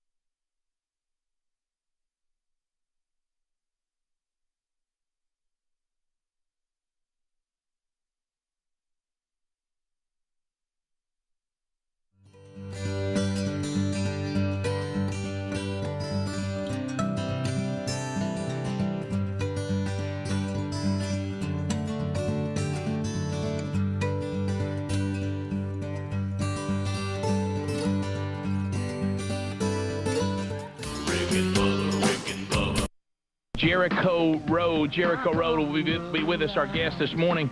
They'll be appearing across the country. We'll tell you where they're going to be in our market tonight. It'll be in the Birmingham, Alabama area. We'll talk to them coming up in just a bit. This has been an ongoing saga, though. We want to update you on the program. How many years ago was it, Mr. Hines, that we shot this movie? End of 1999, we started shooting. My gosh, it's longer than I thought. Yeah. Finished in 2001. But when were we out there? in '99. In 1999 on the program, Bubba and I were flattered to be asked to have a very, what we think, a small part, but a very important part in the movie Rustin.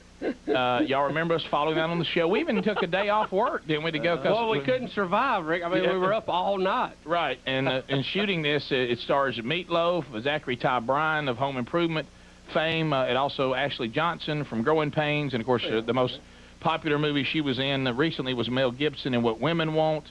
It has Rick Johnson, who you've seen in Tom Cruise's sports movie. What was that called? Jerry Maguire. Jerry Maguire. Any Given Sunday. Yeah, Any Given Sunday. And Michael Papajohn's been killed in every Arnold Schwarzenegger movie of recent memory. Yeah, and Spider-Man. And killed Peter Parker's uncle in Spider-Man. Did you see him recently in Terminator? Though he tried to save Arnold Schwarzenegger. That's right, in Terminator 3. I thought that was interesting. So there's a lot of names in the movie. It's a very good movie, and we've been trying to, get that out to the public. We had some showings in some theaters regionally, but today we're happy to announce that it is on DVD, and you can rent a copy of Rustin. So that is huge today. Now, I guess it's not... all kind of started on the show because we were kidding around with the guys about, they were talking about making a movie, and we said, well, let's get on it and do it. Yeah, and hey, they did. That was the thing that was so weird, is that we started joking around on the show with Steve about it. He was looking for just letting people know they want to shoot it in Birmingham, which is where we do the show from. And, they got off the air and basically said, well, we'll help you promote it if you'll put us in it. And so that put them in kind of a situation, but it all worked out. Absolutely. And I really think our part in the show is pivotal. Your word is huge. There's no doubt. That is. So with that is available at Blockbusters and movie galleries. Is that correct? Blockbuster and Movie Gallery has been extremely supportive of us. And if I can, I want to thank two people that have been. One with Movie Gallery, Sherry Collins has been just really out there in supporting us, putting in all their stores, and then Rhonda Bauer with Blockbuster has been huge as well. So this week, good-looking cover. It is a good look. Look at Meatloaf there, playing the coach in there. I guess we're on the back, huh, Steve? That's Ashley Johnson in the middle, and Zachary Ty Bryan, who you remember from Home Improvement and many other movies now and that. So they're all in it. Where are we listed? Are we in the clouds right there, Rick, behind Meatloaf? Subliminally. Is that it? In those clouds. Now, can you buy copies of it too, or is it just renting? On Amazon, you can. For right now, we're going to try to change that to where it's easier to purchase one. All right, on the back it says Meatloaf, Ashley Johnson, Zachary Ty Bryan, Rick Johnson, Michael Papajohn. Where are we not? Where's our names? Are we on here somewhere? Rick, it's way down there. Are we? You're on the credits of the film. Okay. Can I tell you something though, from a educational standpoint? It was so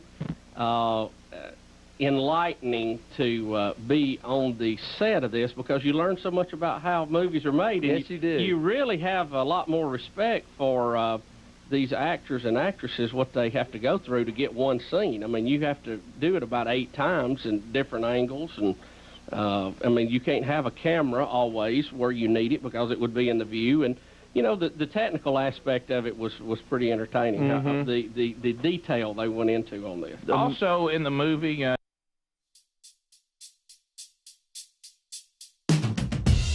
21 minutes past the hour. We're recapping the weekends mixed in with the headlines of the day. That's what you call the Rick and Bubba experience. So a lot of moving, a lot of this, a lot of getting rid of that. And then it's that time of year. I've seen you. I'll see you out there. Got friends, including Helms, who's going to update us. One thing, there's things about parenting that you miss, and then there's things that you don't miss. Moving any child into college is something you never miss when it's over.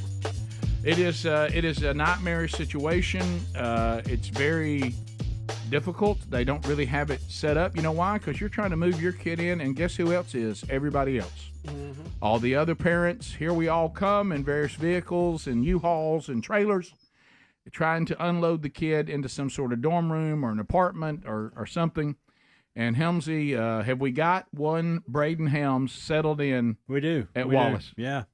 We took a chance and went. Did Friday. you decorate the room? No, and I want to talk about some streamers this or a anything. little bit. Yeah, that stuff like that. Big picture of you with that new haircut. So why has my haircut got to do with any Well, of I it? thought he might have a picture of you so you can see it.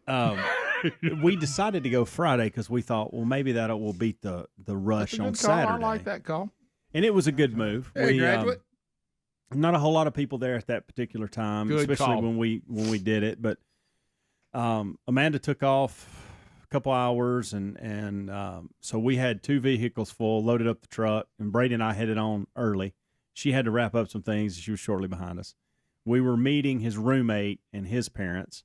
They'll go by the name of Shannon and Jessica. Okay. And they they're living in it's a men's dorm, and it's for the athletes that go to Wallace, and it's a pretty cool setup. It's all one level, and so Okay. you got two to a it's like a small apartment actually, but it's nice space. And so they got there before we did, and so we walk in, and there's a lot of shuffling around of furniture, and hey, where should the beds go, and where should the dressers go? And of course, Shannon and I are just looking at each other like, stay out of it, man. Try. Let's just stay out of it. Because it ain't going to matter. Yeah. Getting in is just a waste of time. Well, All you hey, need to do is put something where they tell you. We weren't communicating out loud, but we were telling each other things with our eyes, like, hey, we're just the muscle. Typical dorm beds? Yeah, they're full size Oh, beds. nice. They're nice beds. They're nice Okay. beds. Of course, we can't. We got to have risers to put under them to make them high, so we can slide things under them. Understood. Didn't know that was a thing. So you should have seen that, especially where we moved them. So we did that, and there was a moment where it was like, hey, we need to move this back here and this, and Shannon and we just kept looking at each other like, yeah, this is just good attitudes. Just stay with a good attitude. Just embrace it. Yeah. Just be over in a few hours. Sure. Just embrace it.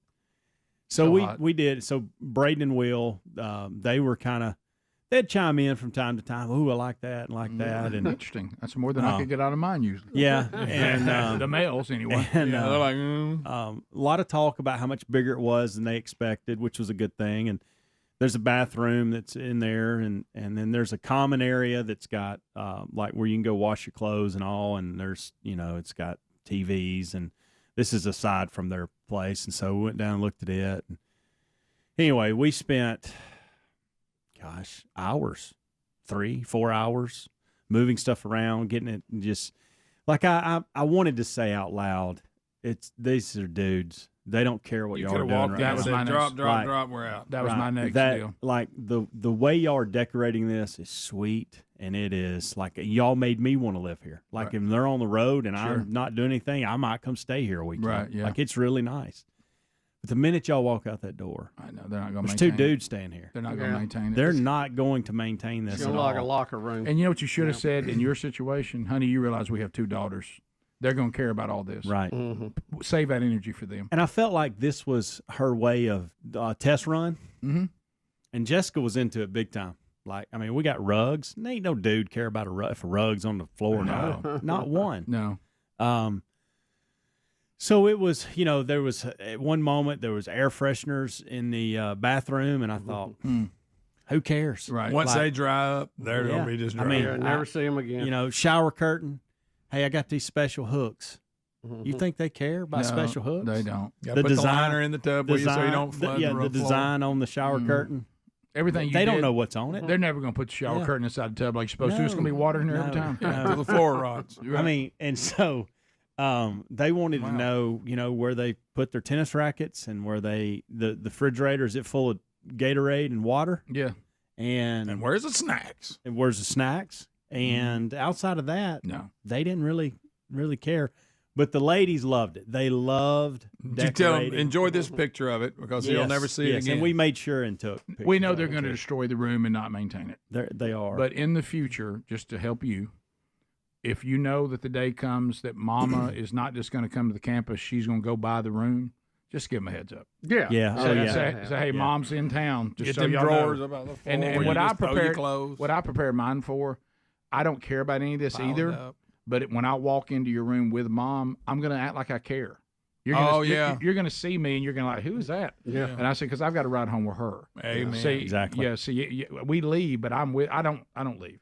So I don't care. I'm giving you a heads up. Please don't upset Mom because that'll be my problem. Yeah. Then you're over in my area. The Right. send-off, Then I do care. The send-off was a little different because he doesn't actually have to be there, report full-time till tomorrow. Okay.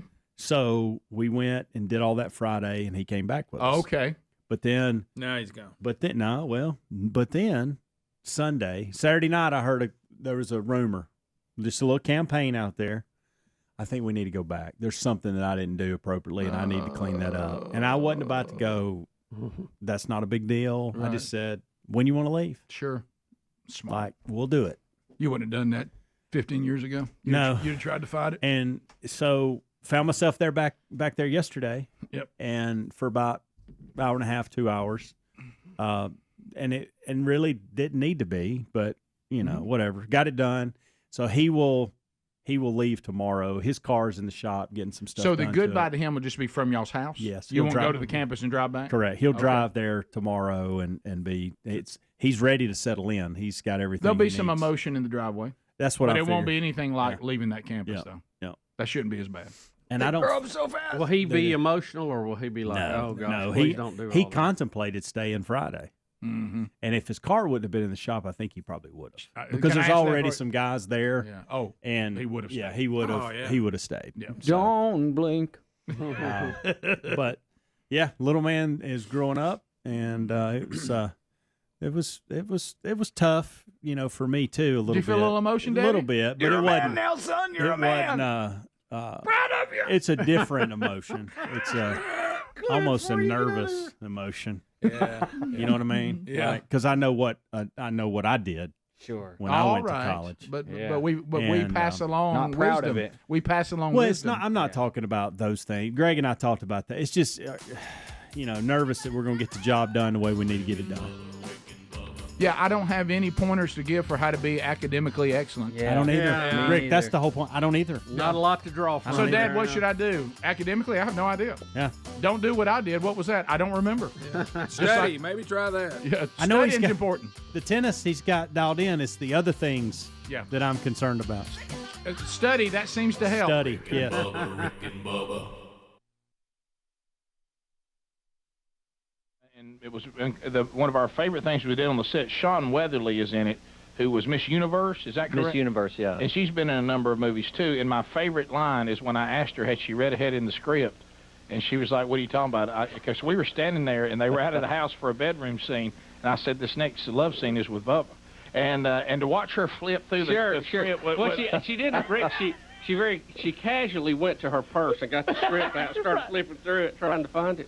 Can I say one thing about her? Is the thing I remember is you guys having on your little leather vests, Yes. and your white grandpa T-shirts, and you walked up to her and introduced yourself, and she didn't say anything to you guys. She just she burst out laughing and turned around and walked away. Yeah, that was a moment there. Now, did she marry or didn't she date Dwight Clark? Wasn't that the big thing? She was married to him. Wow. Was my understanding, yeah. And also, so that pass from Montana's not the only catch she made, huh? No. And another The immaculate conception, whatever. Another great moment in this movie. This actress, and I see her on the back. She played the secretary in That Thing You Do, the movie that Tom Hanks did. Vera. Well, that's her name in our film. And the guy who went on to be a game show host, she played his girlfriend. He picked her up. She was also the secretary in the what was the movie with the singing group? That's Is that what I'm what talking about. What's the name of it? That Thing You Do, because that was the hit song they had. Remember? Okay, that's right. So anyway, that's exactly what I'm talking about. But what was so amazing? funny, I thought of it too. Yeah, but here's the thing: she's not hadn't spent a lot of time in Alabama. And they're out there at the stadium shooting, and there's a dog like running around out there just open, and she thinks the dog is lost. That it's homeless. She called it a homeless dog. She started making a scene, and we're like, dogs just run around yeah, here. Yeah, that's somebody's dog. Leave it alone. From the neighborhood over behind the stadium. He's good. They run loose here in Alabaster. Let it go. Hey, he's good. No need to cry about the dog running around the football stadium. And Steve, I think one of my favorite parts is when we did the football scene out at Alabaster. It was out at Thompson High School, and it possibly the hottest night ever in recorded history. and you had the helicopter shooting scenes. Yes. And so you had a cameraman hanging out the side of it, and the police department was getting complaints of a helicopter flying over with a machine gun. Yes. And I thought that was good. And I got home at like 6 o'clock that morning, and at like 7:30, the news called me at home, and I have no idea where they knew to call me. Oh, I gave it to him. Oh, did you? Thanks. Yeah, I appreciate that. that came from. And they were asking about the machine gun that this guy was holding out of the helicopter. It was bizarre. But you know, there's a lot to to get together when you shoot a scene from a helicopter. You got to have everybody drive up at the right. I mean, it is unbelievable. And it is a good movie. If you'll notice Meatloaf's face here. I think they took this picture after we kept singing 2 Out of 3 Ain't Bad to him over and over on the set. Every time he would walk on the set, baby, we can talk all night. And he finally got so sick of us. He sang it with you, didn't he? Yeah. Well, he got so tired of it, he finally, and we've told this story many times, he said, I will do an interview with you guys. Because we just basically said, we want to hang out. You know, we want to be your boys. Yeah. And we just called. I said, how many times am I ever get to hang out with Meatloaf? Yeah. And dang it, I'm hanging out with you. I know you're avoiding us. And he was walking away, not even talking to you. And then he did the deal, which we've told many times. He asked us to answer the question about the song, I Would Do Anything for Love, but I Won't Do That. What is that? And, of course, we said, all the bad things that come with a relationship. You'll do anything for love. Everything you listed. Yeah, you won't be cheating. And he couldn't believe we got it. Yeah. And he gave you an interview then, Yeah, too, then he interviewed us, actually. That's right. As if we were on his show. And so he hung out with us for a little while. So there's not many times in life you get to pal around with Meatloaf, so that was fun. I'll never forget my big question. How'd you like the movie Spice World? Yeah, thanks, Bubba. And that kept us. And that bus driver scene. Yeah, and that kept us from hanging out with him for a second. I think that's when it ended. Yeah. And Zachary Ty Bryan, who, of course, was grew up on Home Improvement, a lot of fun to hang out with. He gave us a lot. We got stuff here from him. Ashley Johnson's probably one of the sweetest ladies that you'll ever meet. She's awesome. And she, of course, her career is doing very well after What Women Want with Mel Gibson. So if you're looking for a great movie, it's a good family movie. It's rated PG-13. Yeah. Is that right? I would honor the PG-13. Yeah. There's.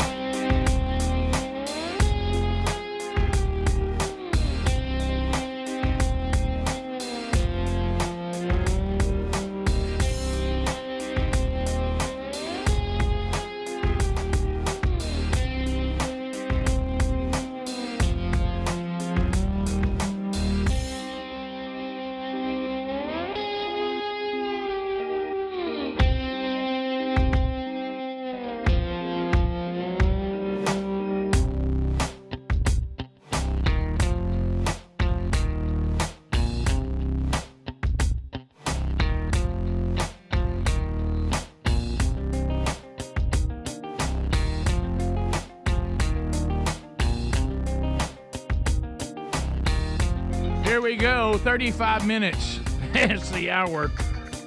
Hey, saw somebody over the weekend show me they were like, hey, look what I got right here, Raycon earbuds. Listen to the show, got my Raycons. I love them. We love them too. If you haven't got yours yet, now's the time. The same audio quality that you would expect from all the major premium brands at about half the price, and because you're part of this show, an additional 15% off and free shipping if you use our URL, buyraycon.com/bigvox, BIGV as in voice, OX, 15% off and free shipping. They've added some new features that you'll love, new vibrant new colors. Some of the features they've added, now you get active noise cancellation, you get ergonomic design, multi-point connectivity that lets you pair 2 devices at once. You'll never have earbuds that fit better, more comfortably, and the sound is magnificent at about half the price, and because of us, you get more money off as well. So find that link by going to rickandbubba.com under the sponsors. But so I was on the road this weekend, and so that meant that little Sherry Burgess had, Thursday, Friday, and Saturday to herself, and she told me, she said, there's some things that we need to get done at the farm, so I think I'm going to spend part of the time at the farm, in her little she-shack down there. She-shack. And got some projects, which that always means expensive. Right. That, things that need to be fixed, trees that need to be cut, da-da-da-da-da-da. And she's doing all kinds of stuff. Got a dryer down there that's not working. You know what you love is when you get the call from the guy that knows what he's doing. Hey, went by there and checked on that dryer. $6 part, all you need. Oh, I've ordered it, and I've well, maybe I shouldn't say. I got it working for her until we get the part in. So great, appreciate that. And so we're I'm thinking she'll be there and enjoy that, all that. And then I get a call, and I say, "Hey, babe, what's going on?" "Well, you wouldn't believe what I'm doing right now." "Okay." I'm in Camp House. Oh Lord. And I said, "Oh no." I said, "Babe, that's an unspoken rule. No women in the Camp House." And she says, "Not only am I in the Camp House, I'm setting myself up in Camp House to watch TV." And I said, "Why are you in Camp House?" "Well, I can't get my TV over at the little house to work, and I guess I need to get Brody. I can't get it to sync up. Something's wrong, whatever. And I know yours will work." And then I'm like, "Babe, what are you like sitting in that lounge chair?" The camo one? She goes, "You talking about the one that kicks out, the brown one?" Yeah, that's where I am. I said, "Are you in the snacks?" She said, "Yeah, I'm in the snacks." I said, "So you're just acting like you're a Camp House person?" She goes, "Yeah, I'm all into Camp House." Well, Rick, in order to stay there, you got to go fill the feeders up. Yeah, and so I'm like, I said, "But you have," and I said, "Are you like about to get involved in some? Yeah, I'm gonna watch a full blown movie in Camp House without me there." Yeah, and I said it was almost like, "What are you gonna do about it, Pensacola?" Yeah, you long and way. I was like, "Well, I don't know about this." I said, don't be getting into everything, moving stuff around. And then of course, you know what happens. Well, I went in there. We all have all your stuff. I mean, and I'm like, "Not." I said, "You can't be moving around the Camp House." I said, "If you want to watch a movie there, I mean, I guess that's fine." I said, "But you can't start reorganizing. You can't start nesting. The only thing you can mess with is the remote." Mm-hmm. Now, why do you do this over here? And I said, "No, why don't you put up?" I said, "No, Dave, everything's the way it needs to be for Camp House." Yeah. "Oh, I see you got summer sausage up here in the freezer, babe." Don't thaw it, babe. Don't. Let's just. And so then, have you ever tried to do this from location? I don't know why. Look, I love modern day TVs; they're good, but it's hard now to have any modern TV set up that doesn't require two remotes. It's hard to get it all on one remote. It is. Yeah. So she goes, "Well, I don't know how to work this TV. Can you tell me?" Have you ever had to tell somebody something you just do automatically? Yeah, you can't visualize. And I'm like, so don't you know how to turn all this on? I do. Well, I don't know what I'm looking at. Yeah, I can't tell somebody when I'm not. She goes, "Well, I got nothing. It says no signal on the screen." I said, "Well, babe, how did you turn it on?" "Well, I had this one remote, and then I had the other one." "Yeah, what do they look like?" And I thought to myself, this is a lot harder than you ever try to explain something. If you were there, you just grab it and do it in 2 seconds. Yeah, we're seeing it. Having it in your hands is different. Yeah. She goes, "Well," I said, "Well, you got to turn. What do you have on?" And I just started rambling. I didn't know what to say. She goes, "Do you not know how to tell somebody how to cut this TV on?" I said, just something you just I said, "Not this." And so you know what I did? I said, "Whatever you've done, turn it all off." Yeah, and start over. Turned it all off. And so she did. I said, "All right, one of these," because down there we have DirecTV. One of these. And I said, "One of these should have something on it about DirecTV." And she said it does. I said, don't turn that one on. No, not on this, because she's trying to get her apps to come up. I said, turn the TV on first, smart TV, then use the other. I forgot you got internet now. Yeah, and so it came up, and I said, "Do you see your icons for like Netflix and whatever?" And she says, "I see them now." I said, "Well, then just work through that. The rest of it doesn't matter." And then she starts doing things like, "Oh, I'm thinking about, well, now how do you do this? Apparently, when you were watching this, that's still up, or how do I get back to the main menu?" She said, "This doesn't look like our remote at home." I said, "You see arrows? Anyway, it's got some arrows on it anywhere, directional." Yeah, up, down. Yeah, and I said, I said, the key here is to get her TV fixed, so she's not wandering up there again. Yeah, well, what is she doing in Camp House without a man down there to oversee this? Did you finally give her a key? Yeah, I mean, next thing you know, she's going to be playing your drum set. Well, I saw that. Greg's favorite movie. Oh yeah, that's your favorite movie. That's a funny movie. That is a good one. But I mean, what Bubba said is most important. If you put them anywhere, you just saw it moving your son in. Yeah. They have a nesting instinct, and if that starts, oh yeah, before you know it, they're moving things. I don't like where this chair is. Why is the rocking chair under that deer head? Well, maybe that's the only place it can fit, and we'll move it when we need it. I heard. You know what, guys? I don't think this rug is going to work. I'll bring you another one next week. And I thought, how does a rug not work? It's two dudes. You can't walk on it? It's two 18-year-old boys. Mm-hmm. It's going to need replacing by Christmas. What are we talking about? Oh, yeah. What are we talking about? Oh, yeah. I think those beds need to be, we need to add a riser, one more little section. Bring it up 2 inches. Oh, yeah. But you did that. Oh, I know. Don't care. I know. Yeah. I don't care. When I was that age, it didn't take much for me to feel at home. You know, you didn't need to go through all that effort. Male and female's really different. Male and female's really different. Like, I just had to put up my Rage Against the Machine poster. Boom. What'd you need? Rage Against the Machine, that's it? And maybe my Pabst Blue Ribbon lamp. Okay. Well, picture this. What if all of a sudden PBR. What if all of a sudden, like, your mama came in there and said, I don't like where that Rage Against the Machine poster is. Right. That's what I was terrible. That's what I was experiencing. And I got to know. What if she starts moving things? We got things the way we need them, and they're there for a reason. Well, what's next? What's your plan? Do y'all think? I know this is a bold move. Do you think it? I don't want to that I go and ask for a key. I said you need keys to everything down here, but I didn't know you had a key to the campus. I'd like to have it. Yeah, you should ask for it back. Or Rick, just change the lock. Yeah, there you go. Would it be and act like? Well, I thought you needed. So you upgraded the TV situation. I did because I was mocked about it. Well, it was ridiculous. And that's what she wanted to watch was that TV. What if you move and now you take a hit on the hunting side, but what if you move that bigger TV back in her place? No, just go get her one. Yeah, I just have to get her a better one. Yeah. Yeah, but will she still? Will that do it though? See, I'm trying to create a situation where she can't have something at one of them. I asked young Broderick, like he did for our mama, Greg, to get Mama's TV working because we went years. I'm talking about, I mean, literally, we went 15 years with no TV in the White House. We didn't want one, and then we started saying, well, we might stay down here more, and and so now there's one in there, and it's the little one that used to be over at Camp House. I moved the little one over here and upgraded. You just get rid of little one. You remember when Vince Vaughn said, "Doggone, I shouldn't have got out there and danced." Yeah. Showing off. Yeah. It was. Doggone, I shouldn't have put that better TV in there. I know better. Now it's come back to haunt me. Yeah. So I've got to get her TV situation better I would get her a better TV and change the lock. Mm-hmm. That other than you guys about like that. Mm-hmm. Well, I don't understand why y'all have the boots in here like this. Maybe that's the way the boots have to be. That's a boot room, Rick. You don't even need to be in there. Oh, that was another thing. They Jessica, God love her, she bought this thing that the boys are supposed to put their shoes on that'll air them out. And I thought there'll never be a shoe on that. Oh, no, that's a great idea on paper. It is, and I would use it. Like at home, I would. They use make a huge difference, by the way. But they're not going to use this. There's great clothes on it. They're going to take them off as they come in the door and kick them to the side. Never. Yeah. I realized how helpless I felt when I realized I couldn't get to Camp House, and she knew it.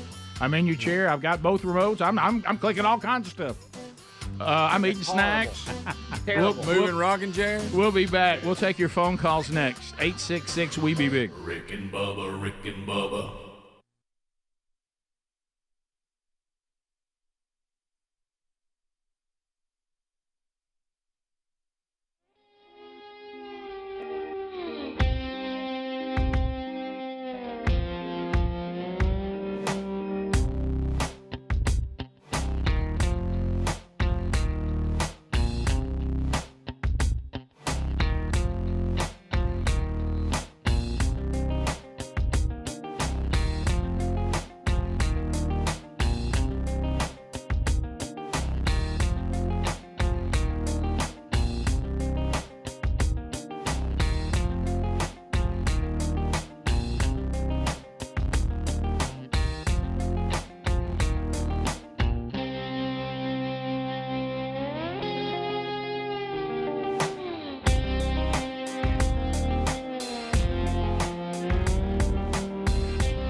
Because of there's not a lot of cussing, any of that in it, but because of content. What the story has, there's a very troubling scene in there. Well, it's nothing you don't see on the news nowadays with Kobe Bryant, but it's that would be a little intense for smaller kids. So you probably want to avoid that. But it's a great movie to sit around and not have to feel like you're going to go to hell for watching it. Can I tell you, we enjoyed torturing Papa John because we picked up early that some people were very serious about this, and we were not. Yeah. So we were kind of there to have fun. And by the way, the extras, the picture of them standing out in that little fence area in that sun, I can't get out of my mind. You got to be in the movie if you just survive. Right. At the football stadium turns out to be really good. It is, but Michael Papa John, he was so busy and he didn't get to sit down and eat much. So every time he'd sit down and get a plate, one of us would walk up, hey, Poppy, they're calling for you in there. They're ready to shoot something. Where you at? And he'd drop what he did and just take off running. We just yuck it up, and then we'd disappear. He get it back right here. We go, hey, they're calling for you. Poppy, stage center, here we go. Steve, you're on, baby. Thank you for making us part of this movie. Look at movie galleries and blockbusters. If it's not in your city, let us know. And we'll continue to see cities that it's in is on the website. Just go to the website, bottom of the page, and you'll see the blockbusters and movie galleries that offer Ruston. Thanks. We'll be right back with Jericho Roden.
Here we go, baby. 10 minutes to the top of the hour. Thanks for being with us. On another episode of the Rick and Bubba Show, we are wrapping up another hour. And for some of you, we're wrapping up the day, but you can catch any part of the Rick and Bubba Show you missed on our archives, on our podcast channel, or our YouTube channel. Bubba, we may squeeze in another call or two, but some stories that we need to hit before we go. Yeah, Colorado Buffaloes head coach Deion Sanders not happy with a report that came out, a story entitled Deion Sanders' Chaotic Culture Turns into Locker Room Violence in Colorado. It was published at athlonsports.com. The article includes several quotes from players who have left the program. One said it's like a real-life Grand Theft Auto video game.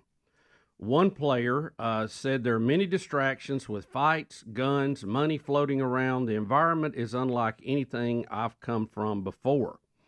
The report also includes allegations of bullying, violence, and fighting over a gambling debt and a gun culture. Dion has said there will be ramifications for the report. Are you surprised by this? It seemed like that one of the things that really we thought we were seeing is that Deion Sanders ran a program that was very high discipline. I don't know. I mean, when you're doing things like don't wear piercings and don't wear these. We're not gonna have double numbers. What's those sandal things everybody wears? He won't let them wear those slides. Right. Wants them going to class and all that stuff. Does this surprise you? It really doesn't sound like it's consistent with what we've heard. Yeah. But I don't know. Is it somebody just with a axe to grind? Yeah. Somebody didn't get treated well, didn't get to play enough or something. I don't know. But Colorado is basically, in their defense of this, a veiled threat that they may sue over this. And Athlon Sports is saying, look, we interviewed people. This is what they told us. So it's the truth as far as we're concerned, what they told us. Right. They're saying this is what we were told. Doesn't mean it's the truth. Right. But that's interesting. That would surprise me if that was true. And I don't know whether it is or it isn't, but it would surprise me. If the story is true, it would be a mistake by Colorado to sue them because it will only bring more attention to it. Right. If it's false, Colorado probably needs to sue to clear their name. That's true. We'll see how that plays out. That will let you know who thinks where the truth is, and is how they react to this for sure. You're right on that. And if he'll just go and win a lot of football games and have a great season, nobody will care. Nobody will care. All right. So sadly, did you see the passenger plane fall out of the sky? Ooh, I did. In Brazil over the what weekend. What in the world? Do they know what happened to that plane? Horrible. Haven't heard. Don't know what the investigation has revealed at this point. Adler, do you know anything new on it other than you have this video that a lot of people had that they see it coming down? I mean, it's just falling straight down. It's not even like a flying airplane. It's a falling airplane. Yeah. So, I think 60-something people on board. 61, I believe. Yeah. It was there's an explosion. Show it again because it's right at the very beginning. Right there, and it's look, through the tree. look at that, see? I mean, it's just falling out of the air. It has no forward motion. No, it doesn't. I mean, can we assume the engines just completely failed? They had That's what it looked. That's what it looks like. Yeah, but I mean, can't you glide after that? This is a little not ways. Maybe they ran out of. of glide. Okay. Yeah. I mean, I don't know how this stuff works, but man, I've never seen an airplane just fall like that. Yeah, it's just twirling and going straight down. It has no forward motion to it. No. That is odd. Sad. And hopefully they'll find out what went wrong. Did I see that there was supposedly one unaccounted for person on the plane? So. Maybe so. So maybe that we need to follow that rabbit hole. But yeah, That's sad. That's sad stuff. Sao Paulo, Brazil.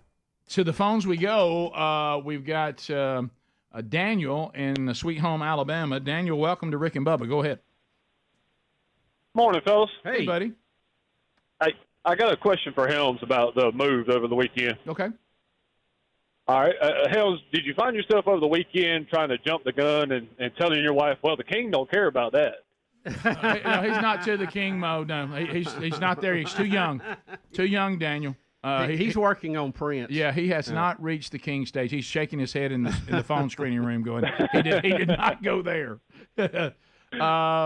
From the text line, why is Bubba not talking about the astronaut stuck in space? He has. Yeah, we did last we've been week. talking. Yeah. What's going on with that? I mean, it's Babylon B starting to weigh on that. Well, you have a new spacecraft, and it got them there, but they're worried about it getting them home properly. Yeah. And you don't want to roll the dice with that. No. So they're being extra safe. Good call. Yeah, and it's tough on them being stuck there, but it's not near as bad as what would happen if I was put on something that I don't think I want to go there. Well, we got U.S. and Russian ships going there all the time. So just assume the U.S. side. I don't know if the Russians are going to help us a lot right now. Yeah. That they'll grab a seat on a SpaceX coming back. Yep. I thought eventually. it was and Bubba, let me know if I have any of this wrong here, but I thought it was interesting that both of these programs started for Boeing and SpaceX in 2014 when NASA awarded a contract to both of those companies to build a spacecraft capable of taking astronauts to the International Space Station. SpaceX got $2.6 billion and launched missions in 2020 and has done 13 crew missions successfully so far. Boeing got twice as much. They got $4 billion, and their first mission was this 2024 mission, and they're stranded. Yeah, the Starliner's still not working right. They've got some issues with the steering jets on them, and they think that a couple of them are not working properly, and you don't want that on re-entry. You got to be able to get to the right angle, or it's not pretty. And now it's looking like one word: deep fry. Are intelligent. Thank you. Now it's looking like SpaceX is going to have to go rescue them. Right. So Boeing got their shot.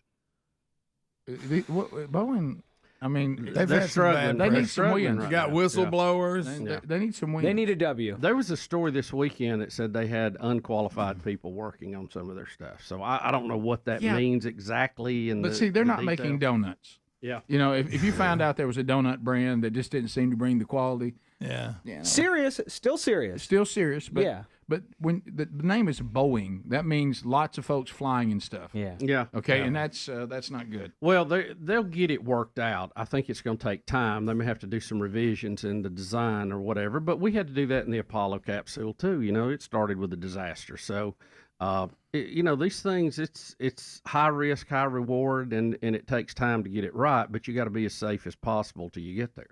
Yeah, and I'll just stay wherever I'm stranded until you send me a ride I can trust. Yeah, I mean, I'm coming back on the SpaceX, something that's done it, Right.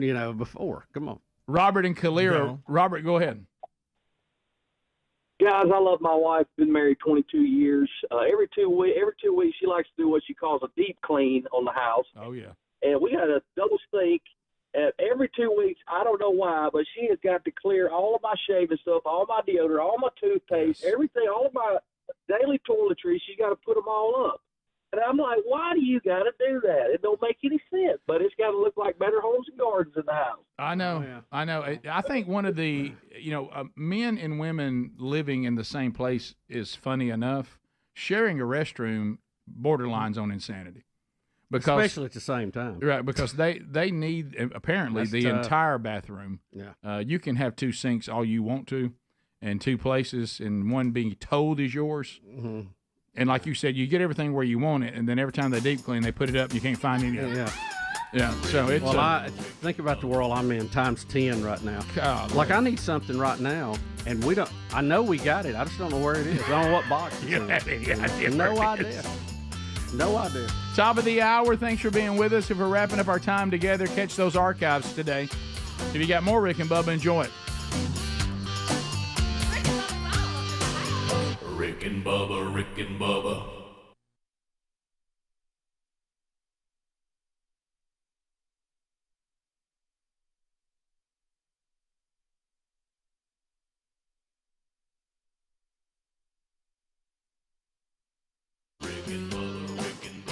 This is the Rick and Bubba Show.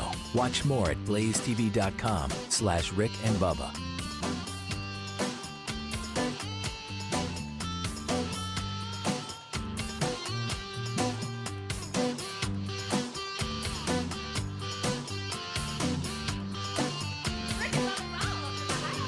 Rick and Bubba, Rick and Bubba.